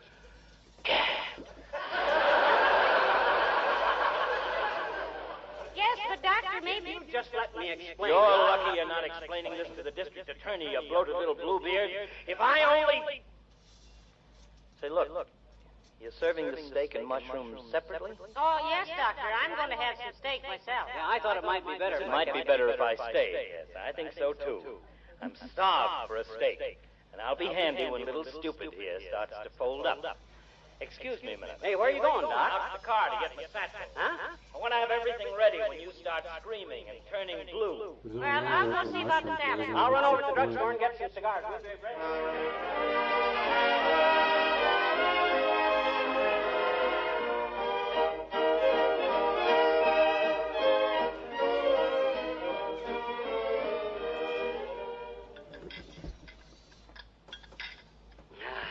Well, that was wonderful.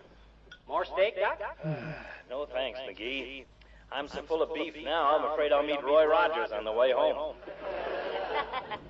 Shall we have the coffee in the living room, boys? Oh, let's wait. Have it in the ambulance on the way to the hospital. How do you feel, McGee? Who, me? Oh, I feel fine, Doc. Kind of full, but otherwise great. You kids passed up a wonderful dish when you refused the mushrooms. There's still a couple left. Who wants some? Okay, I'll finish them myself. Shame to throw them out. Any symptoms of cramp, McGee? Any sensation of nausea? Well, I know, Doc. I feel wonderful. Only thing I'm suffering from is loss of appetite. Well, how soon can I breathe easy, Doctor? Oh, give him another 10 minutes, Molly. If nothing happens, I'm going to write an article for the AMA Journal. We're making medical history. Any man who has the colossal effrontery to pick his own mushrooms and eat them is crowding his luck too far. Doggone it, I tried to explain to you about that, but you kept shouting at me, so I shut up. Explain about what, dearie? About how everybody was so nervous about my own mushrooms that I threw them out. What? Why, I ran over to the grocery and got these. Hey, where's the toothpicks?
About this time of the year, we always get very enthusiastic letters from snow shovelers, from people who have discovered a simple way of making this winter chore easier.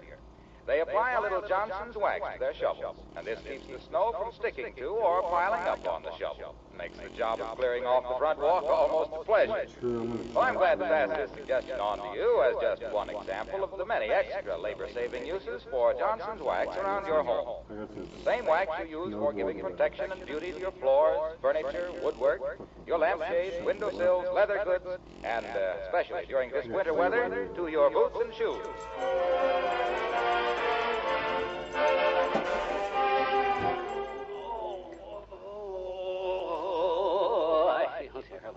Am I going to live, Doc?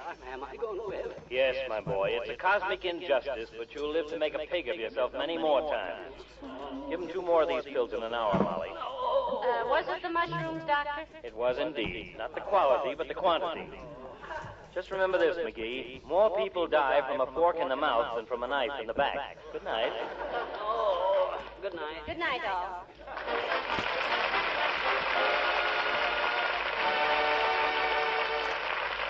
This is Harlow Wilcox speaking for the makers of Johnson Wax Finishes for Home and Industry and inviting you all to be with us again next Tuesday night. Good night.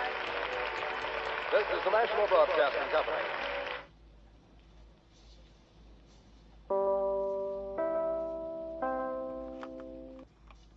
The Johnson Wax Program with Fibber McGee and Molly.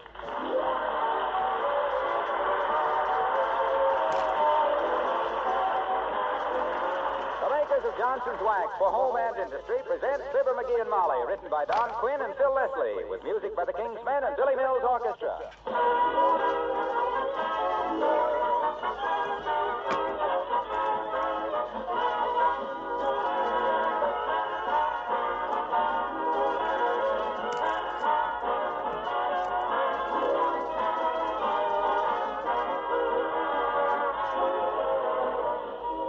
I've just been reading a long letter from a serviceman's wife, and I wish I could read every word of it to you. Those of us who still live in our own homes with our own furniture can't possibly realize the discomforts and extra work many of these service wives have to put up with. This lady writes that the first thing she and her husband do to make an unattractive furnished apartment clean and livable is to give everything a good shining coat of Johnson's Wax. Here are her own words. When I was back home, I never appreciated the expression, her house just shines, because all my friends' houses shone.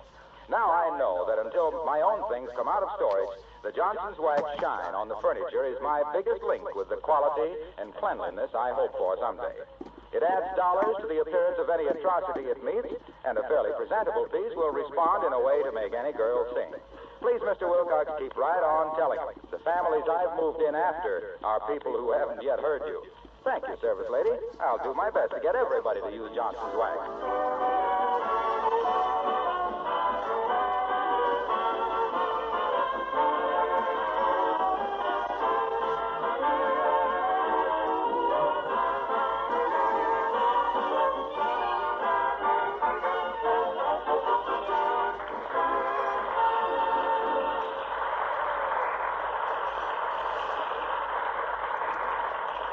A barber is usually a bald-headed man who sells hair tonic.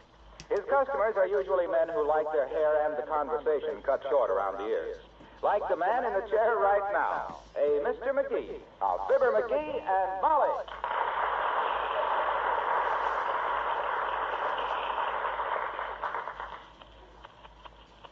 So I'm writing President Roosevelt a letter, see?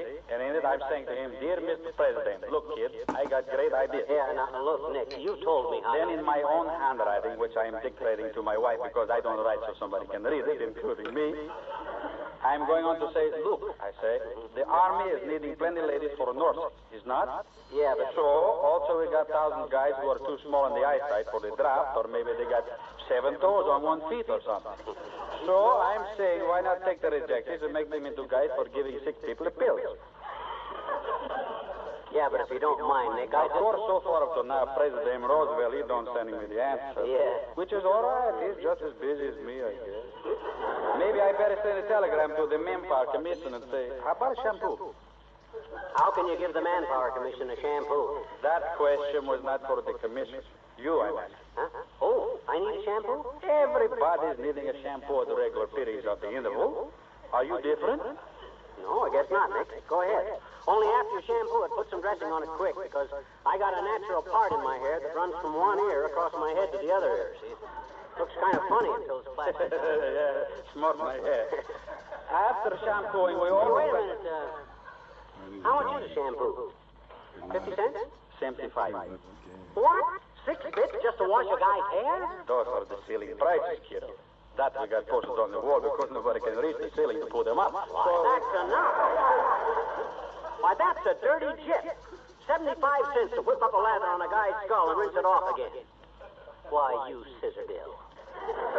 You high-handed, low-minded brush bandit. I got a good notion to report you to the OPA. Now, wait a minute, Mr. McGee. Let's not lose our temperature just because I won't wait a minute. Here's the 4 bits for my haircut, and you can take your shampoo and... The haircut was 75 cents, too. What? Another 6 bits for cutting off not enough hair to make a toupee for a tadpole? You got a lot of nerve. I'll wash my hair myself. Let me out of this chair. Why, George, any time you get me into this nest of thieves again, you'll have to threaten me more than with a razor. Well, just put the 75 cents on the counter then, kid. Okay, Mr. McDonald, you're next. Step in the chair. 6 bits for a shampoo. That's the dirtiest way to get clean I ever heard of. So long, Dillinger. 6 bits for a shampoo. Why, I'd shampoo the dome of St. Paul's Cathedral for 6 bits. Compared with that guy, Jesse James was just a scared kid with a dry water pistol. I'll get his life.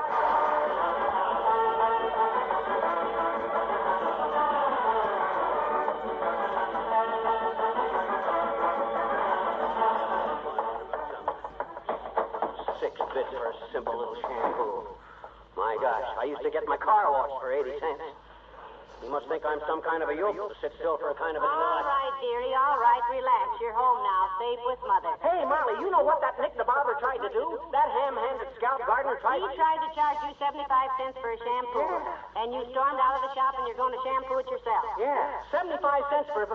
Hey, how'd you know? Well, the barber just called up. I lit the hot water heater right away so the water would be hot and you could shampoo your own hair. Oh, so he called up, did he? What do he want? He wants his apron back. Well, he...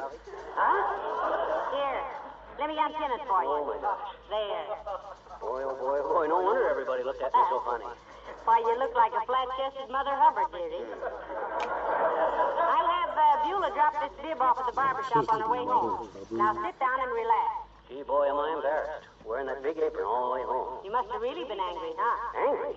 One more word out of him and I'd have shoved his barber pole down his noisy old throat. Oh, dear.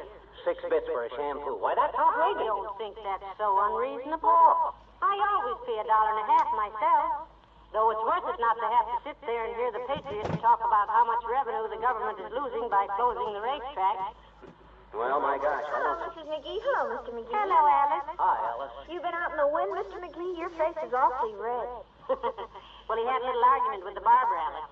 He came home hotter than a depot stove.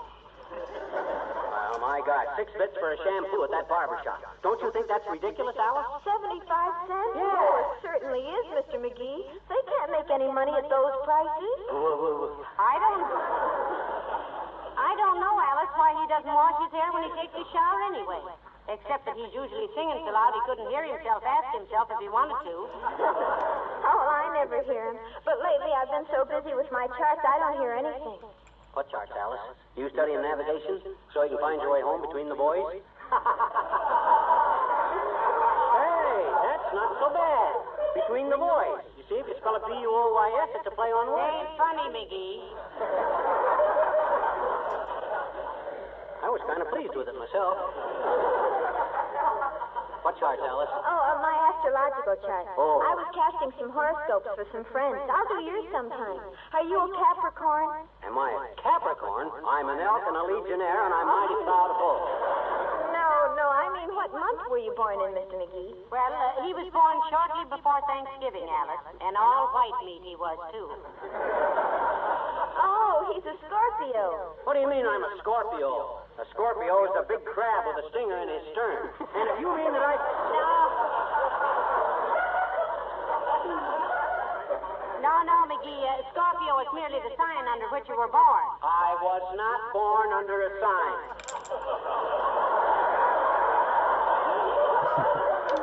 I was born 5 miles west of Peoria on top of Kickapoo Hill.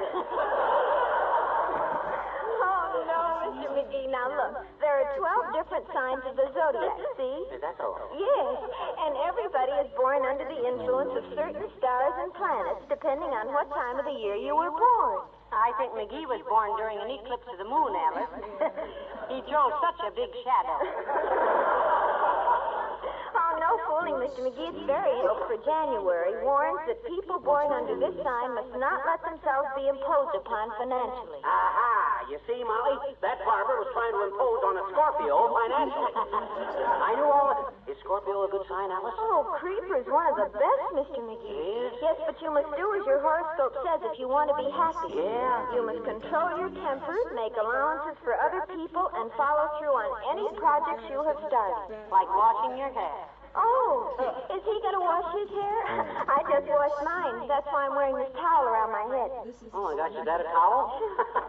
I was just about to tell you I thought that was the best-looking hat I ever saw you wear. How long ago did you wash your hair, Alice? Oh, I just finished. I'd have taken a bath, too, but the hot water is all gone. What?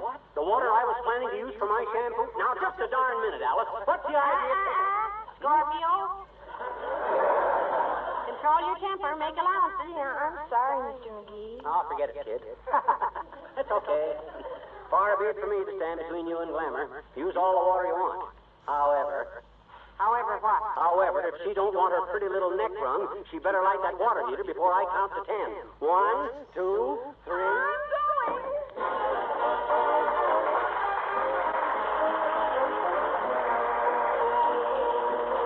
Billy Mills from the orchestra and Fascinating Rhythm.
think the water's hot enough yet so I can have a shampoo It for should myself? be, dearie, although Alice used every drop of it, you know. Yeah, just like a woman.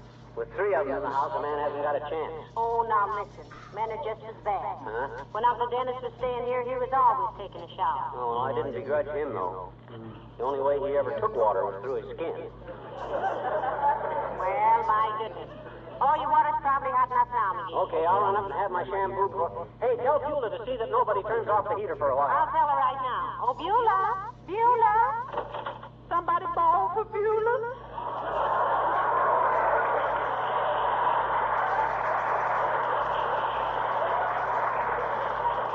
Yeah, I'm going to shampoo my hair, Beulah.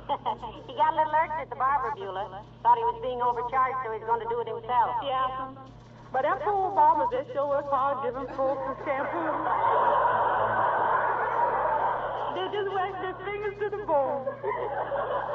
Are you inferring that I have an ossified skull, my good woman? Oh, no. But my cousin, he's a tonsorial artist. I hear a lot about how hard he works. Well, Mr. McGee doesn't need a tonsorial artist. He had his out in 1928. Tonsorial refers to barbers, Molly. From the Greek, tonsolati marvatorium, meaning the quickest way to a man's scalp is to take a shortcut. Well, for goodness sake. You university man, Mr. McGee. No. No, he isn't, Beulah, but he has an unusually well-rounded background, though. Yes, and I can see that. You know what that big razorback wanted to charge me for a shampoo, Beulah? 75 cents. Imagine that. 6 bits for a gob of soap suds and a dash of Schlemiel number 5. That don't sound like no overcharge to me. Barbers give you a real good shampoo. My cousin says 4 men in one day tell him he ought to charge at least $1. Poor customers? No, ma'am, poor barbers. Yeah, that's what I thought. My barber's named Nick, and if he can't nick you with his razor, he'll nick you with the price list. Well, personally, I think barbershop prices are very reasonable, McGee. My cousin thinks so too, ma'am. And he's ahead of his class in barber college. Get a degree, Beulah? Yes, a Ph.D. Oh, for goodness sake. Doctor of philosophy? No, ma'am. Physiognomy is de-whiskered.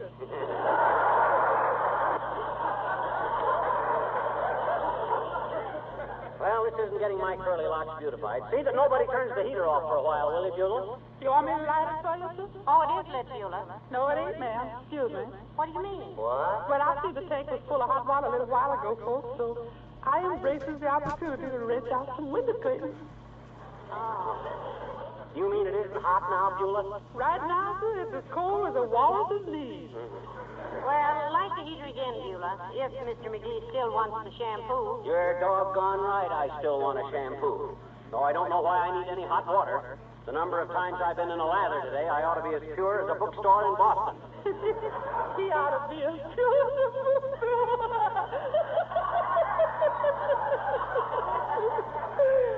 Love that man.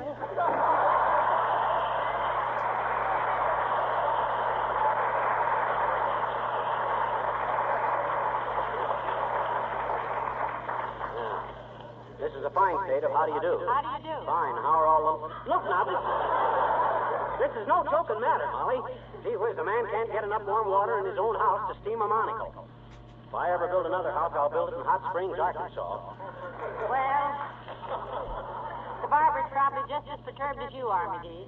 He thinks you stole his apron. Well, it takes a thief to catch a thief. I'll tell him when he can get it back. He should live so long. Hand me the phone. Certainly, Scorpio. Here you are, and where it's in good health. Thanks. Hello, operator.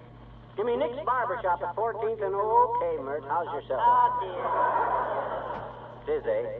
What, say, Mert? Your brother. Dropped 1,500 feet out of a what? Heavenly days, McGee. Was he killed? No, just amused. He's a movie operator. Dropped 1,500 feet out of Gone with the Wind and nobody even noticed it.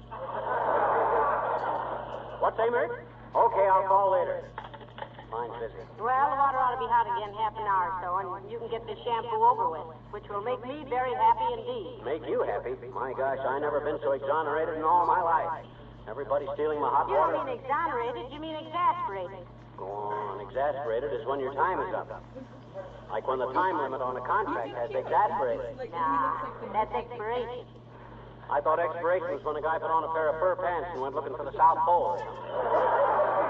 Are you thinking of exploration? Well, then what does exonerated mean? Exonerated is when you have been found not guilty of something. Well, who's been guilty of snitching all my hot water? Me? No, sir. Everybody else in the house has been Oh, hello, Mr. Wilcox. Oh, Molly, hiya, pal. What are you scowling at? I'm living in a nest of water pirates, Junior. You'd think this was the Mojave Desert, the way everybody steals water. Well, somebody explained the situation to me. I came in late. Well, he thought 75 cents was too much to pay the barber for a shampoo, Mr. Wilcox, so he came home to do it himself, and every time he gets a tank full of hot water, somebody uses it. The way people glom onto it around here, you think it was the dew off the last rose of summer. Hey, look, pal, you're getting very irritable lately. Last week you were raving and ranting because nobody trusted your hand-picked mushrooms. Now you're sourpussing around because you have to wait for a shampoo. What's the matter with you? Well, gee whiz. McGee, Mr. Wilcox is right. Your temper is getting as ragged as a $2 retread. I can't help it. It's hereditary. If you think I'm nervous and irritable, you should have known my great-great-grandfather. Ooh, was he irritable? Why? Well, he was just impatient. Couldn't wait for letters to be delivered and answered. Couldn't wait for anything. Kept saying, why don't somebody invent the telephone? What's everybody waiting for? What's that guy Bell doing anyway? Why don't he get with it? They say Grandpa was a terror. Well, that bad temper should have smoothed out in 3 generations, pal. What if you do have to wait a few minutes for some hot water? What's 20 minutes or less in a lifetime? Tell him what can happen in 20 minutes or less, Mr. Wilcox. Oh, you don't have to tell me. Why, in 20 minutes or less, pal, a Johnson's glow-coated linoleum dries to a perfect protective finish. Yes. Restores new life and luster to the faded and worn surface. You gave him that opening, Molly. Whose side are you on, anyway? Say, listen, sweetheart, we're all on the same side. Aren't you happy with our product? No, not too happy. It don't spell anything backwards.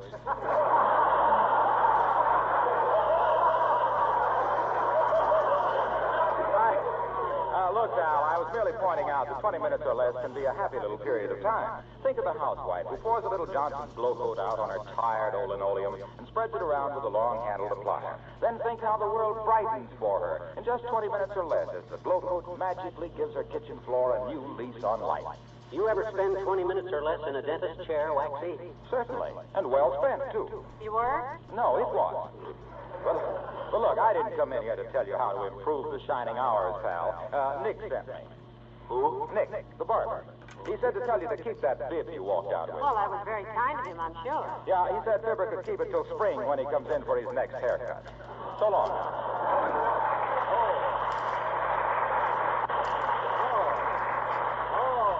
So he said that, did he? If he didn't give the best haircut in town, I'd never darken his hand towels again. Bye, George.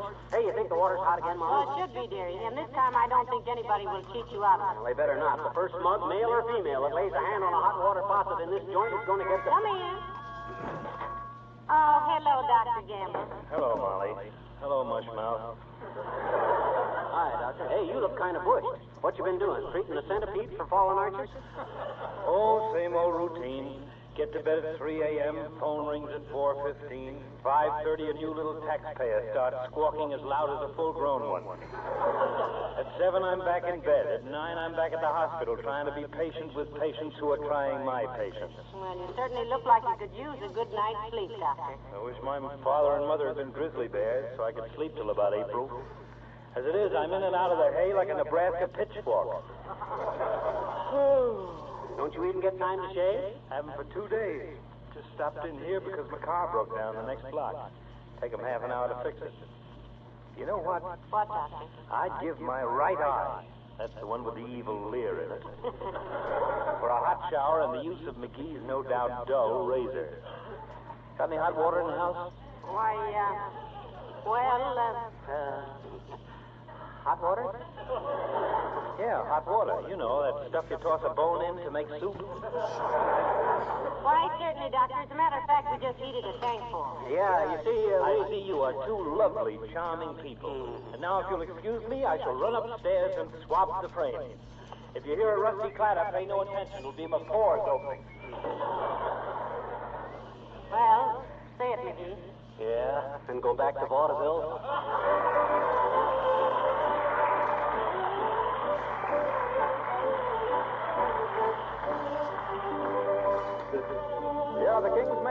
the Whistler's Song. Whistle all the day, you will find the sun is shining while you whistle your blues away. Like a symphony of the birds and the bees and the sigh of the trees in the morning. Whistle all day long, the clouds on high will say goodbye and lazily roll along. Whistle loud and clear, all the world will be bright if you start the day right in the morning. See the sunbeams dancing round so happy and gay. Hear them saying, isn't this a wonderful day? Whistle your blues and whistle your cares and whistle your troubles away. You will be in style if you pucker up your lips and keep a whistling all the while. Like a whippoorwill, at the break of the day you will say, what a wonderful morning. Look at that kiss and then you blow real hard. Everybody tweet. You will get a grin or a cheery smile from everyone you meet. Soldiers, sailors, they all know this system can't be beat. If you want to be popular, pucker your choppers and tweet, tweet, tweet. Whistle all the day, you will find the sun is shining while you whistle your blues away. Into the car. Like a symphony, you will be bright when you start the day right, like the birds and the bees and the sigh of the breeze at the break of the day. You will say it's a wonderful morning.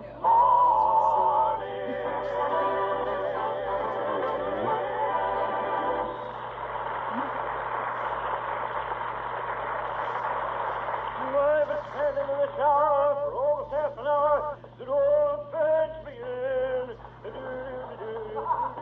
Hey, McGee, I helped myself to a couple of your clean handkerchiefs. I hope you don't mind. Where's McGee, Molly? Out in the kitchen, Doctor. You feel better now? My dear, I feel so much better that with a little luck I can get through the day without folding up like a summer resort card table. Thanks for the hospitality. Not at all, Doctor. And the man came to the door and said your card would be ready in about 10 minutes. It's a wonderful world we're living in, isn't it? As I told one of my patients who had sat on a darning needle, why worry? Everything comes out all right in the end.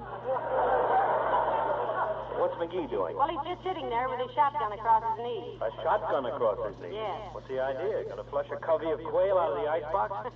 No, he's just making sure that, well, it's a long story, Doctor.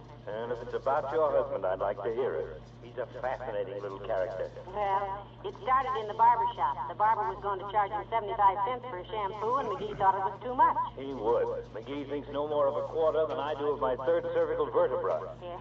And he came home to give himself a shampoo. But Alice used all the hot water, and he waited and heated some more, and then Bewley used all the hot water, and he heated some more, and... I get it. You got it. Well, my epidermis is more important than his scalp, if only because there's more of it. But what's this about the shotgun? Well, after you took your bath, he lighted the heater again. Now he's sitting there guarding it with his shotgun. He says anybody who steals this batch of hot water is going to be so full of lead, you could use them to write a letter to your Aunt Minnie. Well, I haven't got an Aunt Minnie, but my sister Gertrude would be happy to get a postcard. Tell McGee I'm very sorry that... No, I'll tell him myself. Where's the kitchen? Through this door? No, please don't. What's the matter? That's the hall closet. Oh, I see what you mean. Yeah, sure. Will you excuse me while I smoke a hot water pipe of peace with your bitter hat? Well, I'll do better than that, Doctor. I'll come with you. Right this way. You know, it really has been exasperating for him, Doctor. And you know how he is when he sets his mind on doing something. I do indeed. He follows through like a broken garter. Shall we knock? They do. Who is it? Your best friend and severest critic. Or, reading from left to right, your wife and your physician. Okay, come in. Oh, hi, Doc. Feel better? Infinitely. I'm sorry I used your hot water, my boy. In extenuation, I can only plead my ignorance of the situation. I told him how many times you'd lost the hot water, dearie. No, that's okay, Doc. But believe me, I'm making sure of this tank's full. Anybody lays a hand on this water is going to wind up as full of holes as a German treaty. Is your car fixed yet? Well, it will be any minute. I just dropped back here to say goodbye and thank you for a delightful dunk. Well, I'll go out with you and see you get started all right, Doc. I don't think anybody will swipe this water now. I've warned them enough. McGee, now please be careful with that gun. Okay. I'll just set it down here in the corner. Oh, heaven heavenly days, McGee. Look what you did. What a neat third act curtain, boy. You blew a hole right through the hot water tank. Why, this is impossible. The gun wasn't even loaded.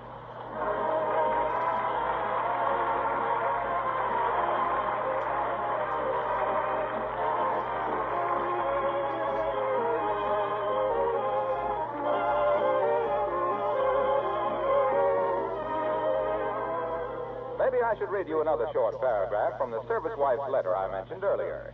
Wherever I go, she writes, I'm just one of your lieutenants.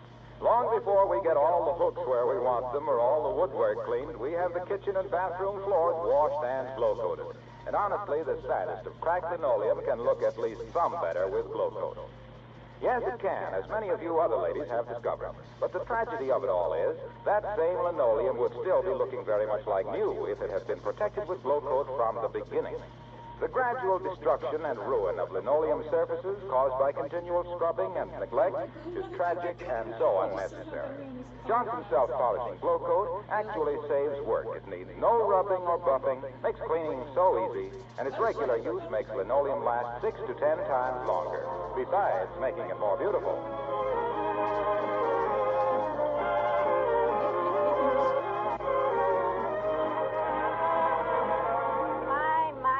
Certainly looks nice since you had your shampoo, McGee. Yeah, it sure does, doesn't it?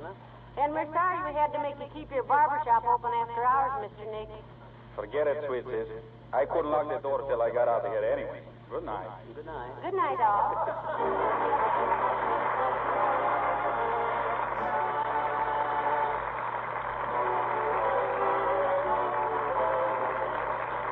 This is Harlow Wilcox, speaking for the makers of Johnson Wax Finishes for Home and Industry, inviting you all to be with us again next Tuesday night. Good night. This is the National Broadcasting Company.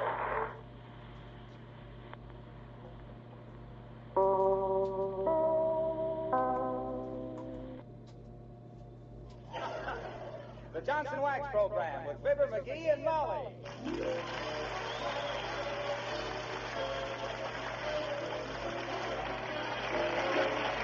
The makers of Johnson's Wax for Home and Industry present Fibber McGee and Molly, written by Don Quinn and Phil Leslie, with music by the King's Men and Billy Mills Orchestra.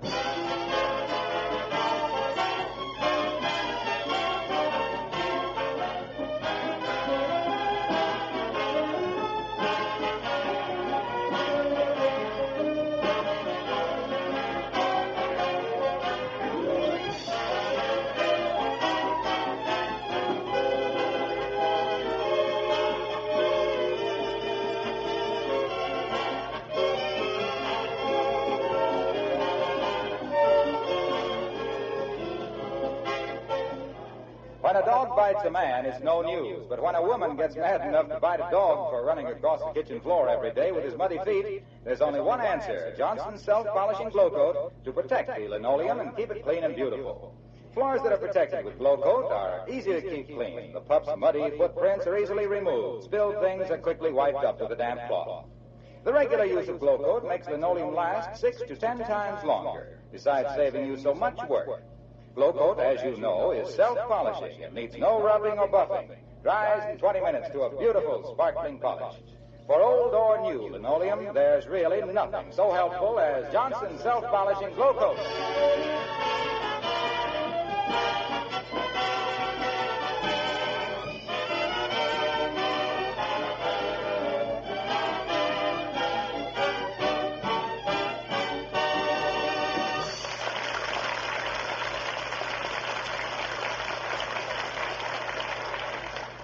The dangerous age in a man is when he wants to start fixing things around the house. And the house we have in mind is at 79 Wistful Vista, the residence of Fibber McGee and Molly. Now, let me see. What can I work on first? Oh, I know. I'll go up on the roof and put up a new area. Oh, fine. Well, what's the matter with that? We need one. If we don't fix that aerial, we might as well give up hope. Say nothing of Lum and Abner and Gildersleeve. Oh, it's a wonderful idea, dearie, but why do you let it go for 3 years and then do it on a day when the roof is a solid sheet of ice? How do you know the roof is icy? You been up there? No, but I walked to the market this morning. I walked to the market. Yeah? And I did more fancy skating on my galoshes for free than Sonia Henny ever did for $10,000 a week. Well, shucks, if I can't work on the air. Oh, I know. I'll fix that loose board on the back step. I fixed that 2 weeks ago, McGee. You did? I had to before Beulah caught pneumonia. Well, how can anybody catch pneumonia from a wobbly step? By doing a nosedive into a basket of wet laundry once a week. Poor Beulah, you know. Well, I gotta do something. I just can't sit around. I got too much pent-up energy today. I'll tell you what. I'll put a new pane in the basement window. Which basement window? That one I busted last week when the handle flew off the hammer. I was using the hammer handle back on the other hammer. The man put a new glass in that window day before yesterday, sweetheart. Did he leave any putty laying around? Well, if he did, I can fix that hole in the plaster in the hall that I made when I was showing Doc Gamble how to swing a brassy. that also has been repaired. Look, McGee, if you're so full of pep and vitality, why don't you... Oh, I know. Tune the piano. I've always wanted to tune a piano. Help me take the top off the piano, Molly. Oh, McGee, now, please. You're always wanting to tune the piano, and you don't know anything about tuning a piano. What's the matter? Don't you want me to do anything? You want me to just lay around the house like a bum? Did you ever tune a piano? No, but I've watched guys do it. It's a cinch. Just take the top off the piano, see? Then you turn a wrench on them little knobs while you tap on one key over and over and over and over. Yeah. Then when everybody rushes out of the house to get away from the noise, you put the top back on the piano and look around for the cigars. Listen, you better stick to the mandolin, dearie. You couldn't stay on pitch shinnying up a pine tree.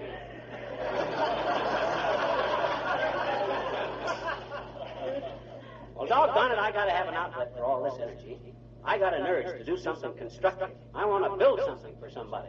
Sit down and build yourself a lab. Here's a book of crossword puzzles. You can work on those. No, now. sir, I'm too restless. I feel like I want... Hey, Oh, no. I can do that later. What? Take down the Christmas tree.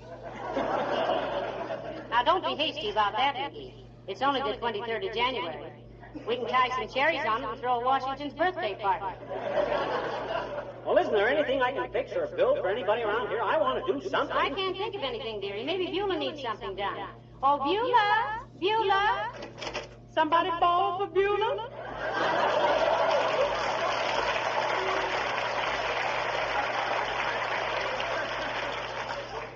Yeah, Beulah, you got anything needs fixing? Yes, I sure have.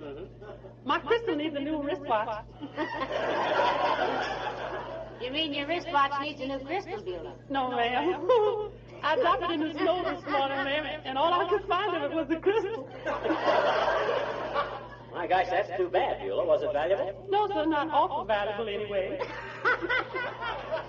It had a prescription engraved on the back of it that said, presented to Wilbur T. Understring for 25 years, faithful service in the employ of the Wistful Vista Circus line. Wilbur probably had to hock it to pay the rental on the tuxedo we wore at the banquet where they presented the watch to him, huh? Where'd you get it, Beulah? From Mr. Wilbur T. Undertring, sir. Didn't he like it, Beulah? No, ma'am. He said, Beulah, he said, you keep this here tick-tock to remind you never to work for no public utility 25 years. He said when you get to that age, they're liable to close up the works and lay off the hands. Oh.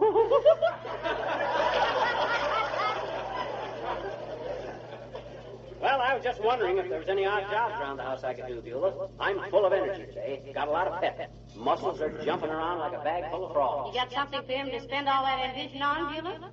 Well, let me think, ma'am. Have you had any experience fixing washing machines, sister? What do you mean, have I had any experience with them? I invented one. The McGee modern mangle with the built-in hanger-up.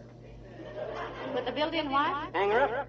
I designed a washer that washed clothes, wrung them out, and strung them on a line. Had a gadget that fed a clothesline into one side of it, then it'd pin the clothes on the line and feed it out the other side through the window and out into the backyard. Well, for goodness sake, Mr. McGee. Sure. That sure sounds like a wonderful idea. Thing like that, it sure make a monkey out of Monday. Whatever became of this brainchild, McGee? I'm still working on it. Designing a time clock attachment that'll bring the clothes back in after 8 hours and iron them. You gonna sew buttons back on too, sister? Well, Natch. What's the matter with the washing machine, Beulah? Bad manners mostly, ma'am. Bad manners? Yes, ma'am. Every time you take the top off to look in, it slaps you with a wet shirt.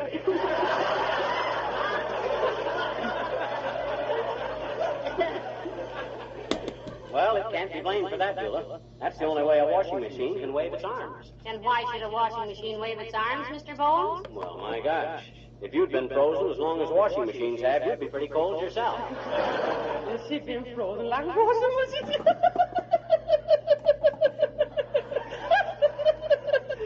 Love that man, and I'll fix it myself.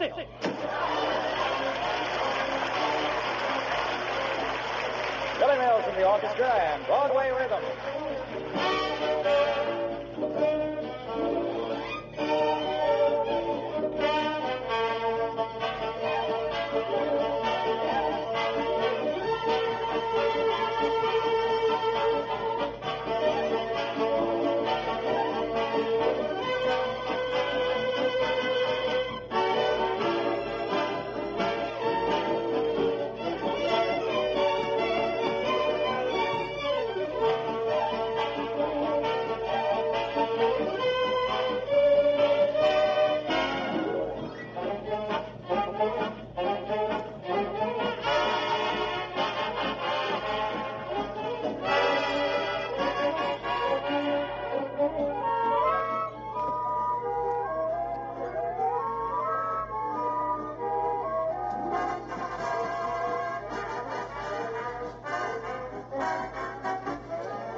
Oh, we got a bookcase.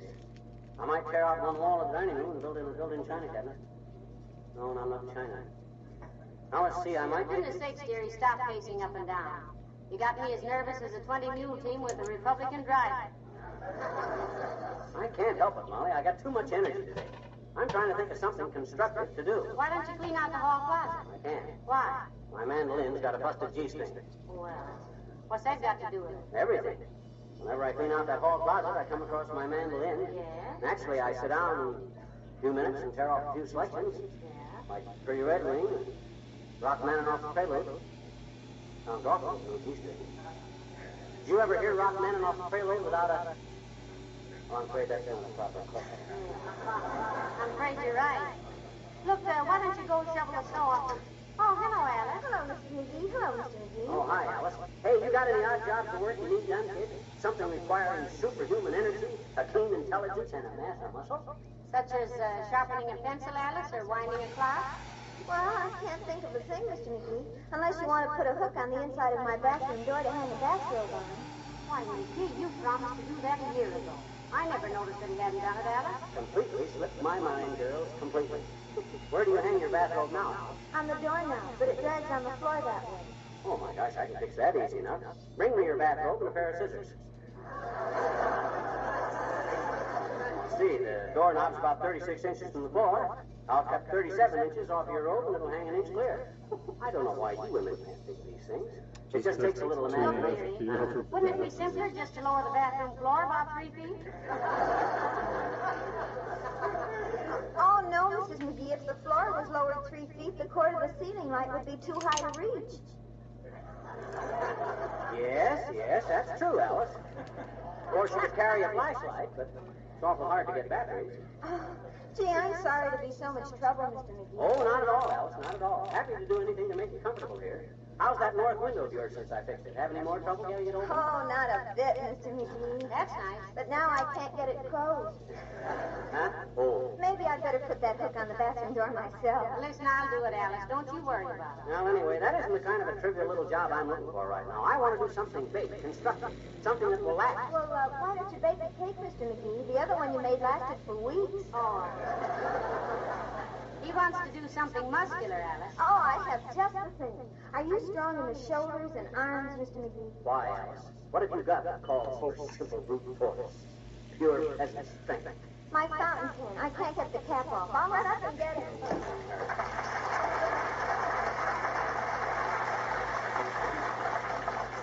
Dan, that's child's play. What I need is something to work off this excess energy. I feel so strong, I fight myself. Really? Why, I slapped myself silly just putting shaving lotion on my face this morning. Well, until this sudden surge of physical strength fades away, Cap, you'd better open doors and things with your left hand. No, that's no solution, kiddo. I'm just as powerful with either hand. Matter of fact, I'm thinking of writing a book about that. Entitled what? Forever Amber. Dexter. You get it? Amber, Dexter, the pun involved. Ain't funny, McGee. I like it because it's topical. A topical joke is always... Hi, Hello, Mr. Wilcox. Hi, Junior. Feel my muscles. What? Feel my muscles. My biceps. Ain't that marvelous? Just developed this morning. It isn't quite so impressive when he hasn't got his shirt sleeves rolled up under his coat, Mr. Wilcox. What have you been doing, pal? Signing up for a course of training with Charles Atlas? No, just reached the peak of physical perfection, Waxy. Muscles toned up, eyes clear as a bell, complexion ruddy, hair full of electricity. Tummy full of wheat cakes? Well, personally, I always feel that way. Oh, yeah? Why, compared to me, Junior, you're a weakling. You're big and flabby. I'm the wiry type. Wiry and well insulated. Well, now that you've got it, what are you going to do with it? Trying to find a job at work that'll work off a little energy, Junior. All the odd jobs around here are too trivial to monkey. I gotta use my muscles on something constructive. Hey, you know how to Indian wrestle? Yeah. Swell. I'll Indian wrestle you for 50 cents. Right. Here, Molly, here's my phone. Now, wait a minute, boys. Leave us not have no assault and battery. This is just... Oh, Indian wrestling ain't violent, Molly. Just a matter of balance and psychology. You ready, Junior? Go. Yup. Now, watch it now. Oh, my goodness, McGee. How did you do that? Are you hurt, Mr. Wilcox? Oh. Gosh, I hope I didn't bust his arm. I don't know my own strength today. Get up, Junior. Here, let me help you up. Oh, it's beautiful. What on earth? What's beautiful? This floor. What have you got on it? Johnson's wax? Why, yes, but... Why, it's magnificent. See how the Johnson's wax brings out the beauty of the wood. Feel that protective film that seals the pores of the wood against dust and dampness. Imagine that guy. Forfeit 50 cents and let you half kill him just to work in that plug for Johnson. Junior, I'm amazed. Glad to meet you. I'm Wilcox. I represent S.C. Johnson. Yes, we know. Makers of the finest protective waxes that money can buy. Johnson's wax is the favorite of housekeepers all over the world because it makes housework so easy. Get up off the floor, Keeps the home so clean and sparkling, protects wood, leather, and enamel surfaces against... Harlow, snap out of it. It's us, Fibber and Molly. Say, he must have stunned himself when he fell. Mr. Wilcox. Where am I? You're in Racine, Wisconsin. I am? Gee, I better tell the sales manager I'm here. Look, if you ever get to Wistful Vista, folks, look me up.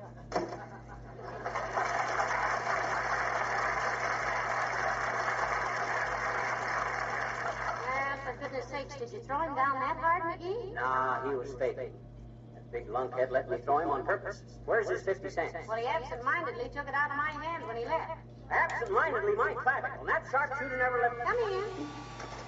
Well, my goodness, Dr. Gannon. Hello, Molly. Hello, migraine. Migraine? Yes, you go against it. You better go easy with him, Doctor. He's as full of pepper as a Mexican blue plate. He wrestled Mr. Wilcox and threw him clear to Racine, Wisconsin. He ought to be in condition. Every time he gets out of a chair, he wins a weightlifting contest. Careful there, bone bender. Don't quit me today. I'm just in the mood to give you the old 1-2. 1-2 is right, Sonny. One pass at me and you spend 2 weeks in the fracture ward. What goes with you, anyway? How'd you get so healthy all of a sudden? Well, he simply woke up with a vest full of chest, Doctor. Terrific energy today, Doc. Old heart's got a beat like a slap bass. Take off your shirt. Nah, there you go again. Take off your shirt. Can't take a person's word for feeling good unless you drag out the old stethoscope and have yourself an organ recital. He's all right, Doctor. Heavenly days, can a man feel full of good cheer and ambition without being sick? Not this little man. Anytime that sourpuss turns sweet, I reach for the fever chart. Well, don't worry your old fat head about me, Quack Jack. Trouble with you is you can't stand seeing anybody feeling healthy. For you, a full bottle of pills means an empty day. Oh, I wouldn't go so far as to say that, McGee. The doctor never treated you for anything you didn't have. I treated him for $40 once, and he didn't have that for about 10 months. And I still think you overcharged me on that, too. My gosh, $40. I only had that pneumonia in one lung.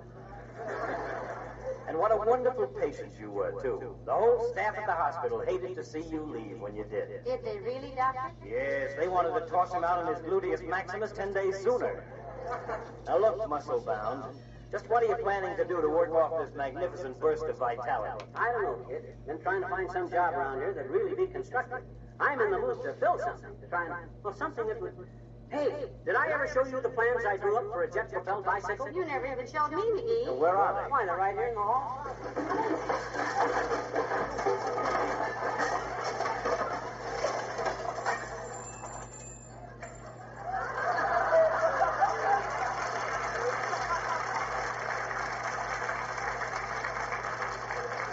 Well, there's the job you've been looking for, Lemonhead. Yeah. Gotta straighten out that puzzle one of these days.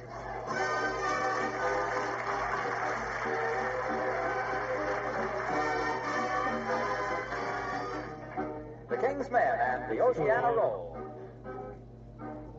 Back in 1911, vaudeville was in its heaven. Everyone was doing it, doing it, doing it. Everyone was frivolous and gay. Comedians in baggy pants were followed by precision dancers. Then up on the stage at a slightly smaller wage appeared the old quartet. And in a style you can't forget, they'd open up and sing this way.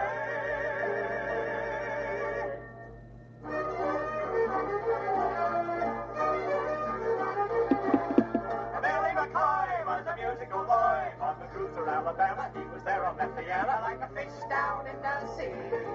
When he rattled on some melody, every sailor boy began to holler, "Ship ahoy!" When Billy cut loose at the sea, you ought to see it. Every word begins to twist and squirt. The ship begins to dip and does the corkscrew turn. The smoke is rolling black from out the smoky stack. It's floating up from heaven and it won't come back. Here and there you'll see a stool and chair. They're slipping round the cabin shouting, "I don't care." And then the bell begins to ring and the hammer starts to swinging. Sitting at that piano there on the Alabama, playing the Oceana Roll. Now when the bell begins to ring, when the hammer begins to swing, you better man the tilly. There goes Billy. Sailor Billy boy is the real McCoy. The ship goes whoop, whoop, whoop with joy. There upon the Alabama, sitting at the old piano, knocking out a raggy rhythm. Everybody's dancing with and rolling on the mighty ocean with the gay and easy motion. He plays that Oceana roll, the Oceana roll.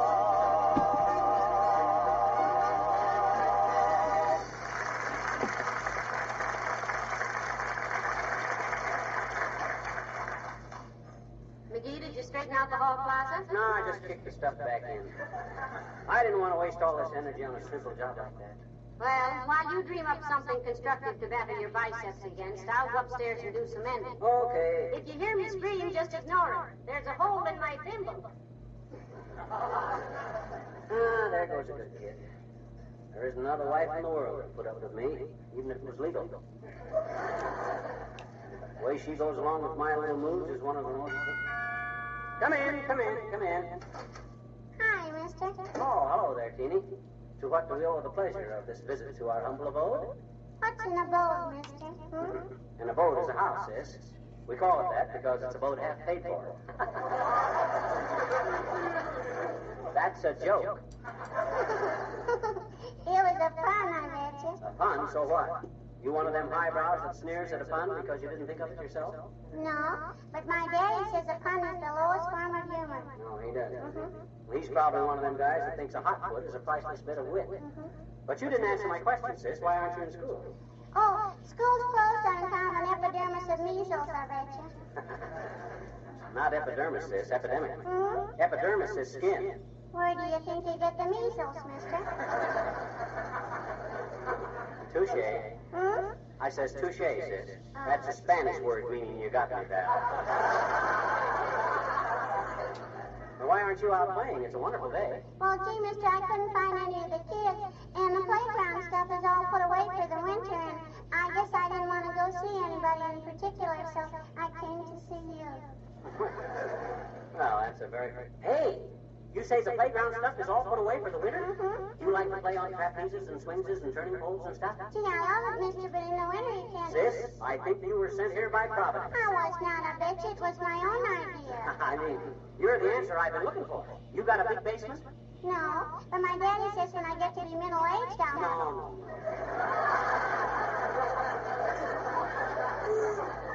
I mean, in your house. You got room in your basement for some playground stuff? Gee, sure we have, I bet you, but what... Sis, how would you like it if I built you a trapeze and a swing and a turning pole and some stuff right in your own basement?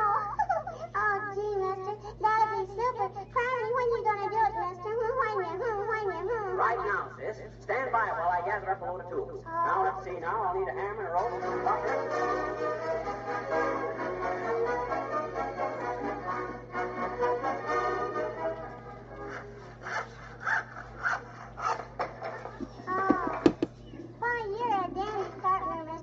Is that a ripsaw? No, Teeny, this is a crosscut saw. What made you think it was a ripsaw? On account you ripped your pants in 4 places with it. You can't do this stuff without a few mishaps. Now, let's see. Better put this brace right here.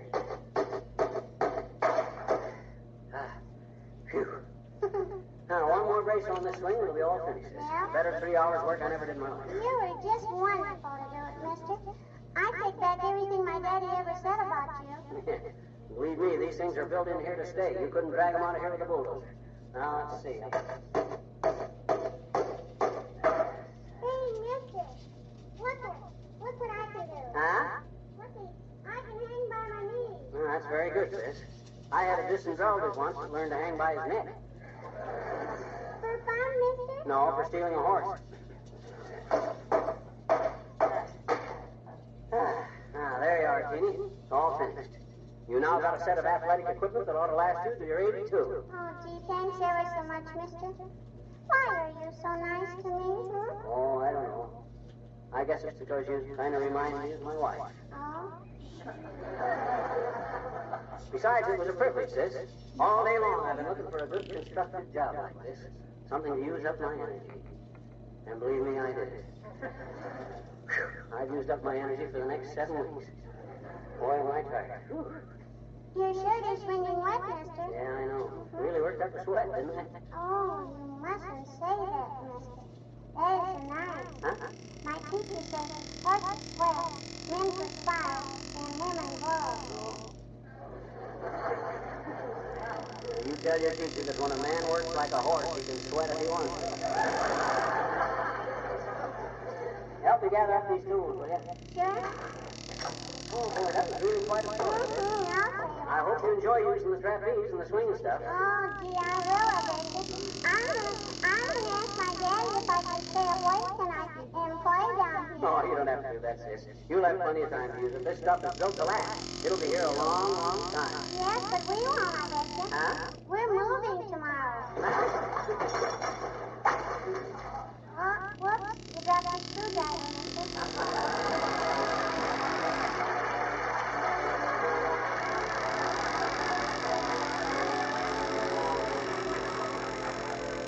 If a man is known by the company he keeps, is a housekeeper known by the house she keeps? I'm sure you know better than I that the answer is yes. There are certain homes that just seem to have more charm than others, a friendlier gleam that you feel the moment you enter. What makes that extra something? It's not expensive furnishing. No, it's first of all good taste in selection and arrangement, and second, it's good care with wax. It's really remarkable what regular polishings with genuine Johnson's wax will do for the appearance of your home. Floors, furniture, and woodwork take on extra beauty that increases and mellows with each weather. Windowsills, Venetian blinds, ornaments, landscapes, and picture frames, all are more beautiful for their protective shield of Johnson's wax. And all of these things are easier to keep clean because dirt and dust does not readily cling to wax surface. In fact, when you practice protective housekeeping by the regular use of Johnson's wax, you're saving yourself many hours of work all through the year.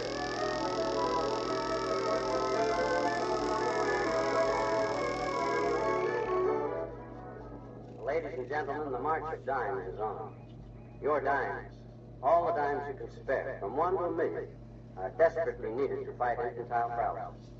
This is the most viciously cruel disease that can strike children, and you can help in the fight against it. Yes. Send your contribution, the most generous contribution you can, to the March of Dimes, White House, Washington, D.C. Don't be ashamed to send 1 dime, and don't be afraid to send 1,000.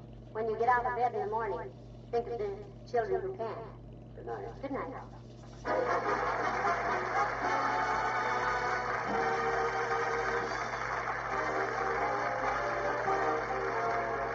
This is Oliver Wilcox speaking for the makers of Johnson Wax Finishes for Home and Industry, inviting you all to be with us again next Tuesday night. Good night. This is the National Broadcasting Company.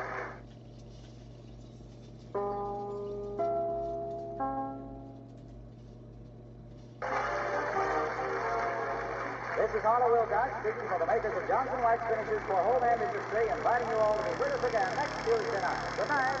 This is the National Broadcasting Company.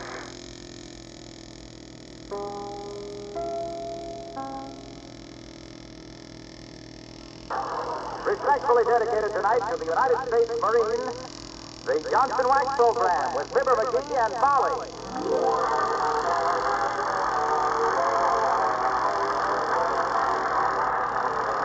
The makers of Johnson's Wax for Home and Industry present Fibber McGee and Molly, written by Don Quinn and Bill Leslie, with music by the King's Band and Billy Mills Orchestra.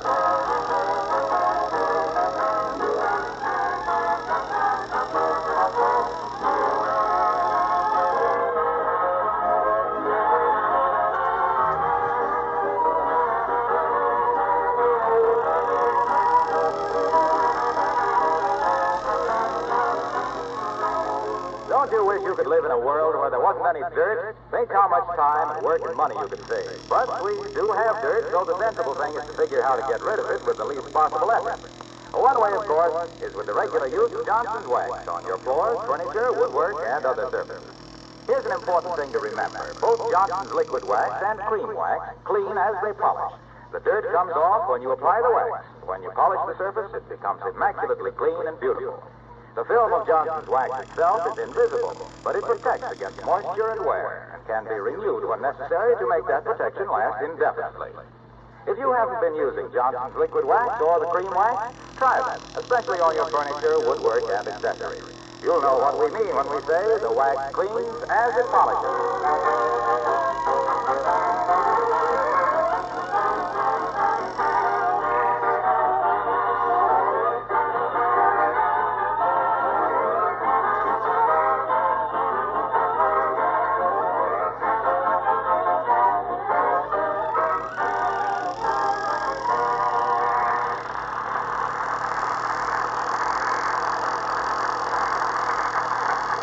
Squire 79 Wistful Vista always stops at the best hotel. In fact, he's just stopped at the Wistful Vista Biltmore and bought a cigar. And here, walking through the lobby, we find Fibber McGee and Molly.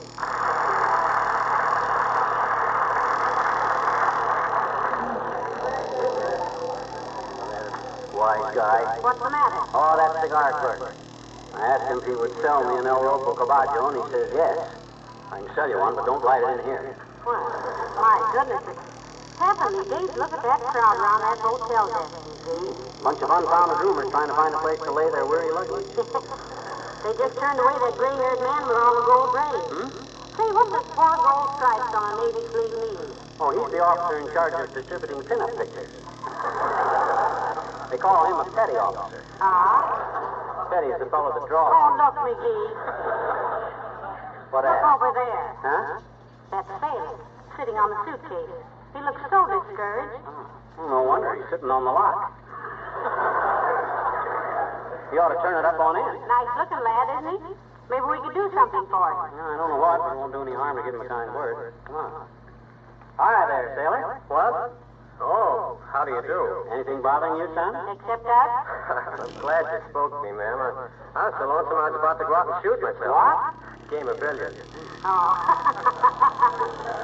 Well, not that it's any of our business, but couldn't you get a room here in the hotel? No, ma'am, nor any other hotel. It's all right, though. I'm just here for one night. Oh, one night is too long to sleep sitting on a suitcase, bud. You'd be going around tomorrow with circles under your pocket. Oh, I can make it up on the train tomorrow. What branch of the Navy are you in, if it isn't a military secret? I'm in the Merchant Marine, ma'am. My hitch is up. Oh, my gosh, it is? Well, we'll stand in front of it if you want to hitch it down. That's sea-going underwear. He means he's been discharged. Yes, ma'am. I'm on my way home now. Going to join up again, Bud?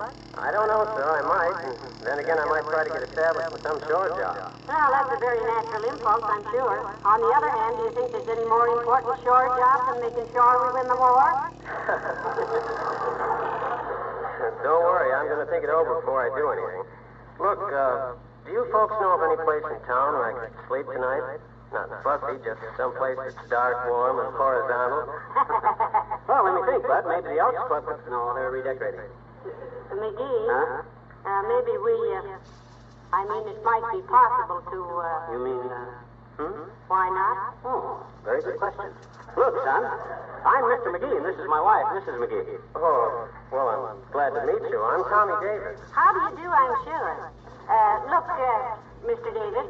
Tommy, ma'am. Yes. Look, Tommy, why don't you come and stay with us tonight? We have plenty of room. Yeah, hot and cold running root beer, son. Radio in every room. They don't work, but they're there. Gee, that would be...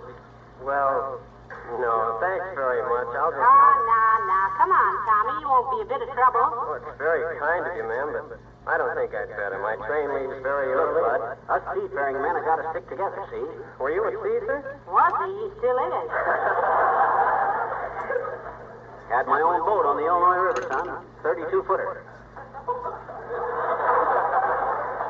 I can tell you more about scuppering a fiddly hat than you can shake a scuttlebutt at. Well, I mind one time we got caught in a trade wind that tore the starboard bulkheads right out of the dump. But just the same, sir, I don't think I should. Oh, come on with us, Tommy, my boy. I'll teach you how to tie a Turk's head and a granny knot. My old granny spent one whole winter teaching me how to.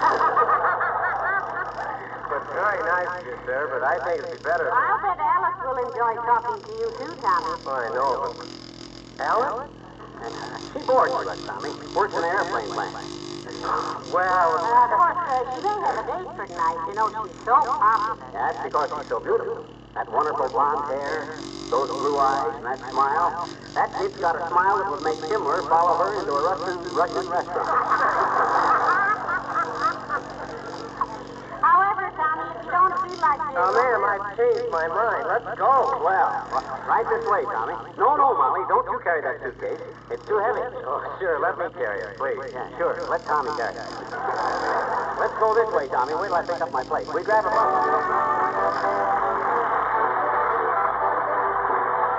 Billy Mills of the orchestra and Stomping at the Savoy.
Yes, Sir Tommy, there's nothing like sailing to bring out the best in a man. I always travel by rail myself, particularly on a boat. Did you say Alice ought to be home any minute? Who? Oh, Alice. Yes, she ought to be home any minute, Tommy. Well, what was I saying? Oh, yeah. Well, sir, the time I and Fred Mitney took our boat on a cruise to Starved Rock was really something. All of a sudden, out of the south-southeast come a nor'wester. A nor'wester comes out of the northwest, Mr. McGee. Oh, ordinarily, yes. But that's what made this wind so unusual.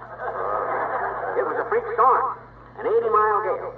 Tore the lashings off the mizzen and the keel hauled the jib so he could hardly batten down the mainsail. We ran into one of those out of Murmansk one night. Murmansk? Norway, huh? Murmansk is not in Norway, dear. It's in, up near the... Russia. Oh, what did I say, Norway? Yeah, I meant Russia. Oh, I said it. I know it's right there on the Mediterranean. Well, yes, it's in that general direction, all right. Well, sir, there we were, bowling along with the taffrail completely shivered under the boom cradle. The land yards were groaning, and the forepeak was spluttering, the bilges were banging against the tiller, when all of a sudden, we struck. My goodness. You struck what, sir? A rock? Oh, a bargain. We agreed to jump overboard and swim ashore, which we did. What became of the boat, do you think? We never knew. But they say that on dark, windy nights around the Illinois River, a ghostly little sailboat can be seen silently gliding up and down the stream, looking for its lost master. Say, maybe we can see it tonight. It's been getting awfully windy in here. What kind of a boat was it, sir? Sloop? No. Star Class, 3-masted catboat with a balloon spin maker and a retractable cargo boom. I never heard of a ship like that, sir. Well, Natch, I designed it myself. What was the displacement? No, didn't have any. Them luxuries weren't for me, bud. When I went sailing, there was no fall or all about it. I mind one time we were sailing around the Horn. You don't mean Cape Horn by any chance? Why, certainly not. Somebody threw an old brass tube in the water near the dock, and we always had to sail around it. Well, sir. Look, McGee, let Tommy do a little talking. You haven't let him get a word in edgeways. Why, sure. Go ahead, Tommy. What kind of boat you been on? Cargo ships mostly, sir, but I was on one tanker. We were in a convoy to Halifax. Halifax. I planned to sail up there one summer. 1922 it was. Or was it 1923? No, it was 1922. Or was it? Well, now, let's see. Zan lost his teeth in the hay in 1920. No, it was 1924. I think. Yes, it was 1924. Well, it could have been 25. Well, I wish you knew for sure, sweetheart. I'm all a Twitter to know what year it was you didn't go anyplace. Look, Tommy, did you say you were going to sign on for the Merchant Marine again? I don't know, ma'am. I haven't made up my mind. I've got to think about my future. Why, sure you have, son. But I was reading the other day that after the war, the Merchant Marine was going to be one of the great American industries. My gosh, with the experience you'll have then, you really ought to have something. You might be right about that, sir, but... Oh, maybe the boy doesn't like the life, McGee. Oh, I love it, ma'am. I'm just thinking if I ever got married... If you ever got married, your wife would be pretty proud of you, Tommy.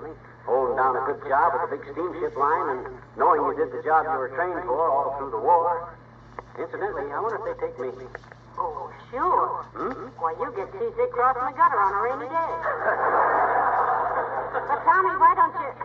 What's the matter, Tommy? Thought I heard the front door open. You spoke to Alice, my... Hello, folks. I hope Oh, excuse me. That's all right, Mr. Wilcox. This is Tommy Davis in the Merchant Marine. How do you do? Glad to meet you, Tommy. I and he were just swapping experiences, Junior.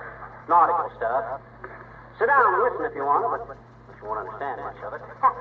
It was quite a swap, too, Mr. Wilcox. Tommy has only been to Russia, Asia, Africa, the South Seas, and Iceland. But himself here's been to Starved Rock, Illinois in a catboat. What did you mean I wouldn't understand nautical talk, pal? Why, I shipped this purser through the West Indies for several summer vacations. You ever run into a four-striper named Brannigan in those latitudes, sir? Old Saltport Brannigan? Why, sure. He was my skipper for several runs. A great old guy. Yes, sir. He always had a happy ship. I was with him in a convoy to Melbourne. Speaking of happy ships, I remember one time... good old Saltport Brannigan. Say, he still got that parrot that swears, Tommy? Yes, sir, only it doesn't swear anymore. We got straight fights and zeros one day, and ever since then the parrot just says, oh my goodness, oh my goodness, oh my goodness. These nautical discussions are a little over my head, boys. I always thought a quarterdeck was 13 cards. Speaking of quarterdecks, I had an experience once. We had a starboard tack, see, but we had no hammer. So Tommy, remember how old Brannigan used to be so fussy about keeping the wardroom shipshape? The forecastle, too, sir. We had to polish the linoleum every third day or lose liberty. Oh, sailor. What did you polish the linoleum with, Tommy? Let me think. Oh, yes, it was called Johnson Self-Polishing Glow Coat. Wonderful stuff. Weren't you sticking your commercial neck out there, little Mr. Wilcox? Not at all. Captain Brannigan always insisted on the best there was. You know, salt water's pretty tough on linoleum. Had to keep it protected. On the boat I had, we always... Well, I remember one time a supercargo took aboard some inferior floor polish, and he nearly got keel hauled. Old Brannigan said, I'll take a marlin spike to the next chicken farmer that uses anything but Johnson's Glow Coat for the linoleum on my ship. Yes, sir. He never let us use anything else either. Said it saved a lot of the crew's time because it's so easy to apply. It made the linoleum last so much longer. Well, shiver my timbers. I'm glad we always use it in our galley. Speaking of galleys, this catboat I had... Are you on liberty now, Tommy? No, sir. Discharged. Thinking of taking a shore job. We've been telling him that he's needed a lot more in the merchant marine, Mr. Wilcox. Certainly are, Tommy, very badly. Trained seamen are pretty scarce. It's men like you the services depend on to deliver the goods where they need it. You know what General Eisenhower said about you fellas? No, sir. Well, he said every man in his allied command is quick to express his admiration for the loyalty, courage, and fortitude of the officers and men of the merchant marine. They've never failed us yet, and we know they never will. Gee, did General Eisenhower say that? He sure did, Tommy. I remember reading about that. Yeah, you better stay with us, Tommy. You're an essential man, and you're building up to a great job after the war in the merchant marine. And say, if you ever ship with old Saltport Brannigan again, Tommy, tell him Purser Wilcox wished him a happy voyage. Yes, sir. What are you doing now, sir, in case he asks? I'm selling Johnson's self-polishing glow coat, Tommy. When I hit the decks, they rise and shine. But what I dropped in for, pal, was to know if you're going bowling tonight. Oh, not tonight, Waxy.